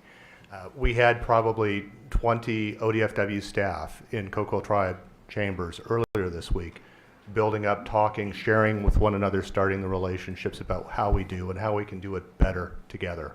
Better not only for the tribe, but better for Oregonians, wherever they are, and better for the resources. So Chris, I know we have a lot to share with the commissioners, so let's go ahead and get into the presentation. Okay. Thank you, John. Let me see if I've got the technology figured out. I don't. I was told not to touch the computer. Oh, there it goes. It just took a moment. Okay. Thank you. So just kind of start things off. I know, the packet you received is very specific to the conservation hatchery program proposal itself. So a little bit of background on some of the other items associated with the coquille population. Just as background, the population, coquille fall chinook population, was evaluated as part of the CMP process, which was adopted in 2014. And at that time, the population was actually rated as highly viable. It was one of our healthiest populations. So there were some limiting factors identified in the CMP, but at that time they were really in the context of how do we get from what our current status was to a highly productive and desirable status, rather than how do we get from a poor status back to something sustainable. And so at that time, primarily limiting factors were identified that included habitat connectivity and in-stream habitat structure, which is a very common thread across multiple populations on the coast, not just the coquille. Secondary limiting factors included predation by non-native fish species, availability of gravel within the basin, making sure we track harvest, as well as there's some sedimentation issues within the river, water quantity, water temperatures. Those are all issues that also affect multiple populations. So most of those not unique to the coquille either. Okay. In the CMP, and again, in the context of what we knew at that time, which was still having this population be highly viable, we did identify that actions for predation, such as modifying or removing bass limits, which we did, and I'll cover that a little bit more later, targeted removals of bass, and restoration of some haunted habitats and improving water quality were important. There were literally too many habitat actions to list. And so I did not try to list them on this slide, but the CMP has a number of them. Harvest, incorporate our management under sliding scales to make sure we're adjusting harvest appropriately to abundance. And then reviewed the hatchery program and established a 150,000 smolt release, which occurs in the lower basin in the coquille. And Chris, while you're switching, you used the phrase highly viable a couple of times. I want to put a number on it for you. At the time of the CMP developed, highly viable, in that period around 5 years prior to its completion, there was an average of just under 11,000 naturally spawning adult fall chinook on the spawning grounds. That's 11,000 fish on the spawning grounds after the fisheries occur in the ocean, in the river. So that's what we mean by highly viable. And you've heard before, so it's not news to you that the population has changed markedly since that point. It was historically very healthy, but it essentially crashed after 2017, and you can see that in this figure, a time series from 1986 to current. So from 1986 to 2017, as John just mentioned, the average abundance was about 11,000. The lowest we'd observed, which you can see is 2007, there was about 3,500. And for context, since 2018, in 2018, it crashed to about 500 fish. And then the highest numbers we've seen since then was nearly 900.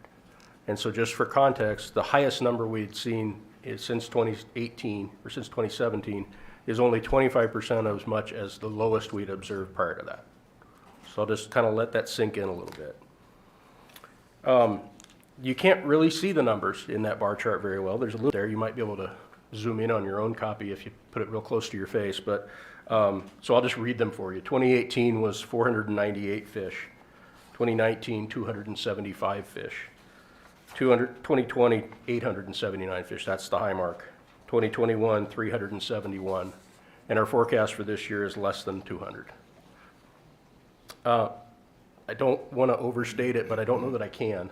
I think this is one of the most starkly dramatic declines you've seen yet. The next probably one is maybe the early 90s when some Snake River populations collapsed.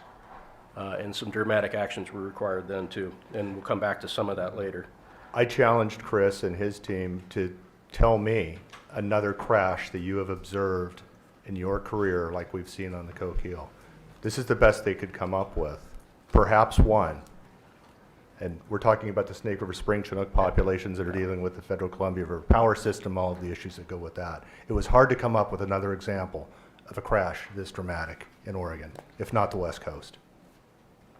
And that has continued for 4 straight years and going on a 5th. Yeah. So this one I think I'll turn back over to you to talk a little bit about our partnership before we get back into some of the more of the assessment side of this presentation to give you some more facts. Thanks, Chris.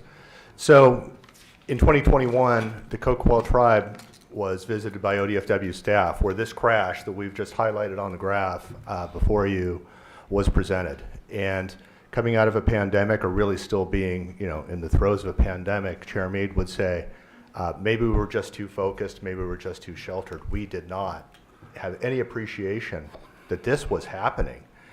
The tribe declared an emergency. The tribal council passed a resolution declaring an emergency pursuant to tribal law, which had real consequential effects. It allowed them to make budgetary decisions that they could not otherwise make. It was an all hands deck, on hands deck approach. You've seen we've been investing resources to respond to this. We're coordinating efforts with our local community. The call to arms has went out. You've all received packets with respect to this particular conservation hatchery proposal with some of the community partners that have not only supporting us here, but they're out there working with us, shocking the smallmouth bass, working on the habitat, our conservation district folks. The community's really jumped into this to support us as well. Under the MOA that you adopted on June 17th, again, thank you very much. What we're doing is you're seeing the coordination and collaboration happen. Chair Meade spoke to several of those things. It's not only this conservation hatchery, which is critical, it really is the critical on-the-ground action, but we're also, as you said, coordinating with other elements of the staff on grant applications and long-term planning, sharing contacts. We get more partners even on board helping us with the Coquille problem. We're cooperatively working on monitoring and evaluation plan for this conservation hatchery. I think Chris and I would like to come to you with a fully described in every detail monitoring and evaluation plan, but we can't and we have not. But we have the key features, scientifically sound criteria and approaches that we are collaborating on together to develop that, because as Chair Meade said, we just can't wait to do it next year till we have everything perfect. So, but we are working with that. Working with one another on that. We have increased, as you heard, our electroshock fishing power in the Coquille Basin. Again, this is one of the reasons that I heard back from you as to why this partnership with the Coquille tribe, not only for the government-to-government relationship, but for actually delivering resources to the ground, we've moved very rapidly. Said we have 3 boats under construction right now. We'll get one in August. We're hopeful to get another, perhaps still during the shocking season. We'll have all 3 deployed along with 2 ODFW boats next year. Our fishing power for this is probably only rival to what we've done on the Columbia River in the past with northern pike minnow. So we're really working hard on the bass removals right now. And I've already addressed the grant application, which was the last bullet. So we have a lot going on. We're really busy. And I didn't even touch on the other things we're doing, where we had 20 of your staff in North Bend last week. We're working with them on the wildlife side and other things as well. Thanks, Chris. Yeah. Okay, so going back to sort of what's going on in the Coquille, I've created a figure here that shows a couple of nearby populations alongside the Coquille. So you've got the Umpqua and the Coos shown here. And what we have seen, and this is something you've heard before recently, is we had a general decline across the coast, and in some places we're still in sort of a low trough. And that was generally associated with poor ocean conditions and some drought effects. You've heard that before. However, it goes without saying, we saw the greatest decline in the Coquille, and we haven't really seen it bounce back yet, whereas the other ones have didn't plummet quite as far, didn't stay down there quite as long so far. So we're seeing a little bounce in some of those. We generally see these populations cycle together, at least in approximately, and so the question becomes, why are they not doing that now? Why is the Coquille dramatically worse? And so obviously we want to try and dig in on what's different about the Coquille. Or is there something different about the Keel? The answer is yes. And so we, at ODFW, the staff, a lot of work done by our RED group, who we've seen products from before, as well as our district staff and others, conducted an assessment in 2020 to try and identify what limiting factors might exist in the Coquille, and also make some recommendations for actions we could take. So again, we already had some recommended actions that were being implemented under the CMP. This was, what's next? What additional things could we do? So just in terms of the factors reviewed, and I'm just going to go through and kind of list out the things they looked at and kind of what they concluded from those examinations. Obviously, we talked about ocean conditions. That's always a factor. We've had some very poor conditions from 2015 through 2018 when a lot of fish a lot of juveniles hit the ocean and found a bad environment there. So that affected all the populations pretty much, and we've seen that. Predation, a significant factor. We've had striped bass in the system for decades. We know they're predators on some onids, but they've been around, and we've seen them cycle up and down and not seen this kind of response in the Coquille Chinook population. On the other hand, smallmouth bass are more recently arrived.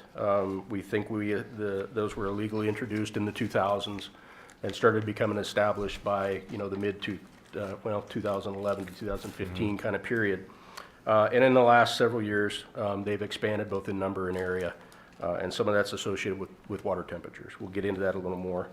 We also looked at environmental factors on their own as sort of a separate thing from their effect on smallmouth bass, things like temperatures and river flows.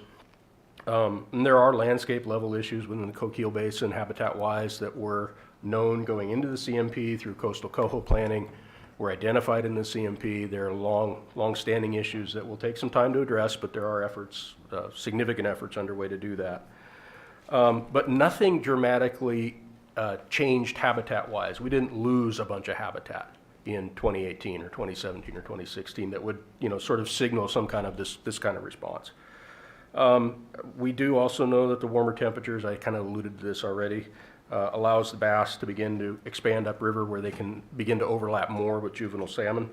And that's coupled with the fact that as the water warms, their rate of consumption goes up. So the warm time of year, they move around more, they feed more. Our fall Chinook juveniles primarily leave the system as age 0 smolts, so they're relatively small compared to like coho or steelhead, which we have not, by the way, seen decline this significantly in the Coquille. And so they also leave, the juvenile smolts also tend to leave, the wild smolts leave the system during that sort of time of year where the bass are becoming active and moving around and feeding pretty extensively. A unique thing about the Coquille River system, unlike some of the other coastal basins, they don't have, the river doesn't have a lot of cold water inputs. It doesn't have snowmelt, doesn't have a lot of springs, although we're looking to see if we can find some. So it essentially goes up and down in temperature kind of as the air warms, so just environmentally, and not a lot of cooling inputs. Again, I mentioned earlier, there's a lot of habitat work's already gone on to address legacy effects. A lot of our coastal rivers had splash damming and other damaging things decades and decades ago. And so we know habitat restoration is really key to the salmon themselves, but it can also help us address the bass issue in terms of if we can find ways to make the habitat more suitable for salmon, less suitable for bass, whether that be by temperature or other mechanisms. Finally, we do, so that's the habitat productivity component. We did look at hatchery effects. There is a small harvest augmentation program in the Coquille that I mentioned earlier. Comes out of Bannon Hatchery, which is very low. Bannon Hatchery is just right outside of the town of Bannon, basically in the estuary. Very low in the system. The fish are also released very low in the system from that hatchery, and so we don't see a lot of overlap, hardly any, on spawning grounds because they just return to the hatchery and lower in the system. Seining efforts over the years, we've not seen a lot of overlap between hatchery juveniles and wild juveniles. And then historically, when abundances supported it, which they don't now, we also had a very high rate of inclusion of wild fish into the brood over time, very high for a hatchery. So that's a good thing genetically to try and keep that a lot of wild input. We don't do it now because the numbers are so depressed. And haven't for some time. Haven't since the crash, yeah, or at least since we were able to measure the crash, yeah. And again, the hatchery's been in operation for a long time. And we hadn't seen this kind of response in the wild population before. And the hatchery returns have also been very depressed in the last few years. Lastly, we tried to identify that disease could be a factor. We didn't have a lot of samples to draw from on that, but so we don't have a real firm conclusion on that, but didn't see any really obvious signs that that was a significant issue. And so, moving on, this is a long-winded way of saying that our conclusion is that we're mostly looking at an effect of predation, but exacerbated by environmental factors both in freshwater and in the ocean.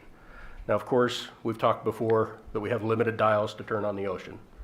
So we are primarily focused here on predation and habitat. But Chris, might on the ocean, we do have limited dials to turn on the ocean, but what we are seeing is what your staff has reported before, an uptick in ocean conditions that are helping the productivity of salmonids. You're watching your staff and the fish runs report forecasted up and down Oregon. I'll take, for example, the Columbia River.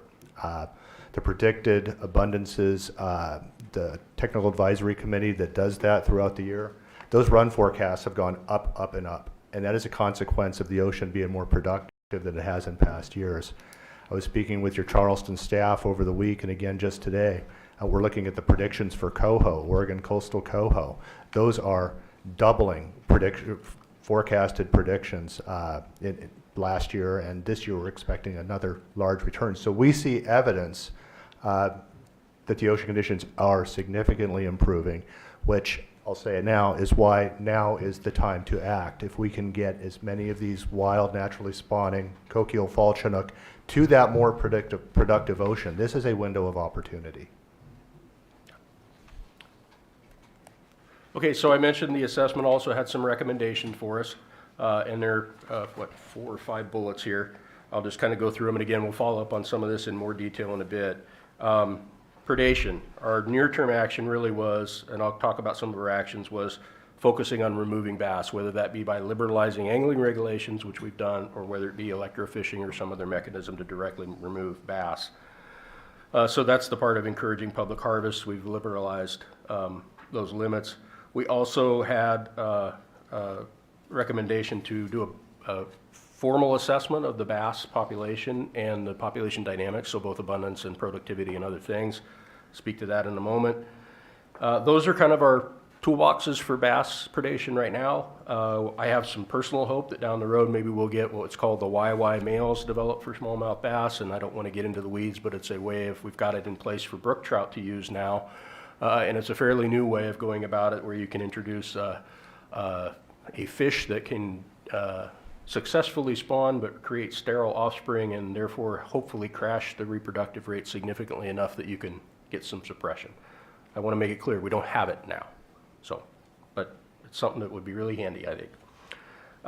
Also needed to improve our monitoring of temperatures, ability to model future water temperatures and understand what's going on, and then prioritize aquatic habitat for restoration. The prioritization of habitat, well underway. Temperature monitoring, I'll speak to that a little bit. We've also got, I think we and the tribe both have some efforts going on that we can speak to in a moment. We also know we need to improve our understanding, you've heard this before in a number of different contexts, of what are the effects of freshwater and ocean conditions on productivity. And in this case, it would be for both the Chinook and the bass. And so we need to work to improve our understanding of those. Implement conservative fishery management. I'll illustrate how we've done that. And then lastly, and again, this was 2 years ago, So we didn't know what was going to happen in the following 2 years, but it put on the table the potential for use of a conservation hatchery program as an emergency measure, the lifeboat we've talked about. Okay, so on this slide, just before I get into what's on here, the dark text are really the sort of actions, and the light text is the monitoring and evaluation component that goes along with those actions.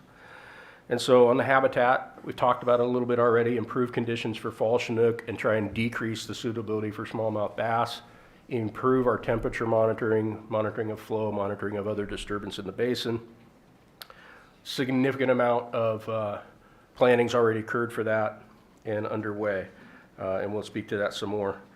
On the predation side, conduct removals. Again, there's a habitat nexus there as well with that suitability issue. And then the assessment of population dynamics, which will help us model how effective we can be at removals and what the outcomes we can expect from those efforts might be, and managing harvest very conservatively. So very much consistent with what you saw before.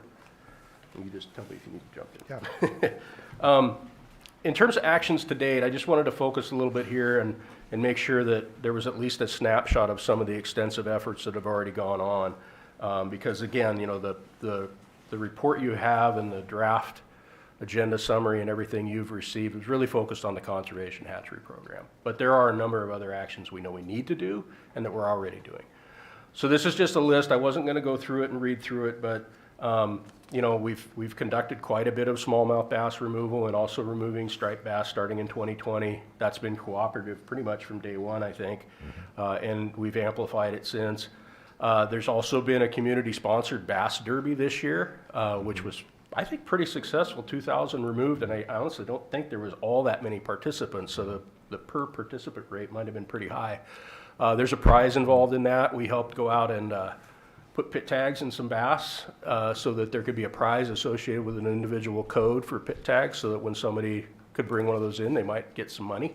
The money is provided by the local community, just to try and encourage folks to bring all those fish in, right? So we didn't want to use an external tag where they can identify the one that they want and then throw the rest back. Nope, you got to bring them all in.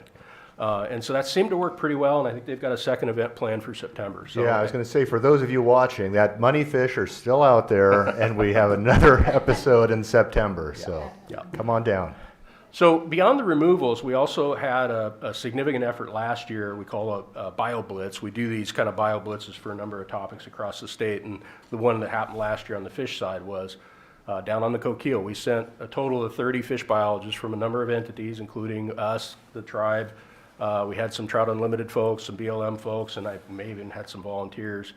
Essentially collecting bass for the purpose of getting the information we need to build population models.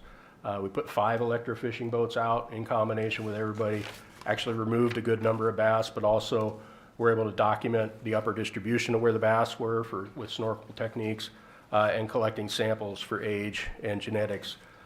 We are still analyzing that information. Unfortunately, the person that was on point for doing that analysis left the agency, so I think we're looking for somebody to take that up fairly soon. But this is important because it'll help us craft our responses and understand what do we need to do to be effective, how can we manage our effectiveness and monitor it, and are there more surgical ways, I think, than to conduct these efforts than just simply going and hitting it really hard. Maybe we can hit it really hard, but in a surgical way. Mm-hmm.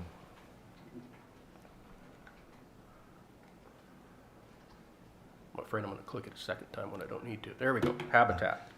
And this one I think I'll take the first tranche of things. So in addition to the electrofishing power on the bass we've been talking about, as Chair Mead said, we know this needs to be holistic, and you only get to look at the slice of the conservation hatchery proposal today, so we're trying to build out. There is a lot going on around the effort here.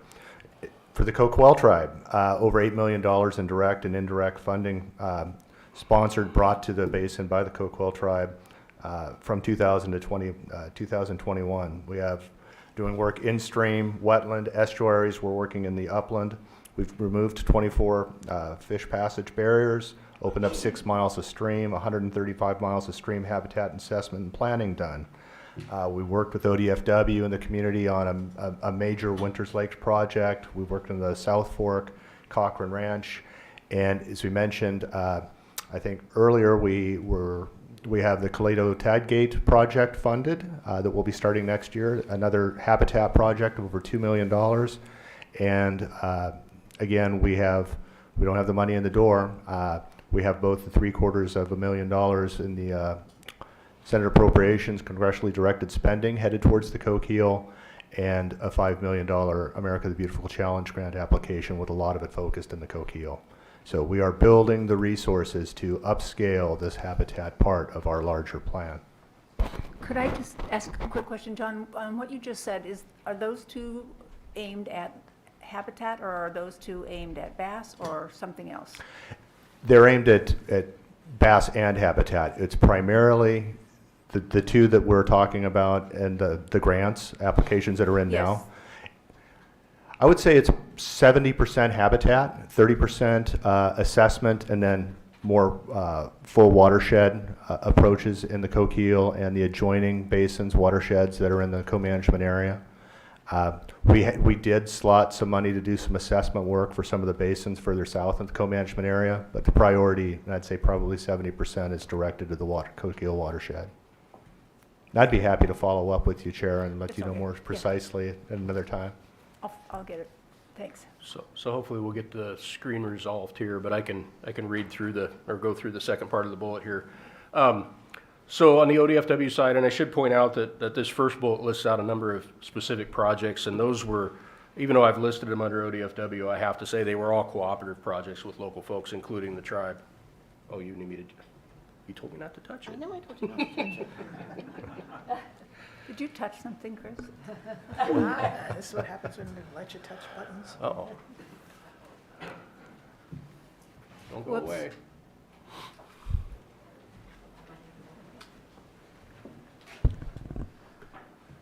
Check this out. Just give me your password, I'll take care of it. We can all see it.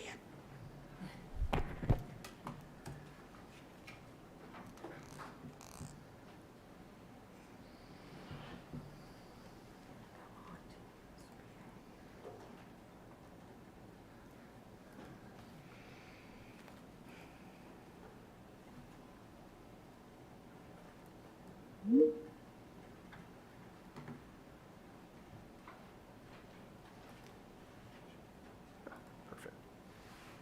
Yeah, I think you're good. Thank you, that was quick.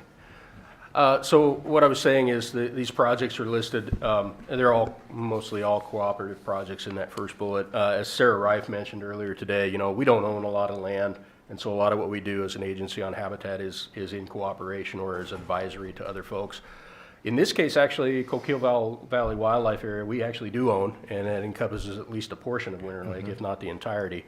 And so that was a big project in the Coquille Basin that's done now, and actually now to the point of showing benefits and showing benefits in relatively short order, being used extensively by Coho, and we're seeing signs it's being used by Chinook as well. So it's a tidal inundation sort of project that lets fish get out of the main flow of the river and into those off-channel areas. Recall earlier, one of the primary limiting factors in the CMP I mentioned was habitat connectivity, and that was specifically in the Coquille, that tidal connectivity of being able to flood these areas tidally that fish can access. So that's in direct response to that. I'll also point out that we would not have been able to do that project absent significant help from the Coquille tribe in securing most of the funding that went into that project through, I think, Pacific Coast Salmon Restoration Funds. And so that's working, it's doing well. We've also funded 3 passage projects with the drought funding you may have heard about. We've got applications in for 8 additional in-stream water rights in the basin. We're doing intensive fish monitoring for effectiveness at places like Winter Lake, and also I think the areas associated with Baker Culvert and Bandon Marsh. And to the point of temperature assessment that I mentioned earlier, just last year went out, our staff deployed 23 temperature loggers throughout the basin trying to identify places where there may be refugia of cold water inputs. Also, what temperature criteria might be more suitable for bass, so might be apt to have bass come in, and where the overlap between salmon and bass may be occurring.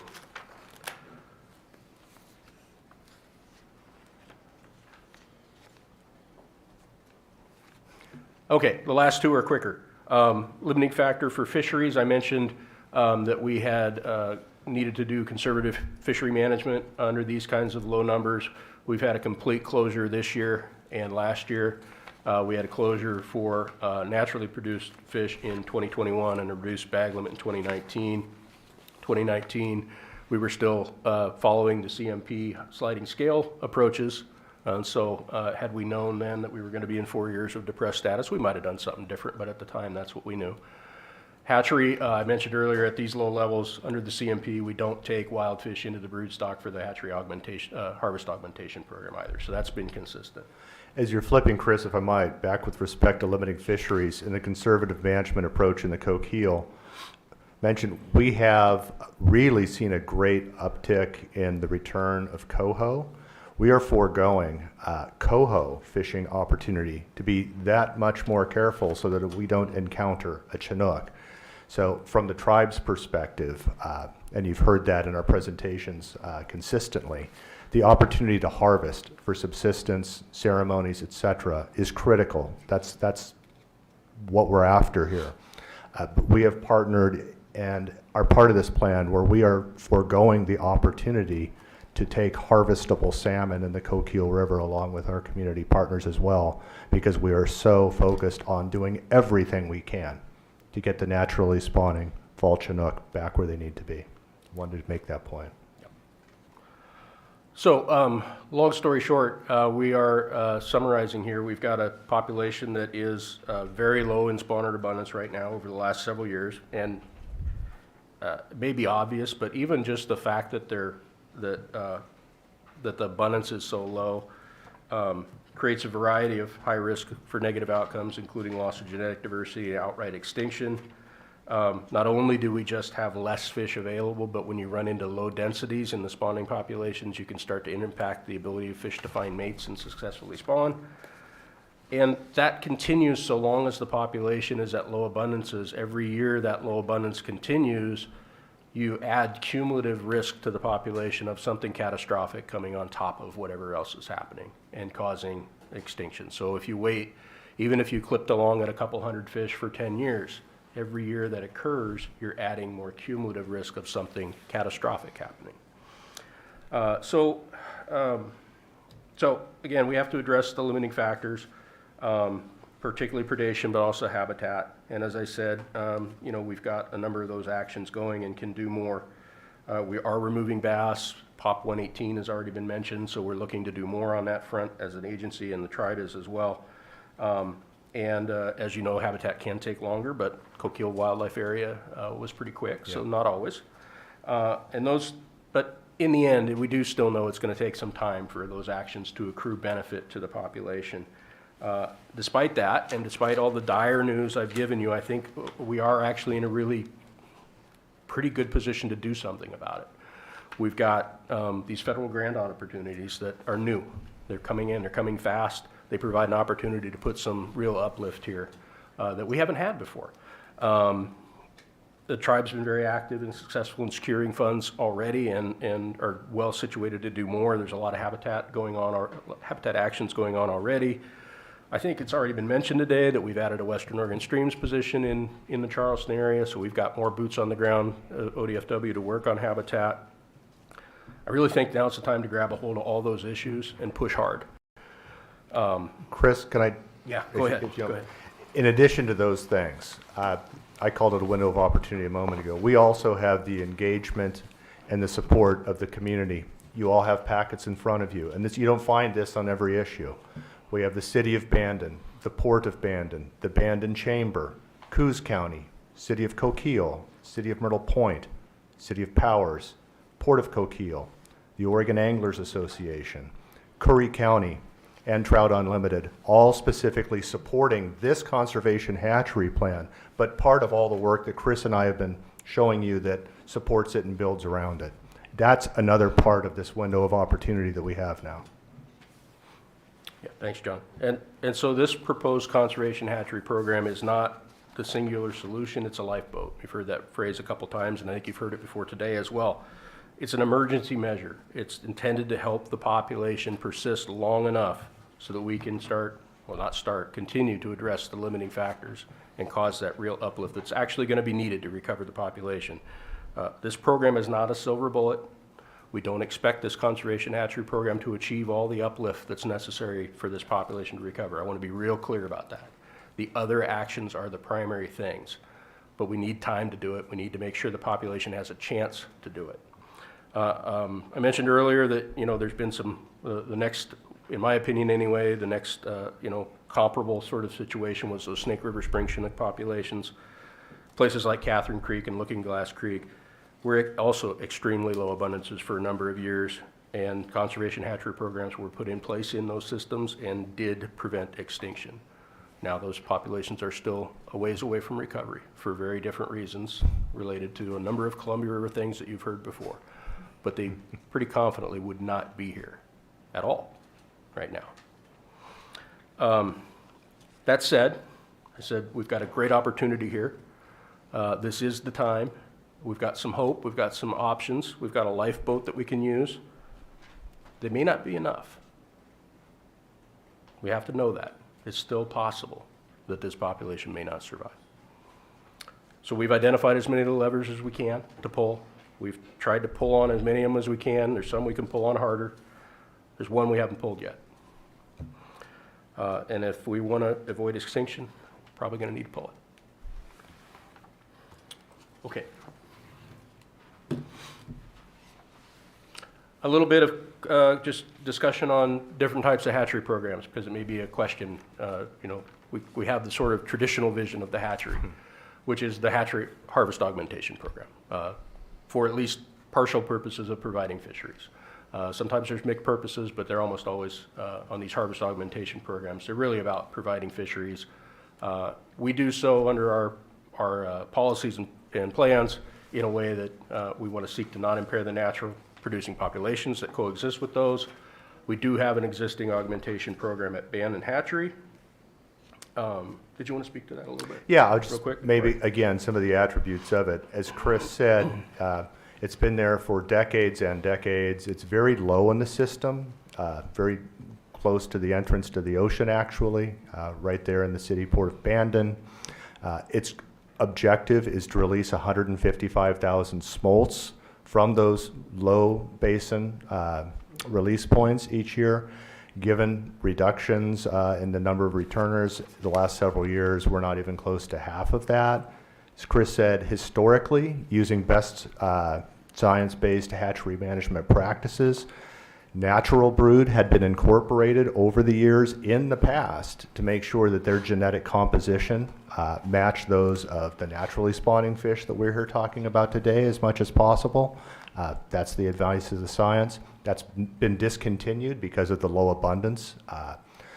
Maintaining that augmentation facility down low in the system is very, very important to the Coquille tribe, because now, and perhaps for some time, as we work on the natural population that spawns higher in the system, that is really the only fish that we can anticipate, although Chinook we can anticipate harvesting in the near future, if we can get those fish returning at a bit higher rate as well. So, thanks, Chris. Yeah, and just something a little off the cuff, because I wonder if my comments about wild brood have generated some potential down questions here. The Bannon program is pretty small in the scale of very small. fall Chinook programs. And so when I say wild fish going into the brood, we're not talking very many. We're talking dozens to tens to maybe 100 or so. I'd have to check with staff on. We're not talking thousands. Very, very small program, generally speaking. A conservation hatchery program is sort of the other of the two types of programs as we define it in our Oregon policies. That program is more specifically directed at maintaining or increasing the number of naturally produced fish, again, without reducing the productivity of the natural fish. There are several different forms of conservation hatchery program. I'm not going to go through them all. There's 7 or 8 different sort of definitions listed in our policy. Things like egg banking and captive rearing, which you may be familiar with from things like Redfish Lake sockeye. What we're talking about here is what's traditionally called a supplementation program. The goal of that is to route a portion of the population through the hatchery system to bypass a bottleneck of survival. In this case, that would pretty much be predation. And then get a temporary gain to survival boost. In this case, put spawners back on the spawning grounds.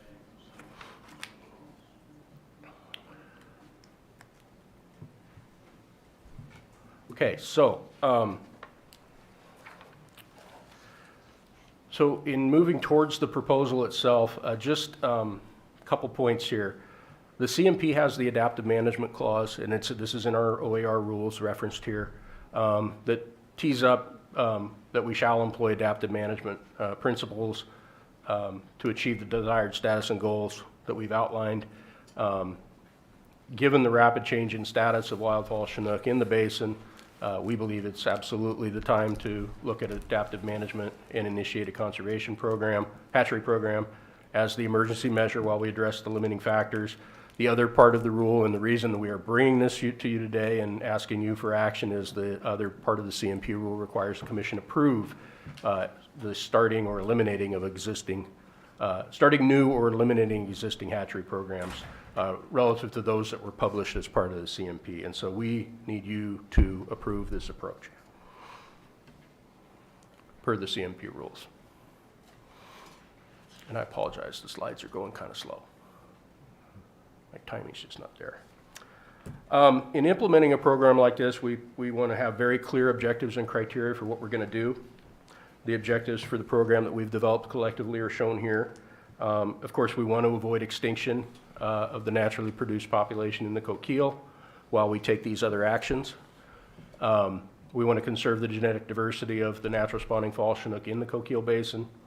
And where we're trying to get to, at least for the start, is to increase the abundance of naturally produced fall Chinook to a self-sustaining level, which we've defined here as getting returns of unmarked fall Chinook that exceed the CMP's critical abundance threshold for the Coquille system, which is 2,800, about 2,800 fish. We're well under that now. To do so for 4 consecutive years, and to have a high likelihood of regularly exceeding that critical abundance threshold moving forward from there. That's where we want to end up. Chris, before you leave that slide, a quick question, because I might forget it later. On this, will we be able to tell the difference between wild Chinook in the Coquille River and the ones that are in the conservation hatchery, and which count how in number 3? Yes, I'll actually cover that on a subsequent slide. Okay, I'll hold that question. It's totally fine. Yes, so to that question. I'll get to the question in the order it's on the slide, because I can fit it in, I think, well there. In terms of how we're going to run this program, our plan is all wild broodstock. We're not planning on using second generation spawners, so fish that come back from the conservation hatchery program, we would go get true wilds again. The program size, maximum of 100,000 smolts.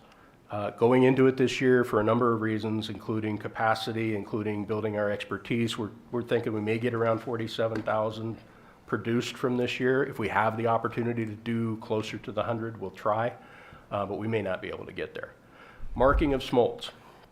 We are going to 100% mark these smolts in some fashion. Right now, it's either going to be coated wire tags or potentially parental-based tagging, which is a genetic method to track the pedigrees. Either of those techniques allow us to go to the spawning grounds and identify whether a fish is produced from this conservation hatchery program or whether it came out of the gravel initially on its own.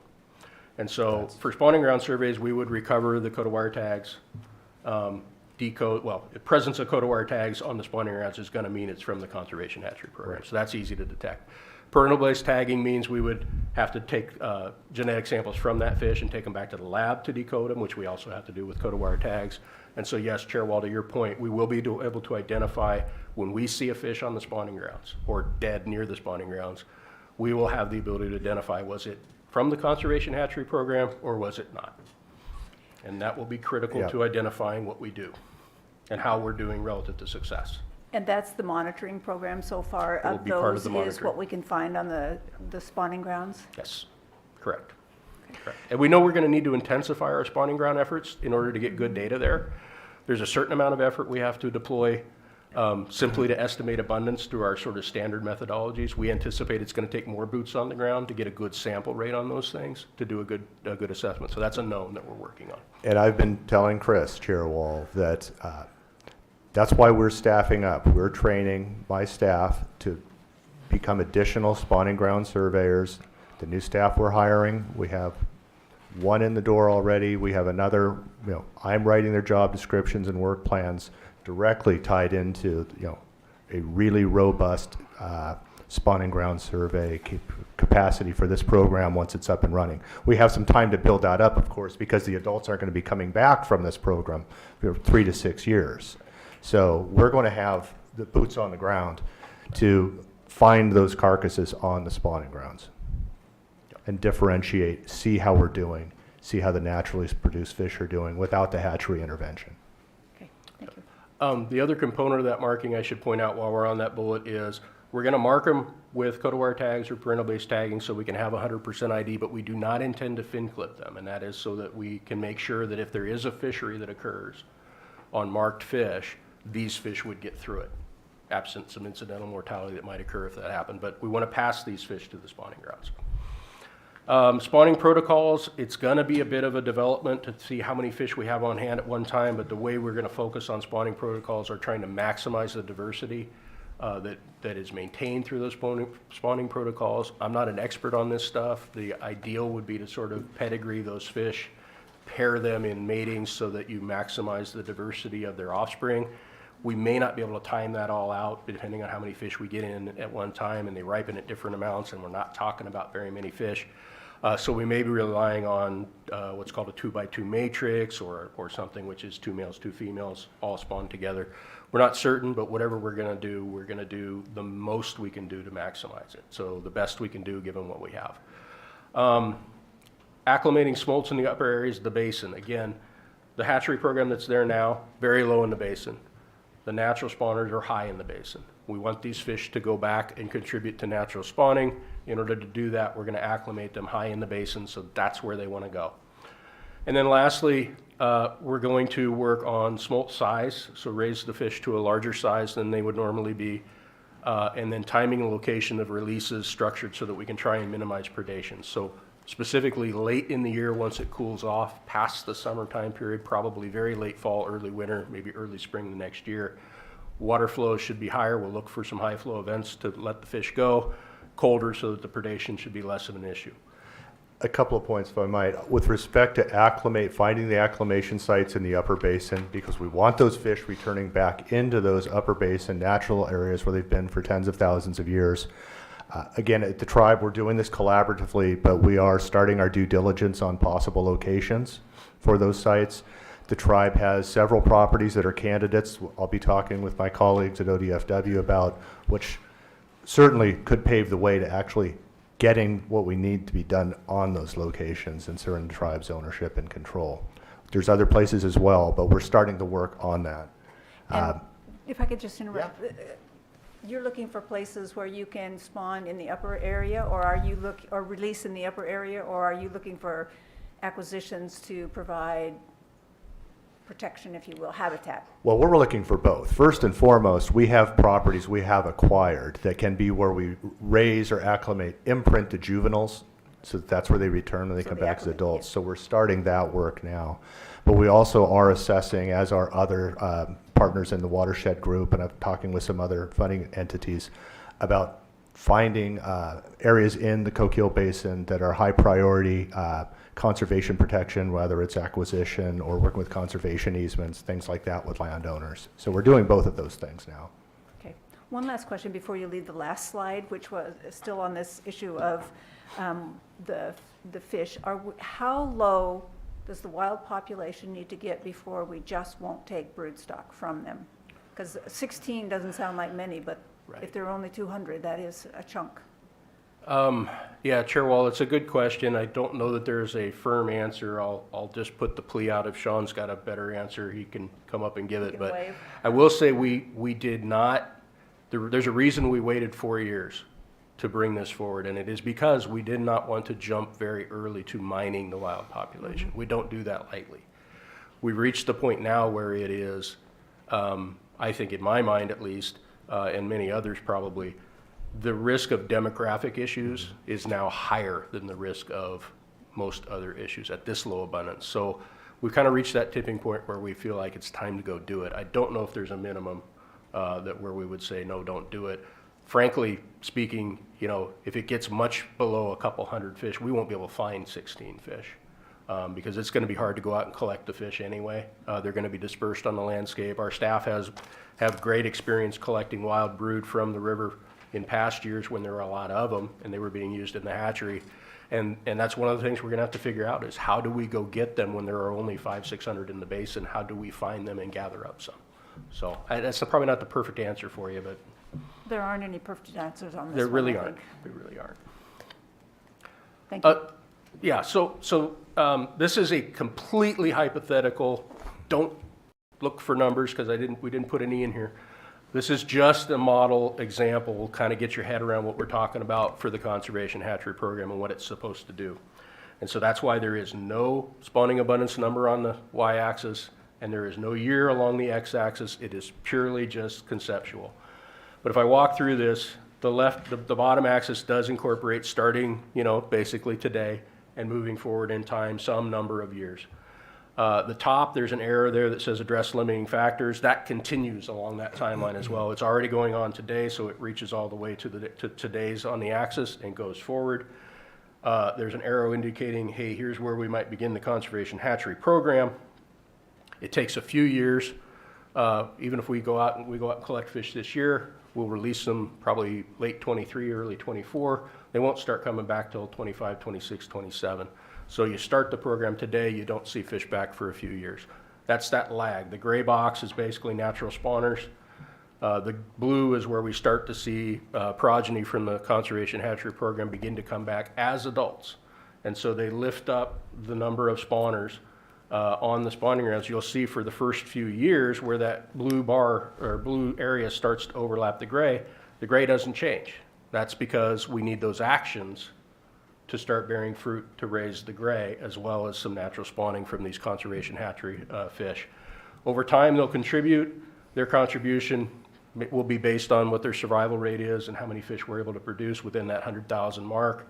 The gray bar in area over time, going forward, if we achieve our goals, will grow based on combination of offspring produced by the conservation hatchery spawners and natural spawning progeny that are there on their own, as well as the improvements we make to address the limiting factors. So all those go together, I can't tease them out, to create that gray bar or that gray area. And then at some point, we hit that trigger where we have achieved our goal of 4 years over that critical abundance threshold. We stop taking fish, we stop releasing smolts. There'll still be a few years where fish we had released a couple of years before will come back before those fade out. And then hopefully we've achieved our objectives and we've got a population that's sustainable and hopefully growing even more than just getting over that cap mark.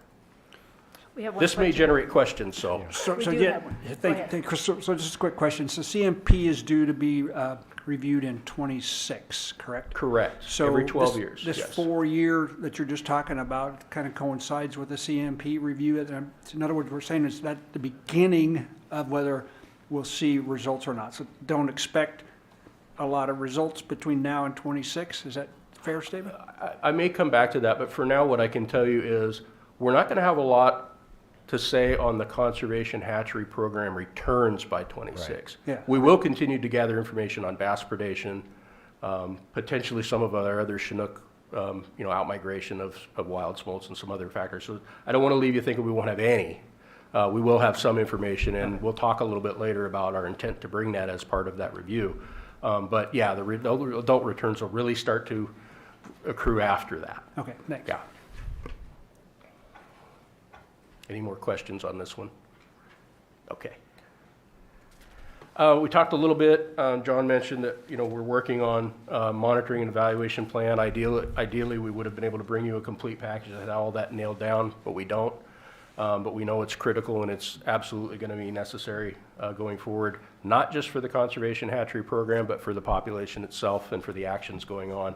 For the meantime, and I mentioned this earlier, we've got a methodology where we want to make sure we ensure sufficient coverage in the spawning ground surveys for estimating the abundance, but we know we're going to have to increase efforts to identify the contributions of the conservation hatchery program. So this gets to that spawning ground surveys and the code of wire tag recoveries. This is all very critical, excuse me, to informing our future adaptive management actions in the basin, whether those be the conservation hatchery program or the existing augmentation program, or the other limiting factors we're working to address. You can add on that? That's good.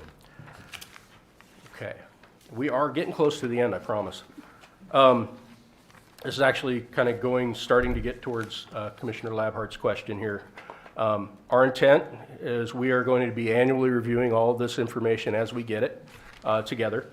We've got an annual reporting process through the CMP, but, for wild fish returns and things like that. And I think we can incorporate, more information into there, but at least the wild fish returns will be there. And then conducting a comprehensive review that is synchronized with the CMP schedule. So as Commissioner Labhart mentioned, the next one of that is 2026. There is currently a 12-year schedule on the CMP, so it'd be 2026 and then 2038. I will add there is absolutely nothing preventing us from coming back sooner if we see something. This example of the Conservation Hatchery Program is actually a classic example. We didn't wait till 2026 to say, oh, by the way, we've had really reduced spawning escapement since 2018. We're here today. So we have the option to always do that. Our intent for the reviews, among other things, is do we need to make adjustments? That's adaptive management. And that could be for any of the programs we're talking about, whether it be the conservation hatchery, the regular hatchery, the habitat, predation. Do we need to improve those things or adjust and do a better job? Have we met our criteria for success? Going back to that graph, are we there? Hey, great. What's the viability of the wild population? How is it doing? Is it to the place where it can be viable again? Are the limiting factors being addressed? And if not, are there reasonable things we can do to address them, to improve? And should we continue or not with the program? Okay. No, we're good. Okay.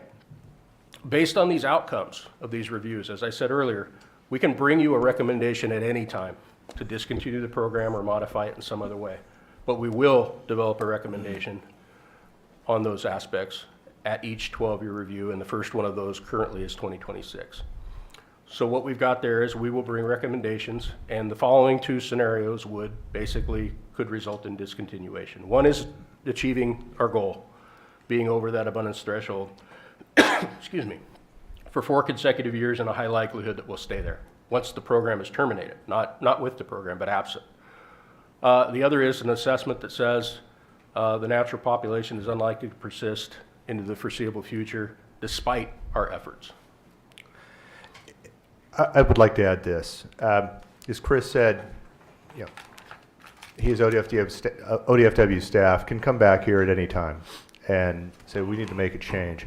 I just wanted to relay to the commission that with respect to what the Coquel tribe wants out of this, we're not here as a conservation hatchery operational plan tribe. We're here as a salmon tribe.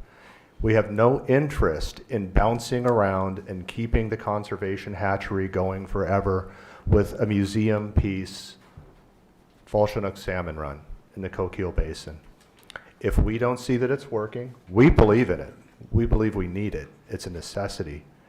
But if we look down the road, evaluating the factors that Chris has laid out, and we don't believe this is working, we will probably be the first ones here saying it's not working. We have to do something else to get harvestable fall Chinook back into the Coquille system for the Coquille people. So if there's any concern that this might just lag on forever, bouncing around this low abundance, critical abundance level, that will not happen on the Coquel tribe's watch. We'll be the first to say we're going a different direction to get salmon back in the river. We have a question from Commissioner King. Yes. Thank you. Thank you, Chairwell. That is exactly my question. We hear all this stuff about success. When do you determine failure? And I've been very quiet through this because I had the privilege of sitting with Chris and Sean for a couple of different meetings trying to get better clarity on this. Like, we have lots of clear measurements for success, lots of numbers, 4 consecutive years, 2,833 specifically, all that. Where's the specifics on failure? And how do we get them? How do we measure it? How do we make sure this doesn't just bounce around and go on forever? Because the way it was originally written, it's been modified, and we've had lots of talks about it since, but the way it was originally written, it could go on forever because you never reach the threshold. So I really would like to see something that's a bit clearer to saying that it's not working. Not just that it's working, like it stops for 2 reasons. success or failure. And of course, nobody wants to talk about failure. That's all depressing. That's going to be a bad, bad day. But as you said near the beginning, Chris, like, this might not work. You know, I'm all for trying, because you don't want a species to go extinct, but it might. Like, we need to come to grips with that. We have all this flowery language and wonderful letters of support when we start. There's going to be a whole lot of shrieking when we stop. So, like, I think we need just really some clarity on that. And I keep pressing that point, and I don't think we have it. Chair Wall, Commissioner King, for folks that are wondering the reference, we have tried to craft some revised language in the plan. I think you all received a revised version on page 11. It doesn't carry over. I thought it might carry over to 12. To try and address some of the parameters we think we would look at when that time comes. It is very difficult at this point because we don't have all the information we think we need to try and make a determination of what a threshold that, you know, where you would be if you're at some number of years down the road and have only seen it go down or not improve despite multiple other efforts. It just isn't something we have the ability to estimate and put numbers on at the moment. But we do have the reviews. We do have the ability to bring that information as it comes in. Like I said earlier, you know, if we start the program now, we may see adults coming back from the conservation hatchery program in 2026, 2027. We don't even begin to have the ability to talk about the stock recruitment relationship between those parameters until that point. And so it takes many years for fish to come back and complete the brood year, and then we need more than one brood year to build that data set. So on the fish side, it can take us several years just to get a couple new data points in terms of that stock recruitment relationship. On the other side, the bass predation, the habitat actions, you know, those can be a different time scale, and the, you know, predation issues is probably going to be one of the things we'll have, you know, the most timely information on as we go forward, until the Chinook information itself starts to come in. I know that is not quite as specific as you've, you know, looking for, Commissioner King, but that's kind of our thoughts on it. There is, I think, a good list of the things. I can go through them if you'd like me to, but they're on page 11 in terms of those sort of factors. Can you put that up on the screen so the public can see it? I don't think I can, but it is in the packet. Yeah, well, I see it. But Yeah, I don't have access to the slideshow. But I mean, I can read them. They sent it to us. It's one of the addendums. Yeah, it's one of the. It should be attachment, Michelle sent. attachment 2. I can read through, there's a list of 6 things I can read off for you. Why don't you go ahead and read them? You can while read we're trying- slowly, While Will. we're I'll trying read to get it slowly. up, if you could, yeah, read This slowly. is the second to last slide, so, I think there's interest in this, Chris, so you don't have, yeah. okay, so the program will be reviewed by the commission at a minimum every 12 years, which is equivalent to 3 generations for Chinook. That's why it was set up that way in the CMP. And so that's coincident with the review of the CMP. During the reviews, commission may choose to continue, modify, or eliminate the program. The first of those, as we've covered a couple times now, starts in 2026. To inform that decision, we will conduct a comprehensive review using all the available data we have. If this assessment indicates that ongoing or additional actions that we may be able to take are not expected to allow the population to persist into the future, we will develop a recommendation for the commission regarding the ongoing implementation of that program and associated recovery actions. I'm paraphrasing a little bit.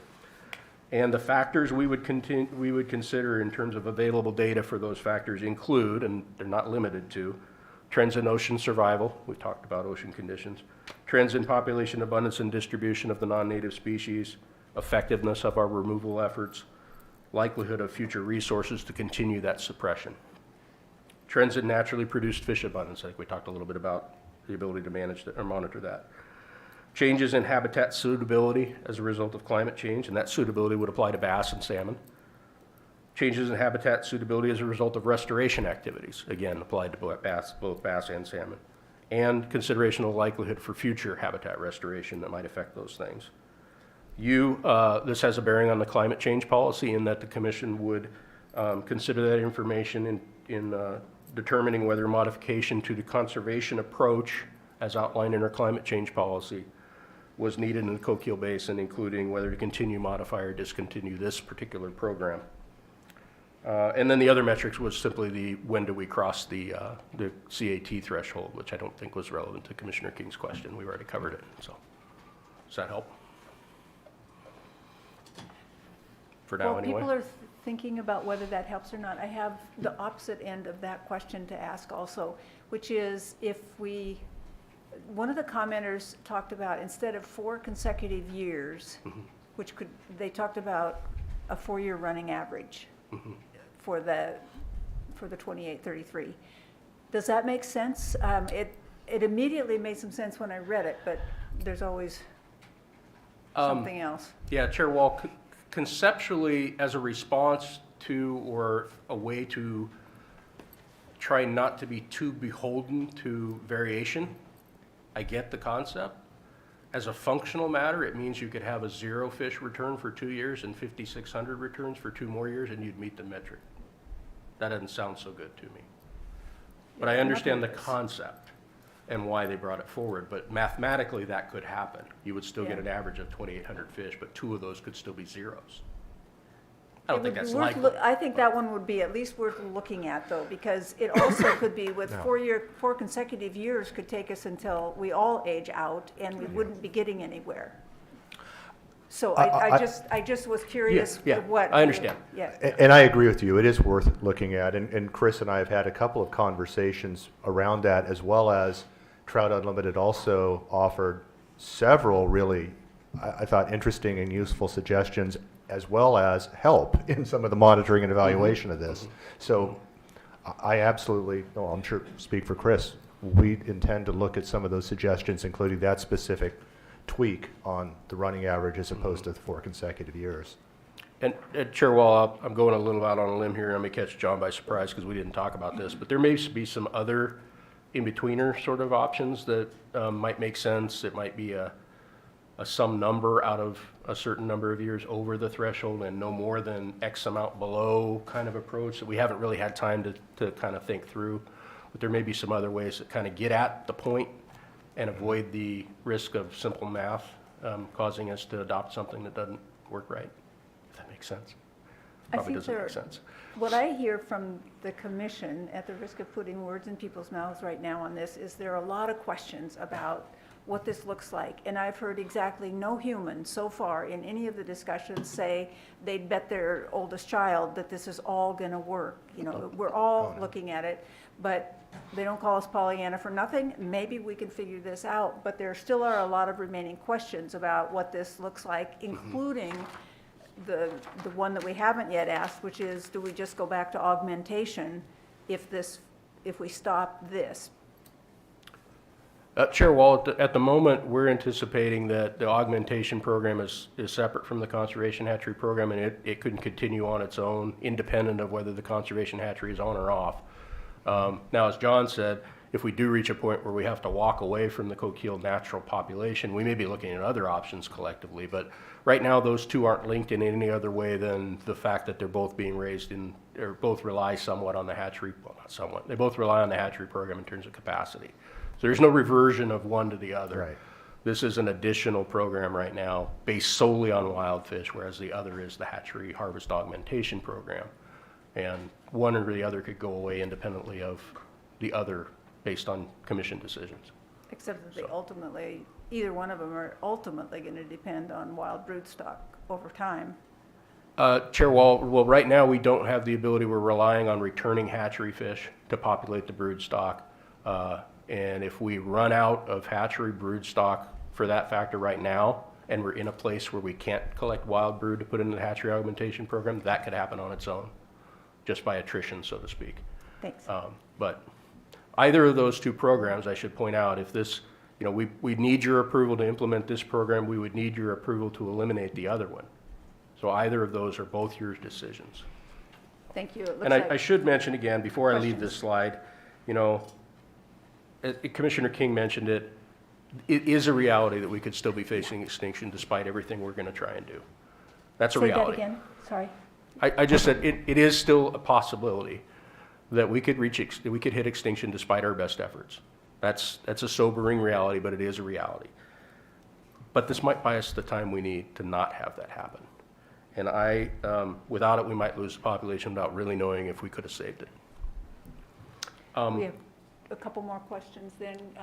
Commissioner Hatfield-Hyde and King. Hey, I'm going back a little bit in time to the electroshocking. Are we seeing that as something that we'll just have to do forever now?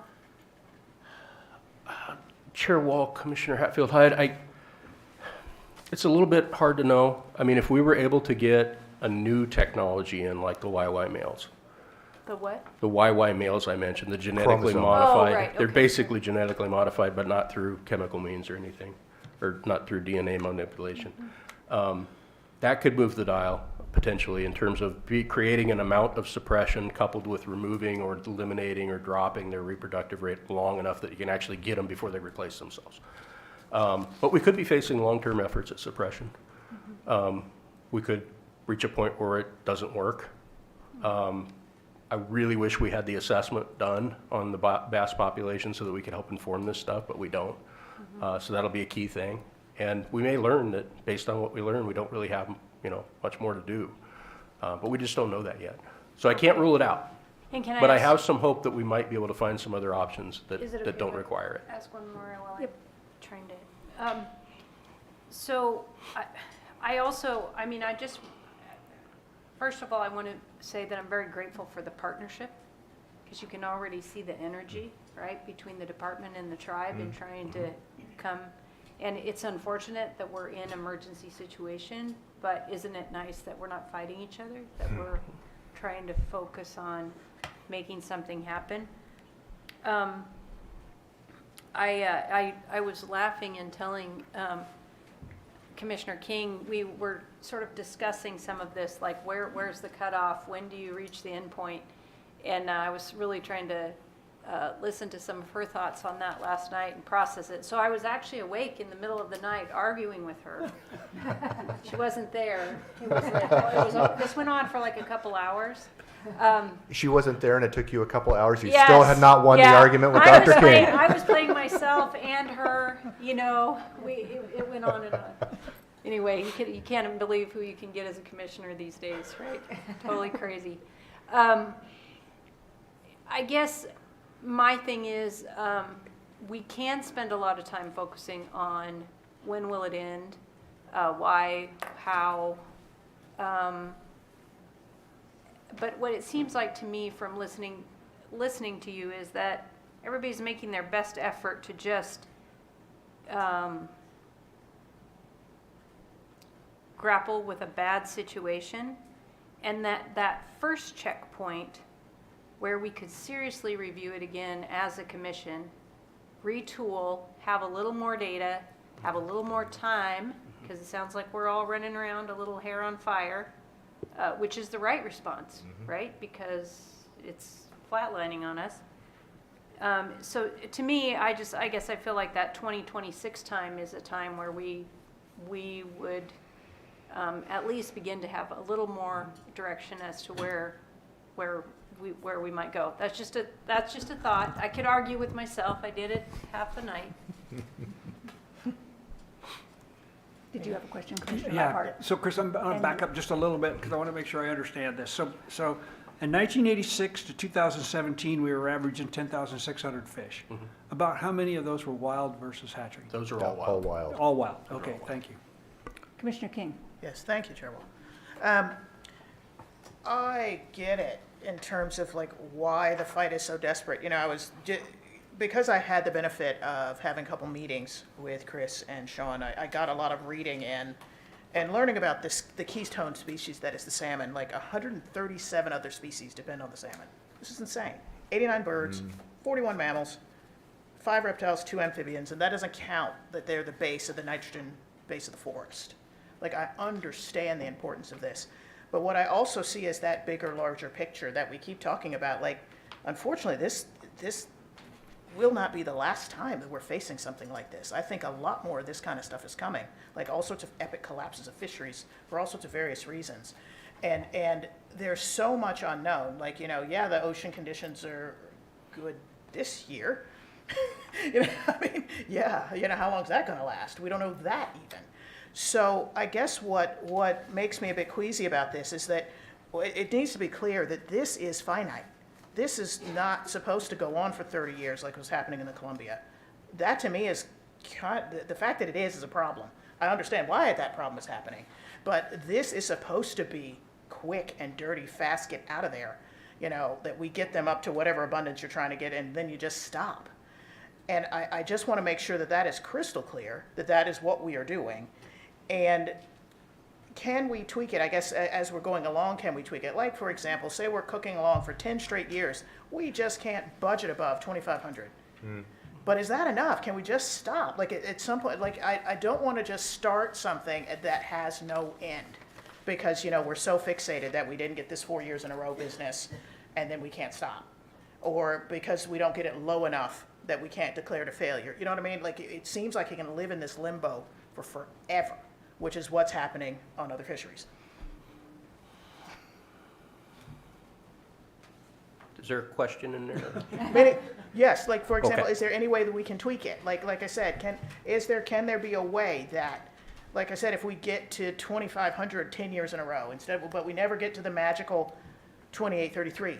Do you know what I mean? Like, are there other ways that we can address this? Like again, there's got to be ways that we can just find that it doesn't just go on and on because we haven't reached that arbitrary number or we haven't fallen off the cliff enough. There's got to be a way to get out of the middle, is what I'm trying to say. Chair Wall, Commissioner King, I guess I think there is. My struggle is to tell you what it is today. Yeah. But you have opportunities in 2026. You have opportunities after that, and you can request other opportunities to take an examination of those things and see if we can change these are the goals we proposed. Yeah. If the commission says we don't think that makes sense, we have options to do it differently. And so, you know, you heard John mention the tribe's interest is not in seeing it clip along at half success or, you know, just barely keeping along. It's not ours either. I'd add a couple other things. You know, the potential for this to be more common than it has in the past is why there's that clause in our climate change policy that talks about this exact issue. I think this issue may give the commission a good opportunity to start feeling out what that feels like.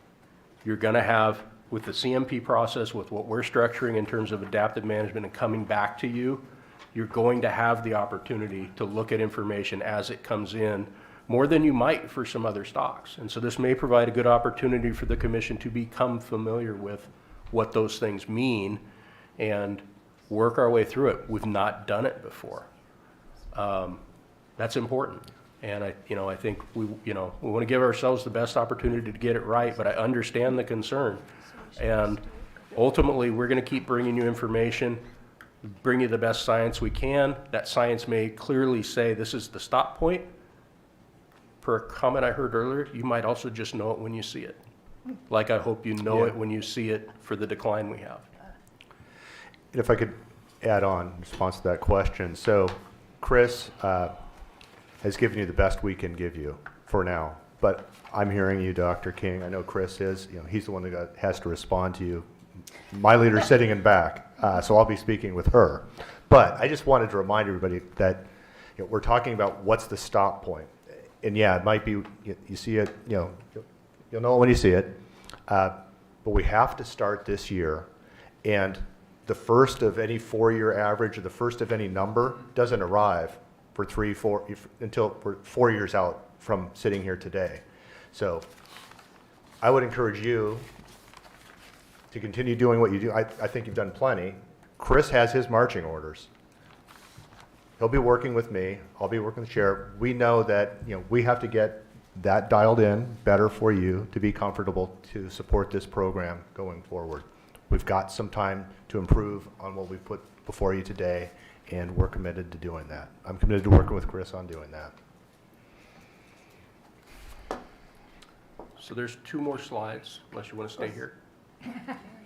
If there's more. Go to the next 2, if you will, and I bet one of us will drag you back to that one. So I mixed up the slides, unfortunately, and I'm going to let John wrap up before I move to the staff recommendation slide. I think you've seen this picture on June 17th.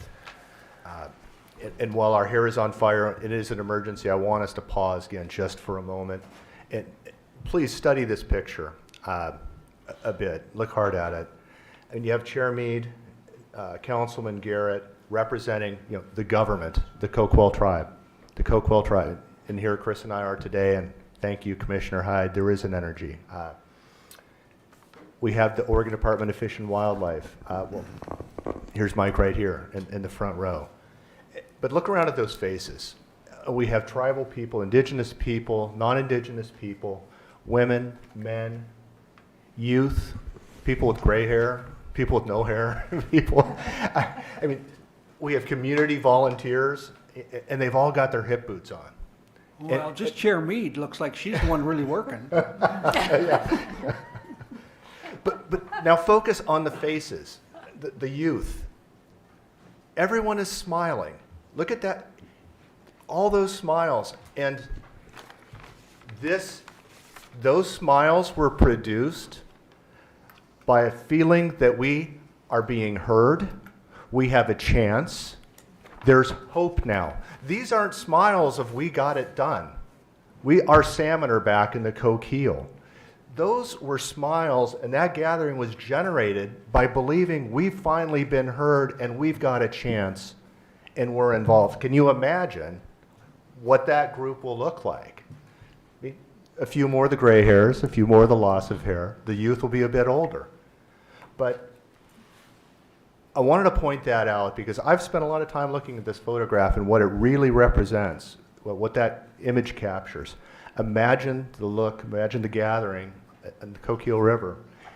If we can have this tool, do the work we're doing, take that energy, Commissioner Hyde, and put it to use, work with our community partners, I think we can do something amazing. Please support us. So with that, that's the last of the slides and our staff recommendation, which you have before you. Okay. Hopefully.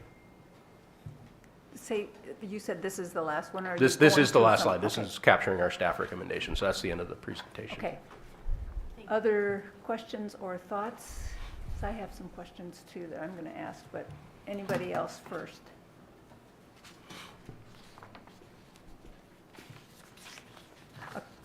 Just before we bring up, we have some people who would like to testify, and so we would ask you to stick around afterwards, but let me ask just a couple of my questions. You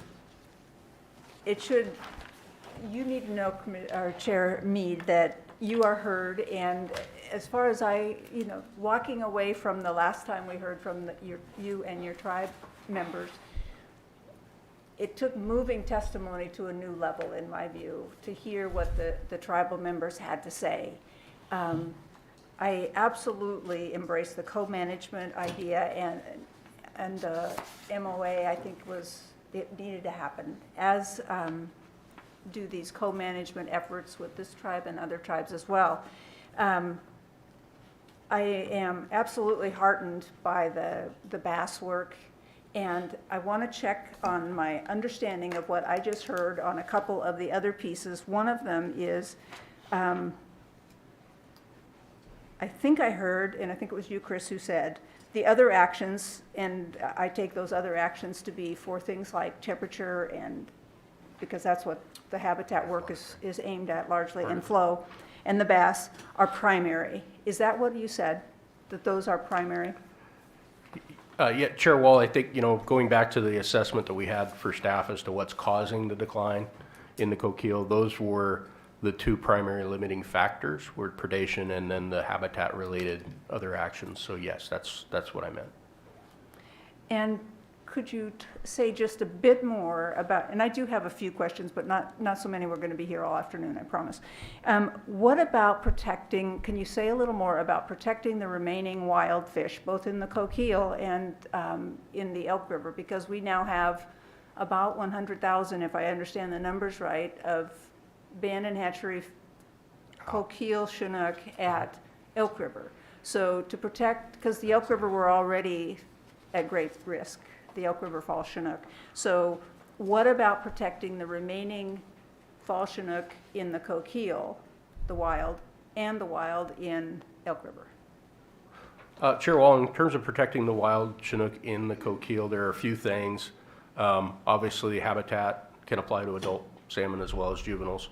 So things like protecting resting pools can be important. I would have to ask Mike about anything that might be going on there. The other big significant source of mortality that we can control directly would be through the fishery. And so as you heard, we're not talking about fishing on the natural production anytime soon. That's the big one. In terms of the Elk River, you know, we're using the Elk River as a pond to rear fish for now, and then they go back to Bandon. They become acclimated in the Coquille River system so that they will return there and return at a good rate. You know, I don't believe we have any significant history of straying from the Bandon hatchery to the Elk River system or anything else. So I'm not sure what other nexus there would be for risk to wild fish in the Elk River relative to what we're doing in the Coquille specifically. Unless you have a more, you know, if there's a specific thing you're worried about that I'm not catching, I'm happy to try and respond to that as well. But Actually, I think that we are somewhat protected because they, you know, they tend to turn north and Elk River south of the Coquille. So if they go out, hopefully they'll stray north, not south. But straying is a problem. So any of those things that are a risk to a population already at great peril, I'm paying attention to. Sure, as are we. But yeah, I know you are. A lot of time, actually. So the remaining piece, though, is that there are impacts to the wild, what's left of the wild stock in the Coquille. And, you know, we've heard different things about them, and we'll probably hear some in testimony as well. But we don't right now have, for instance, a goal or an escapement goal for the actual remaining wild in the Coquille. Is that right? I just want to make sure that. Chair Wall, correct. We don't have an escapement goal for the Coquille system, but we've got the critical abundance threshold as kind of our pseudo for that we want to, well, that's actually a conservation trigger. That wouldn't be the goal. So if you're talking about something like a maximum sustained yield derived spawning goal, we don't have that now. I believe we actually do have efforts underway to calculate it, but it is going to be way above the numbers we're talking about now. It'll be, right, you know, in the thousands of fish. Yeah. We don't have that right now, but you know, we have, as we build more data and are able to do more assessments, we should be able to get one.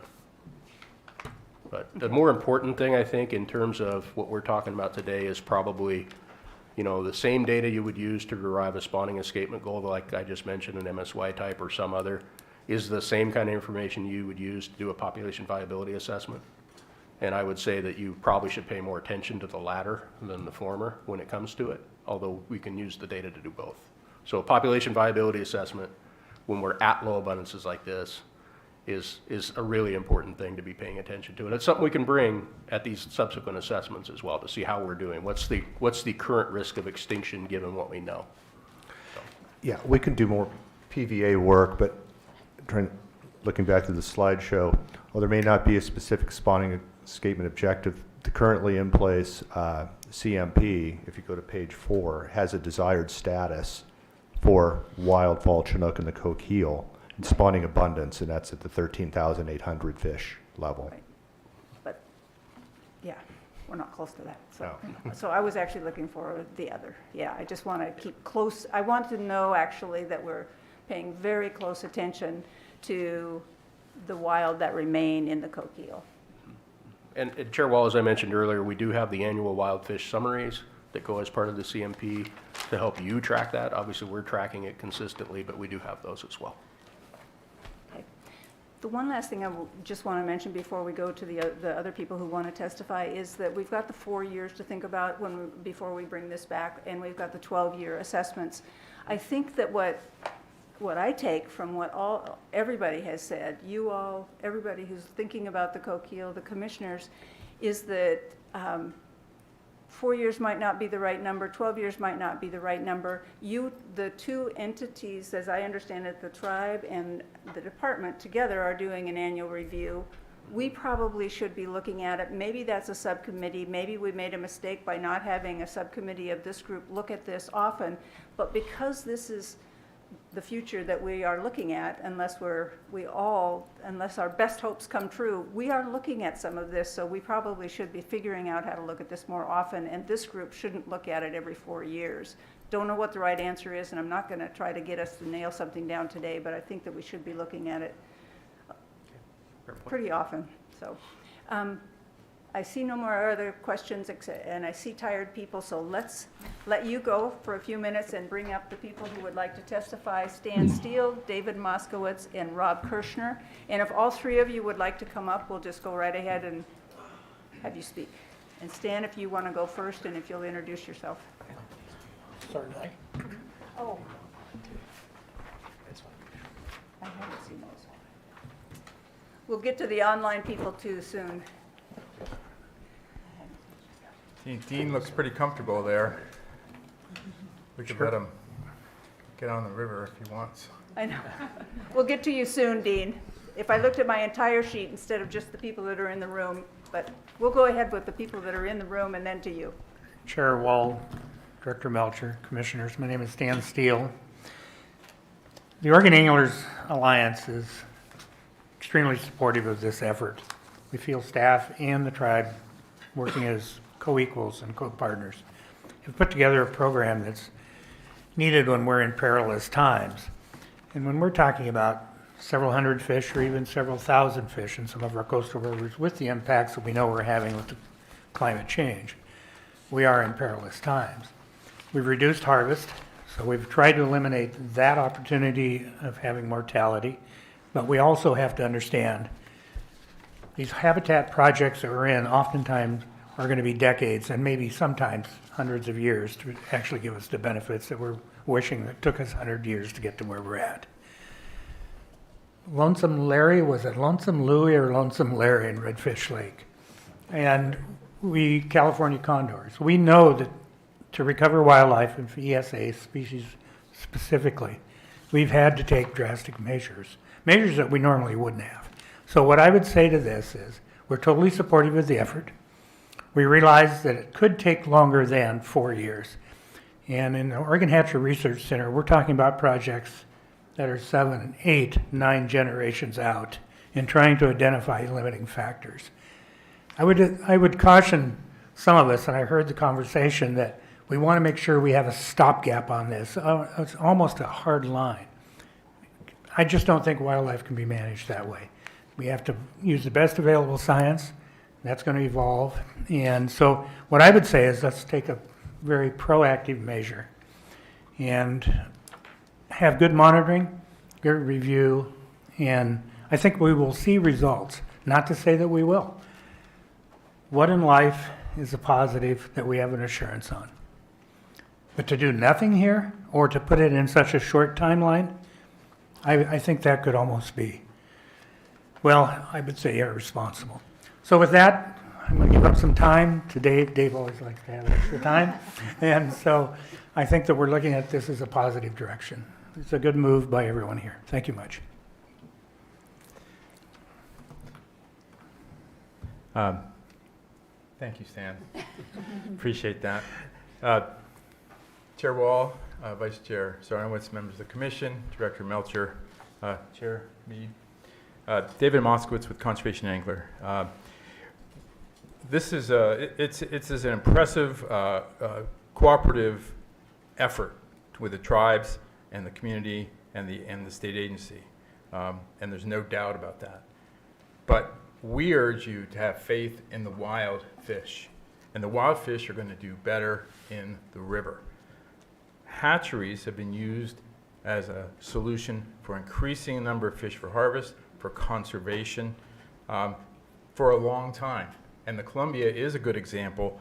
There are supplementation programs there that are called conservation hatcheries, and they are, some of them are being touted as actually being successes.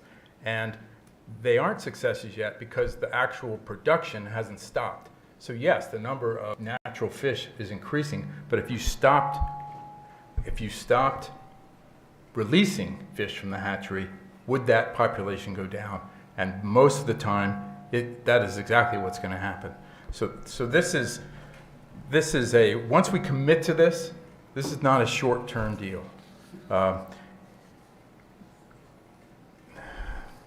And the hatchery fish will show domestication in the very first generation. That's established scientific research. I'm going to jump right to a procedural kind of issue because I'm looking at my time just evaporate. This is a very important decision, and the questions that are coming from the Commission to the staff reflect the complexity and the difficulty and the urgency. But the hatchery management policy requires ODFW to get input and involvement of the public didn't happen until today. The tribes, yes. Other state management agencies, no. Federal management agencies, no. University programs, no. And this is all in OAR 635-007-0545 sub 2. Involving experts from agencies, universities, nonprofit groups that have the expertise actually could have improved this plan. So there wouldn't be the gaps that Chris and Mr. Ogan identified in responding to your questions. This is an urgent moment, and we don't have all the answers, and that's where you, as the policy body, have to make the toughest decision. But we're talking about trying to manage an invasive species, bass and both two kinds of bass. There's no proof that that ever works anywhere. Just look at our efforts in other rivers. That's the primary limiting factor. We don't have a plan.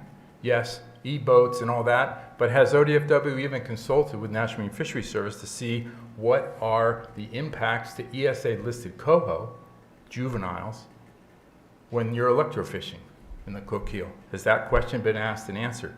Perhaps it has, but no evidence that we could find. That's just one example. And I'm not sure where I am on time. I'm sure I'm over, but thank you, Stan. What does ODFW itself say about the climate vulnerability assessment of your hatchery system? Where does this fit into that? Does this comply with the department's own climate change policy? Have you consulted? One of the things about this increase in hatchery smolts is that the way the ocean stuff works in PFMC and Pacific Salmon Treaty, when you increase production, the allocations go up. We haven't even talked about ocean harvest of these fish. We have so much information. We have so many hatchery fish tagged. We do have creel samples and landings. Do these coquille fall chinook get harvested in the ocean at a higher rate somewhere, or in specific fisheries that could be constrained? Those are just some of the questions. I know I'm over time. I appreciate your leniency.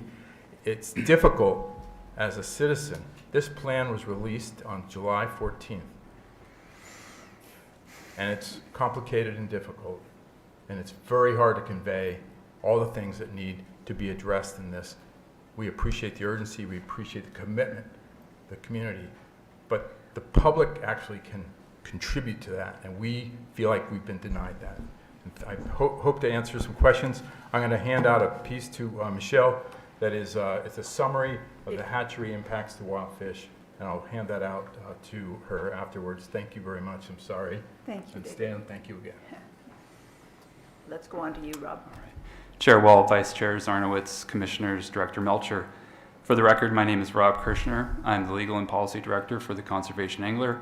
I'm also a Chinook fisherman, and I want to see Chinook recover just like everyone else. Unfortunately, that's not going to happen if you approve the hatchery program in front of you today. I'd like to follow up with some points that we made earlier in our letter to the Commission. First, the hatchery program would be a ticking time bomb for another population crash. At first, adult abundance may increase as more fish are released. However, an increased supply of naive hatchery smolts will also subsidize the predator population each year, eventually increasing the population of bass, which ODFW itself identifies as the primary reason for coquille chinook decline. Further, and perhaps more concerning, the hatchery fish are genetically inferior at evading predators. That is because the hatchery environment selects for very fast growth that produces risk-prone phenotypes of fish. In other words, fish that grow fast in a hatchery require a lot of food, which requires taking more risk than wild fish that do not grow as rapidly. Because predator avoidance is a heritable trait, when the hatchery fish spawn in the wild, they will pass on their risk-prone traits to their offspring. Therefore, over time, the bass population will explode in growth, more chinook will be eaten, and we'll be right back to where we started, if not worse. Second, the hatchery program is not adaptive management under the CMP. The CMP administrative rule authorizes ODFW to employ adaptive managed strategies that actually lead to desired status. Again, the program would harm long-term abundance by increasing the predator population and decreasing predator avoidance behavior, ultimately leading to a repeat predator-influenced population crash. It would also reduce spatial structure and productivity by feeding a growing bass army that will invade more salmon habitat as the river warms due to climate change. Therefore, because the program would not lead to desired status, it is not adaptive management under the CMP. Chinook recovery requires realistic solutions. ODFW claims it will operate the hatchery while it addresses other limiting factors. That simply is just not realistic. ODFW can't stop climate change. It can't fix water pollution. It can't force the agricultural industry to change its land use practices. It cannot reasonably expect bass fishermen or fishing derbies to kill all the bass. It has no dials to turn on the ocean. If ODFW wants to recover wild Chinook, it should take the step within its control that would actually be effective. It should stop feeding a growing bass population with more hatchery fish. Therefore, the Commission should reduce, not expand hatchery programs on the Coquille River. If it feels compelled to start yet again another hatchery program, it should at least first do the study that ODFW told the National Marine Fisheries Service back in 2017 was necessary to determine whether the ecosystem even has any carrying capacity left to support more hatchery fish, more hatchery Chinook specifically, so that they don't harm wild Chinook or ESA-listed coho. Thank you. Thank you, Rob. Commissioners, are there questions of these three panelists before we go to the other two who are online? None at this time, but don't leave the room. Thank you. Thank you. We have Dean Finnerty, but first we have Kirk Blaine. Kirk, are you there as well? Kirk signed up first. I believe so. Can you hear me? Yes. Go ahead, Kirk. Awesome. Chair Wall, Commissioners, and Director Melcher. I'm Kirk Blaine, Southern Oregon Regional Coordinator for Native Fish Society, and I live in Southern Oregon. Thank you for the opportunity to testify today on the Coquille Chinook Conservation Hatchery Program Operational Plan. Native Fish Society fully understands the dire status of Coquille River Fall Chinook. We are not opposed to conservation hatchery programs where the need is scientifically justified, but include robust monitoring and evaluation, and use the best practices to reduce harm in the short and long term to wild populations. They identify adequate funding sources, include a sunset date, and have companion plans which address the primary factors limiting the survival of wild populations in the basin. Right now, many of these factors are missing from the proposal for a Fall Chinook Conservation Hatchery Program in the proposed operational plan as is currently drafted. There are several problems with the current proposal. The operational plan lacks a sunset period for the hatchery program. The plan does not identify how ESA-listed coho salmon will be affected and whether proper outreach and collaboration was done with the National Marine Fisheries Service. A limited budget has been outlined for a portion of the program. ODFW has not identified where the funding for the program will come from. No milestones have been identified while the plan is being implemented to ensure its success, and the development of the plan didn't include stakeholder engagement required by ODFW's fish hatchery management policy. Another issue that needs to be analyzed is ODFW's plan to continue its augmentation hatchery program on the Coquille River. The augmentation hatchery program is likely affecting the wild fish population by attracting predators. The best available science shows that hatchery fish keep predators in on wild populations, increasing wild fish mortality. It is also scientifically shown that augmentation hatchery programs help predators thrive by providing an abundant food source.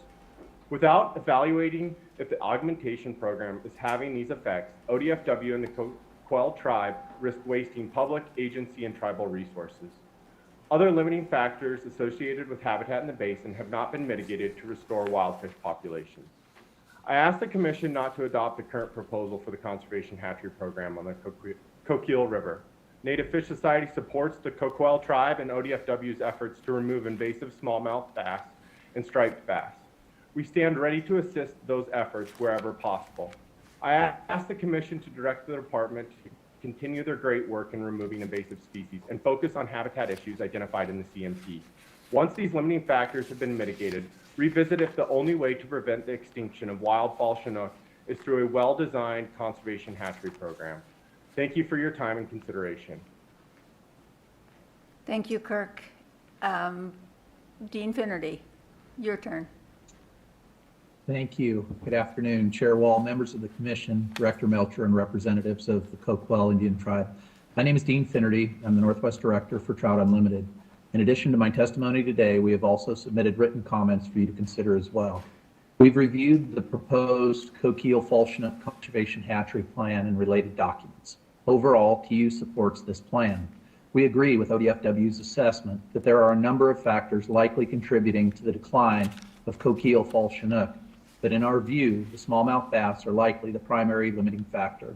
Accordingly, in recent years, TU staff have assisted ODFW in efforts to survey for and remove smallmouth from the Coquille. We have high hopes that the recently approved agency request budget, known as non-native fish management efforts in the Coquille River, will continue to address this problem going forward. That work will be critical to the success of this new conservation program. We believe the proposed conservation hatchery plan is necessary to prevent the extirpation of fall chinook from the Coquille watershed due to predation from invasive smallmouth bass and striped bass. TU emphasizes the need for robust monitoring efforts and adaptive management in implementing this plan. If approved, we encourage the department and tribe to develop a monitoring and evaluation plan to determine whether the program is working and how it can be improved to eventually result in self-sustaining returns.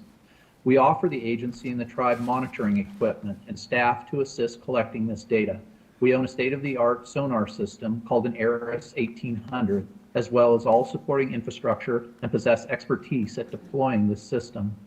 The plan discusses current agency hatchery capacity at several possible hatchery locations to participate in this program. We offer one such suggestion for rearing Coquille fall chinook juveniles. Lower the number of juveniles being reared at the Elk River hatchery for release in the Elk River to make more room available for increased production for the Coquille River. Over the years, ODFW has struggled to control PHOS in the Elk River Basin, reducing hatchery production for juvenile releases in the elk and allocating that hatchery space to the Coquille Conservation Hatchery Program should help both wild chinook in the elk and the Coquille.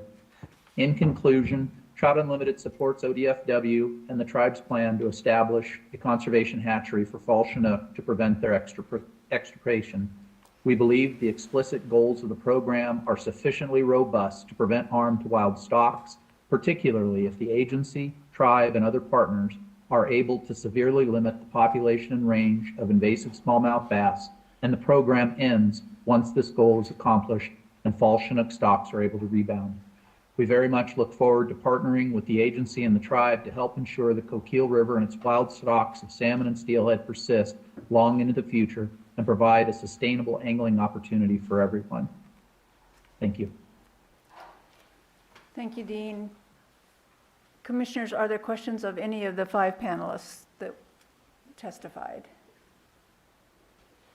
I have one quick one of you, Dean. Is there anything you can say to add to our earlier discussion, if you heard it, about the 4-year running average? And I know that this is one, and I think Chris was eloquent on this. We don't have all the ways to answer this question, but is there anything else you can add to that? You know, I guess what I would add is that, you know, these populations are going to be really hard to recover with this program, and setting, you know, a solid line in the sand with a number, I think presents difficulties for the agency. To us, it makes more sense to average that out over the course of each year and have a running average as opposed to a set number. I'm happy to have, you know, some of our science folks, Gary Marston, could be made available to answer more detailed questions than that. That would be helpful. It may be later, but thank you for that answer now. Commissioners, anything else? Okay. How about staff coming back up to the table? Thank you all to the people who testified.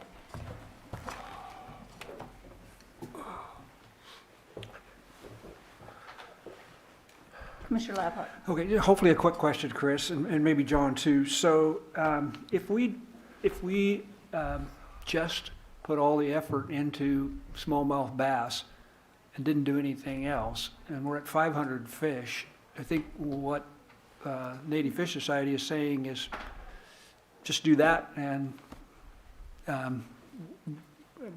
so would that get us up to 2833? Chair Wall. You follow my? No, I do. Chair Wall, Commissioner Labhart. All I can say is we don't know. Okay. I mean, we don't know how many bass we can pull out. I don't think starving them out is going to be an option. Yeah. The bass, which might be what we're left with. I do have a few comments on sort of the bass distribution and some of the things you heard, that we've got some slides that we can show you on bass distribution. Well, that may help address some of those. Is it possible? Maybe. We don't really know, but we know the population's at very high risk now, and is that tolerable or not? Yeah. The reason I ask that is you've listed 9 different things of what's causing this. Bass is part of that, but there's also 8 other factors that are affecting all of this. Chair Wall, Commissioner Labhart, I think you're looking at the 8 factors we reviewed. We did not conclude that all 8 of those were driving this issue. We concluded that ocean, which we have limited ability for, predation, and then some habitat actions, which you may not see them. They're actually in different font color on that slide. That's why. Well, I show high river temperature, sediment loads, lack of cover and shade, loss of off-channel habitat, low river flows, high estuary temperatures, in-basin, high risk, poor ocean productivity. Okay, that might have been the limiting factors out of the CMP. Yeah. And again, that was in order to go from good to really good. Okay. And so those were not like in the CMP process, and at that time were not viewed as factors that were going to suppress the population down to a very low level. They were in the context of, if we can get some uplift to get the desired status, these are the things we would do. But it is true that some of those factors are now believed to be the significant drivers of decline, but not necessarily all of them. Yeah, sorry for the confusion on that. And just to be clear, was your interpretation of what, and we can ask Native Fish Society to answer this, but was your interpretation that they were saying just concentrate on bass? That wasn't what I thought they were saying. I don't want to put words in his mouth, but I think he said, what I thought I heard was put a lot of effort into reducing the amount of smallmouth bass would have an effect. That's what I. Could we just clarify, Kirk's still here, could we just clarify it? Because I want to keep, this thing's muddy enough already, so let's try to clarify this one. Go ahead, Kirk. Yeah, I was just put a lot of effort into removing predation or smallmouth and stripers, as well as the limiting factors identified in the CMP. So all those that you just read, Commissioner Lapart. Thank you. Anything else you have to add to that one, Chris? Not to that one. I have a few other comments, but not to that one. Would you like to go ahead and make those now? Yeah, if you'd like, I can address a few things you heard in comment. Okay. Potentially that you might have questions on. So Lisa, can you put that one slide up for me, please?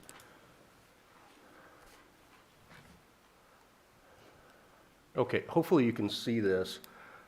This is a map that actually, at least the base map, it should be in your materials, but this is a map of the basin. The blue line is sort of the extent of the river itself. The fall Chinook are all in the right side. The native spawning grounds are in the right side of that figure. The red line is where we've seen the extent of bass, smallmouth bass, in the system. And if you can see the red doesn't show very well on the screen. I don't know if there's a pointer that I can use, but there is. The downstream extent of where we've observed bass is essentially associated with where saltwater begins. And our releases, the hatchery and the areas we release hatchery fish currently, the hatchery augmentation fish, are all downstream of that. So the last time I checked, bass, smallmouth bass, don't actually do well in saltwater. Stripers, yes, they can be present there. So I'll hit that one harder. The suggestion in comment that the augmentation hatchery abandoned, the 155,000 smolts, that's about a third or a quarter of that now, are contributing to the bass problem, has no scientific basis or support in data. The smallmouth bass don't live where the augmentation hatchery Chinook are. Fairy Creek, as he's pointing out, that's in the saltwater zone. There's no bass there. So continuing the augmentation facility is not going to contribute to or exacerbate the smallmouth bass problem. The smallmouth don't live in the salt water, where the Yeah. hatchery augmentation fish do. I just mentioned it's on page 19 of Appendix 1 is the smallmouth bass distribution. Oh, yes, that is the same figure, and the red line shows up better on your colored copy there, but the hatchery locations weren't marked on that, so we wanted to put that there. And then the other comment was the potential for the conservation hatchery program fish to be predated on. That's a real potential. Our goal is to avoid that through the size at release and timing of release.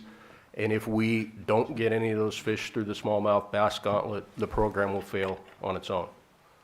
So that is a known issue. We're working on ways to get around that as best we can, but we'll know it if it's not working. So you can take the slide down now, Lisa. And if I might on that, as I was listening to some of the comment, took the back seat, and I'd read the comment in advance, I was left with, so what do we do? We can't do anything about the ocean. We can't do anything about climate change. Well, we've already stopped harvesting, so what do we do? And all I really understood, commissioners, was, well, the bass are the problem, and all we have to do is get fall Chinook salmon out of the basin. The bass will starve to death, and we can start over from scratch some point. That's really all I could make out of that. If we try to take the fish that are coming back naturally and get their eggs and their juveniles to survive out of that bottleneck, and that's what we're doing, not adding new fish. We're taking the natural fish that are coming back, using an element of the hatchery to protect them from the bass and other limiting factors in the environment. And we're not adding new fish, new hatchery fish to the system. And the suggestion that we're going to get more of these eggs from these wild natural fish to survive is somehow going to be the problem that creates more bass, that kills the wild fish. It's so circular, I really can't follow it. In all fairness to the other people, if we're going to talk about their issue, we probably have to bring them back. So okay. I'm fine with that. I just think it's important to keep these straight. Yeah. A couple questions that came up, Chair Wall. In terms of the coho impacts that might occur with electrofishing, we do, Mike can confirm, we do have a consultation from NOAA for that. So it wasn't in the report because the report's about the conservation hatchery program, but we have consulted on that. Say that one again. Potential impacts on juvenile coho from our electrofishing efforts. We have consulted on that. Yeah, okay, that was one of the questions. Yes, we have. And carry a permit for it, given that consultation. And NOAA has received a draft copy of this operational plan as well for their review. I've talked to them. They didn't initially see any red flags, but we will seek a written confirmation of that shortly if the program is approved. That was a question as well. So, and a lot of the other things that come up, we have to remember that our operating principle prior to 2018 was with a robust wild Chinook population that will also be migrating down the river. And so the total juvenile density in the river is something you think about when you think about impacts of carrying capacity and everything else. We're much reduced on the natural side right now. So it's a valid point, but I think you have to think about those in context. So, thank you. If I might, one last thing, there were comments offered about the lack of engagement or following your policies about public involvement. I would just say that the 10 letters I've referenced over and over again of support, Trout Unlimited, Native Fish Society, Conservation Angler. This is a public process. You have engaged the public, and the engaged public, they've given you a lot to talk about, a lot to think about it. They've provided many letters, so I believe you have an ample record demonstrating the engagement of the public and their ability to participate in your decision making. Thank you. Thank you. I have three more questions, which is, we're doing a climate change vulnerability analysis, and somebody brought this up, and I can't even remember who, but when will that information be available to look at flow and temperature? Chair Wald, I presume you're referring to the hatchery Yes. assessment? Mm-hmm. Is this on? I think I can hear you either way, so I can't tell. Okay, cheers. Chair Wald, members of the commission. So the contractor for that link area has completed the initial assessment of Rock Creek and the 5 other facilities. We have drafts in hand for those that we're reviewing now, and anticipate the finals being submitted by September-ish, October-ish. That then has to be combined with our own internal analyses. So I'd anticipate sometime early next year having a bit of a report, but we've got a ways to go to assess what we do with that information and provide kind of a comprehensive overview. So it's a ways off. Okay. One of my questions was about the concentrations of bass, so I won't ask that question. The third one was about what decisions will come to the commission. I know that the way this is set up, the department and the tribe are co-managing and have an annual review. Could you talk a little bit about how that plays out and what actually comes? Because that's where the public discussion does happen, is when things do come here. Well, Chair Wall, so this is all under the umbrella of the Coastal Multi-Species Plan. Mm-hmm. So every, 5 years, we give a update on the CMP progress to the Commission. You had one last year. And then every 12 years under the CMP, we do a comprehensive assessment to see how we're doing. Do we need to change course? Is the status still the same? And that's a much more in-depth analysis than we do year to year, which is basically adding another dot to the graph. And then in that assessment, and we develop recommendations for what changes we might want to make to our strategies and bring those to you. And that's where you would have a similar kind of process to what you had last year and make decisions about what strategies we want to employ going forward for all hatchery programs, harvest, and habitat as well. So the conservation hatchery program would be rolled into that review process. And I understand in talking with some commissioners, there's a desire to have that more frequently for this one element. And we can certainly accommodate that. We'd have to talk about what kind of information we could bring to bear depending on the frequency of those reviews, because depending on what you're looking for, that ties up more staff. So yeah, we can definitely get there. And the last thing any of the people on this side of the table want is everybody, all of our staff spending all their time answering our questions. That's not good. The flip side is we also don't want to be just pains at the end when the decisions are all made, so I'm looking for somewhere along that spectrum of like temporary rules where we get them after, but we have looked at a lot of the policies ahead of time, or we find a way to be effectively involved so that we're asking these questions and giving the public a chance to look at them as well. So I don't have an answer yet. I came into this thinking we need some, because this is so critical and it's going to be happening more, we need more involvement. We need more frequent touchdowns without being a total pain and using up all of our staff time. I don't know the answer yet, but maybe her phone has it. It's all right. Other people, any other questions? Yes, or I do. Vice Chair? Let's see. So there was a proposal for, with the conservation hatchery, releasing the fish during cooler water periods. It looked like in your report here, which were what, March? Chair Wall, Vice Chair Zarnowitz, yeah, it would be in the February to March time period is one proposal. There was also the thought that there might be kind of spread your risk by doing some in that period and some in fall where it's also cooled down. The bass don't start feeding typically at temperatures until late May, early June, which is kind of the current overlap entirely with fall Chinook. Mm-hmm. That's part of the reason we're not seeing impact on coho and steelhead. Yeah, Chair Wall, Commissioner Zarnowitz, Vice Chair Zarnowitz, if you look in the attachment to page 33, Appendix 3, there's a schedule at the bottom row would be the conservation hatchery program, and as Sean said, either December or February, March. December of 1 year or the following February, March. Which page are you on? Page 33 of attachment Appendix 2. Yeah. 2? I believe it's attachment 2, yes. Well, then the naturally produced fish, do they go out that early? Chair Wall, Commissioner Zarnowitz, no, the naturally produced fish are out migrating in kind of the late May, June, early July time period, and that's the key issue is because they're just hitting the striped bass window.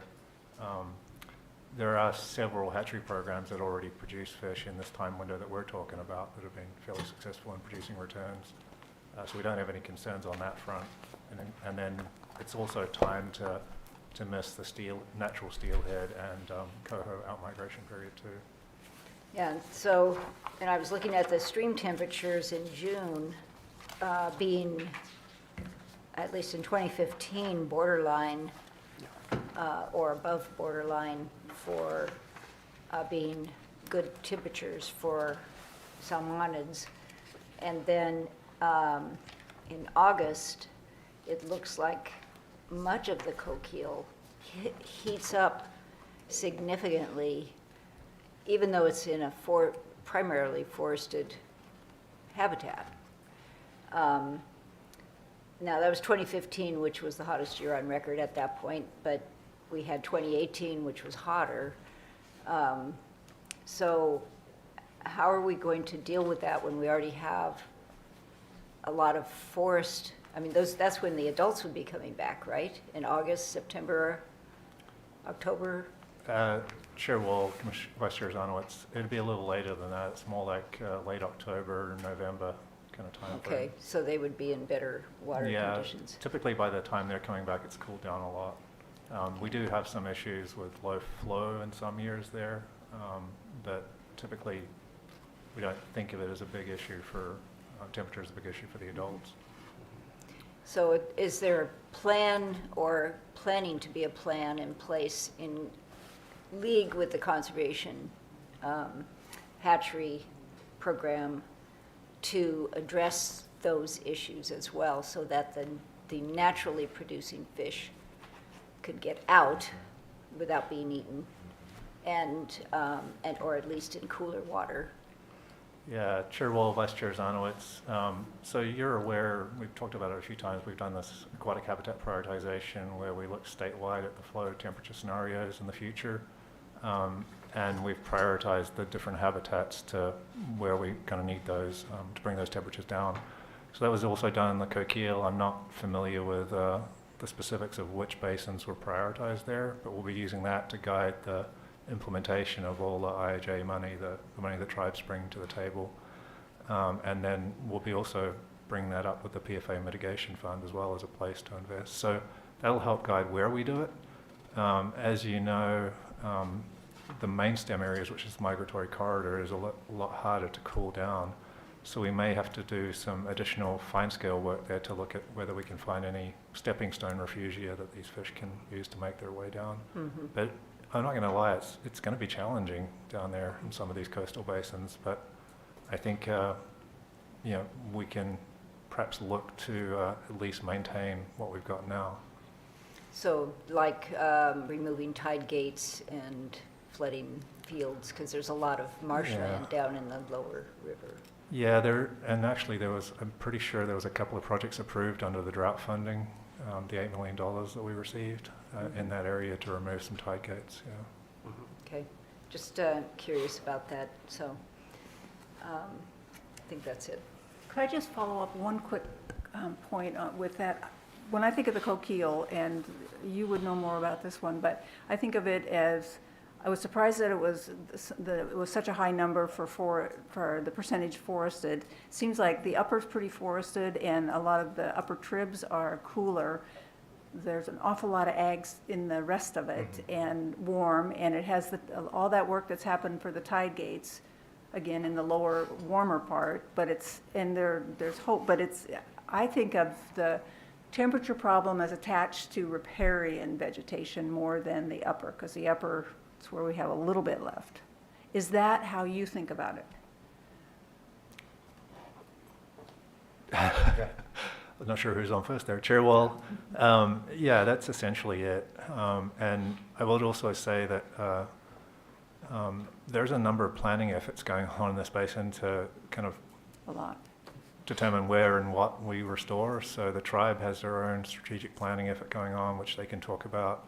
Wild Salmon Center is also leading the development of a strategic action plan for coho. We've got our own effort. So a lot of these are hopefully going to identify the same kind of places to work in.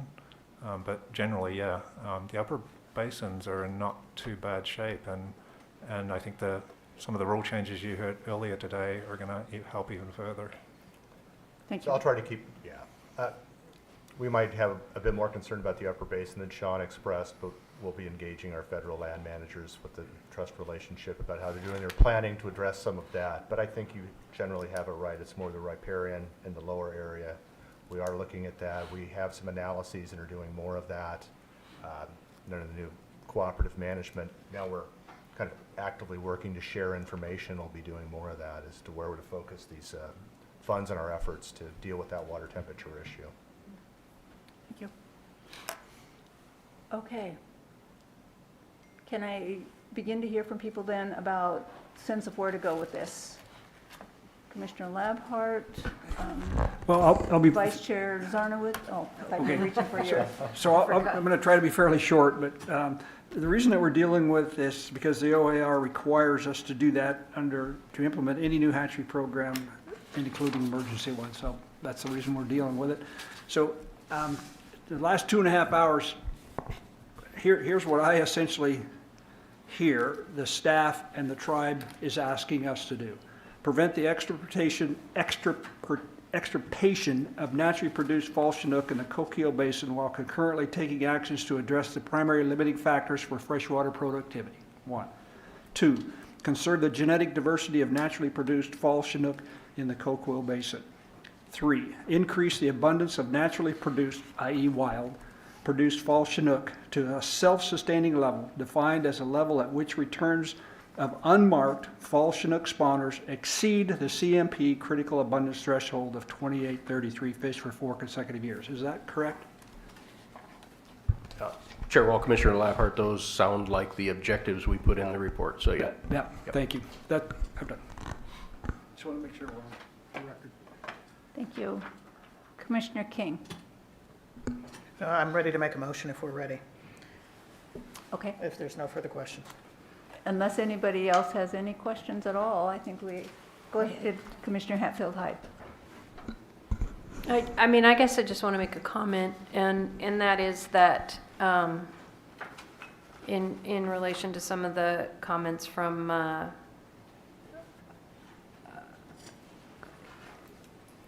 for example, conservation angler, nobody wants to be in the position we're in. I just want to say that. I mean, nobody's excited that we have to do some of these actions. And I think I think it's true what Commissioner King's, I agreed with her some in the night. We are going to face this more and more. And part of it is, how are we going to look at adapting to the realities that we have? We don't have any fish. And is that, I mean, I think we're going to have these kind of conversations coming up, and it's hard, is what I'm trying to say. And nobody's happy, right? Like, nobody's happy that we have to be in this position. But we can make the best of it. Okay. Dr. King, I think Yes. you were ready to. I shall read the motion that Annika kindly made for me. Thank you to Annika. So, I move to have the department add a new Coquille Fall Chinook Conservation Hatchery Program in the Coquille Basin and direct the department to report on the status of the program and the naturally produced fish every 4 years, beginning after the first comprehensive review of the Coastal Multi-Species Plan in 2026, so that the Commission may determine whether to continue, modify, or eliminate the program. I second that. I second that. It has been moved and seconded as was just read into the record. Are there any questions or discussion of that one? Besides, I know I have a few.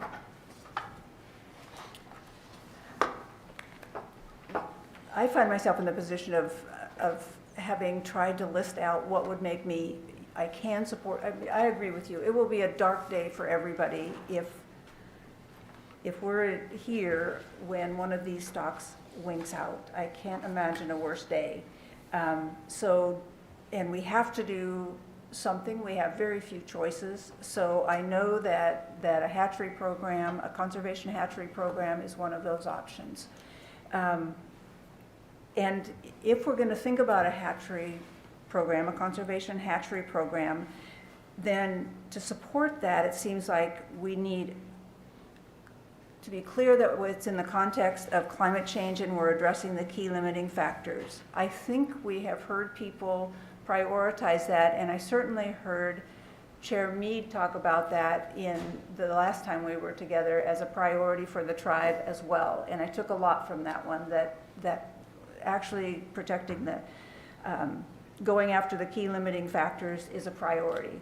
The second one that's absolutely critical for, as I look at these things, is clear protections for the remaining wild populations. And though there are people who are all over the place on the issue of, for instance, concentrations of bass, I have seen that in other systems, so I have to at least think about that. And you know, there are predators come to where we are pumping out smolts or pumping out other things.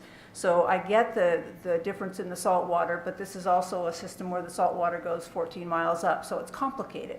So I have to look at that one. But mostly my point is that if we're going to have a hatchery program, we have to have as a priority that we're protecting, at least in my view, the remaining wild population, and that's the front and center piece, that this wild population.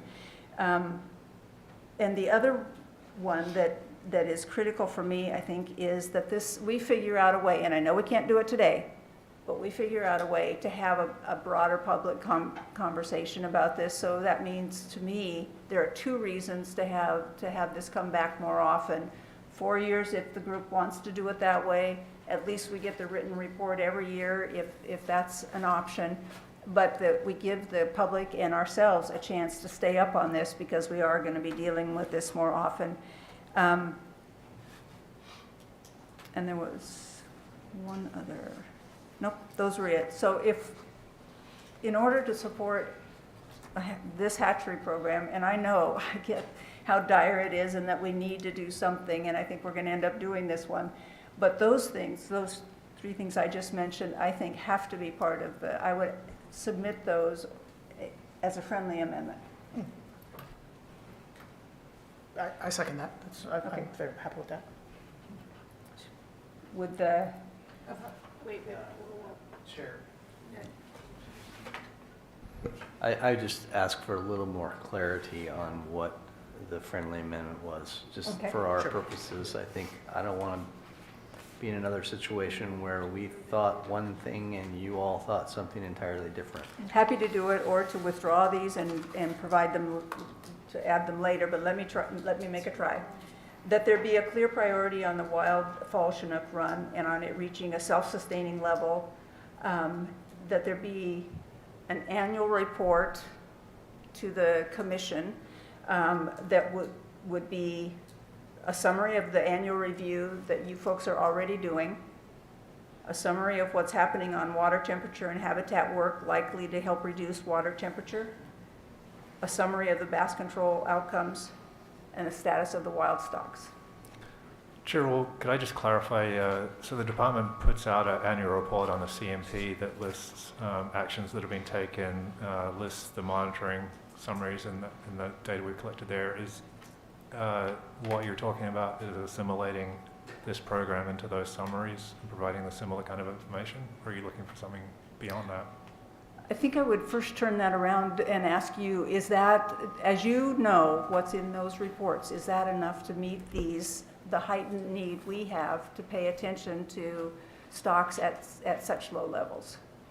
Chair, well, that's the information we have that we include in those summaries, and so beyond anything beyond that would require, I'm not even sure we would have the data each year to do a more thorough analysis. So I think it's the kind of information we would present in a general update to you. So I think it's sufficient, but you've looked at those reports, you'd have to tell me.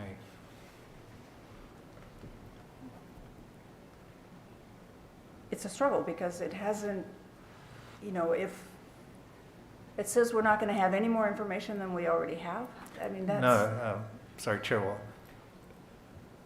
This is a new program, so we will add this program into those reports, and we will describe how that program is going, what we've done under it, and as returns come back, we'll describe what those are. And in addition, we will describe the habitat actions that have been taken in the Coquille Basin, the harvest, if there ever is any. So all those actions will be in there. I'm just saying that the layout and the format of those reports is what we would follow. So if I may, so another way to ask the question is, what Chair Wall asked, is it currently, because it's a new program, can it be available to address what she just asked? Yes or no? Yes. Okay. So we don't need the amendment then? Unless, Can I just have What do follow-up we do? clarification? Yes, and then, I'm sorry. and go ahead. And I then, mean, I think we're getting there, but isn't this part of our stoplight presentation too? Do you know what I'm saying? Chair Wall, Do you Commissioner know how Hatfield, we are do- you talking about the annual, sort of what's become an annual spring status update on salmon Yes. across the state? And it's just like this, it's like the snapshot of, I don't think Coquille's been part of that, and depending on the time of year, I'd have to think about the time of year to know whether we'd have the data to contribute to it. Back to Chair Wall's point, I think you also mentioned specifically concern about the wild escapement year by year, and so just to be clear, that is part of the annual reports too. So that every year we add a data point that would go into the report. John covered that. do those, what we're looking for is us to get a better look at those things so we pay attention to it. And when those reports come, there's no decision to be made, right? So it really is just, those are just information, and I would have to think about whether that's, if it's just information and there's no decision, whether it changes anything. Chair Wall, I think what I heard in the motion was that in 2026, obviously, we're going to come back to you and we're going to potentially have some recommendations about the Coquille as part of the CMP review. And then additionally, beyond that, 4 years after that, we'll be coming back to you with additional information, including whether we've met those criteria for success and whether we met those criteria for failure, and a recommendation at that time as well, and then 4 years after that, if it's continued at that time. So the decision points as they're laid out in Commissioner King's motion are every 4 years, with the option for us to bring something back in between if we feel like we're there. Okay. And Chair Wall, not to belabor it, but I'd also add that, as you, as commissioners, see the information coming in annually, there's nothing stopping you from asking us to bring something at another meeting on a specific issue that you saw come up. If it's something aberrant that we hadn't seen before, for instance, and you say, oh my gosh, we don't want to wait 4 years, come back on some other cycle, that's always an option for the commission. Thank you. Commissioner Zarnowitz? Yeah, you had a whole list of impacts to the fish in the Coquille in this report. So I think Chair Wall is just asking you to address those impacts when you come back to us, or come do your annual or 4-year whatever report.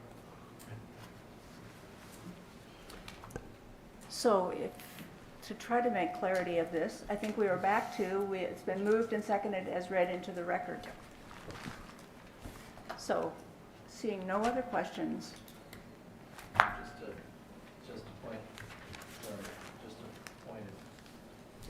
Just a point of clarification. So you withdrew your... I'm withdrawing. Okay, very good. Thanks.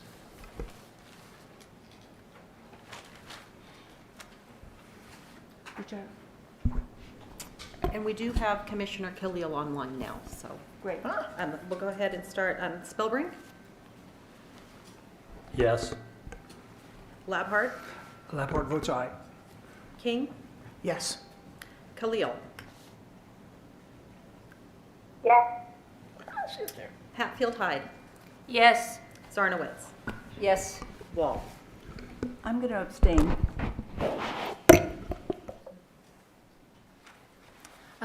Motion passes. Thank you doesn't quite cover it for what you all just did, but Thank you to you and for the last weeks and weeks of this, and to the panelists who were involved in this one, and to the tribe. Chair Mead, did you want to add anything? Yes. Chair Wall, could I just say thank you to Chris and Sean for sitting down with me several times and really helping me get through. Thank you. Thank you. Chair Wall, Commissioners, thank you so much for allowing me just a few minutes in closing to say thank you so much for your thoughtful consideration of this recommendation today. Some of it was hard to listen to, but the great thing about our relationship right now as co-managers is that we get to have these hard conversations and think through the possibilities of how we can do it better. And I appreciated all those that gave of their time today and throughout the last few weeks to give input on the letters that came to you. I thought that was incredible. I don't think that any voice in this room or previously should be not thought through completely. So I think that's what is what I'm taking away is that we are good partners on these efforts, and I'm looking at that statement on the wall, and we have a lot of work to do in that arena. It's not about just the Coquille River. It's all of our rivers, and I'm glad that you all were talking about it broadly like that.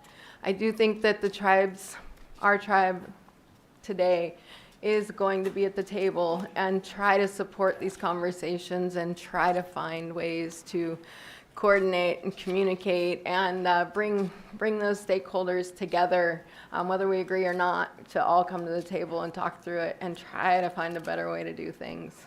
And as I said before, it's hard to make these decisions when we don't have our federal agencies in the room as well, and I don't know that we find a complete solution without that. So we still got a lot of work to do, but thank you so much for your support. I know these are hard decisions.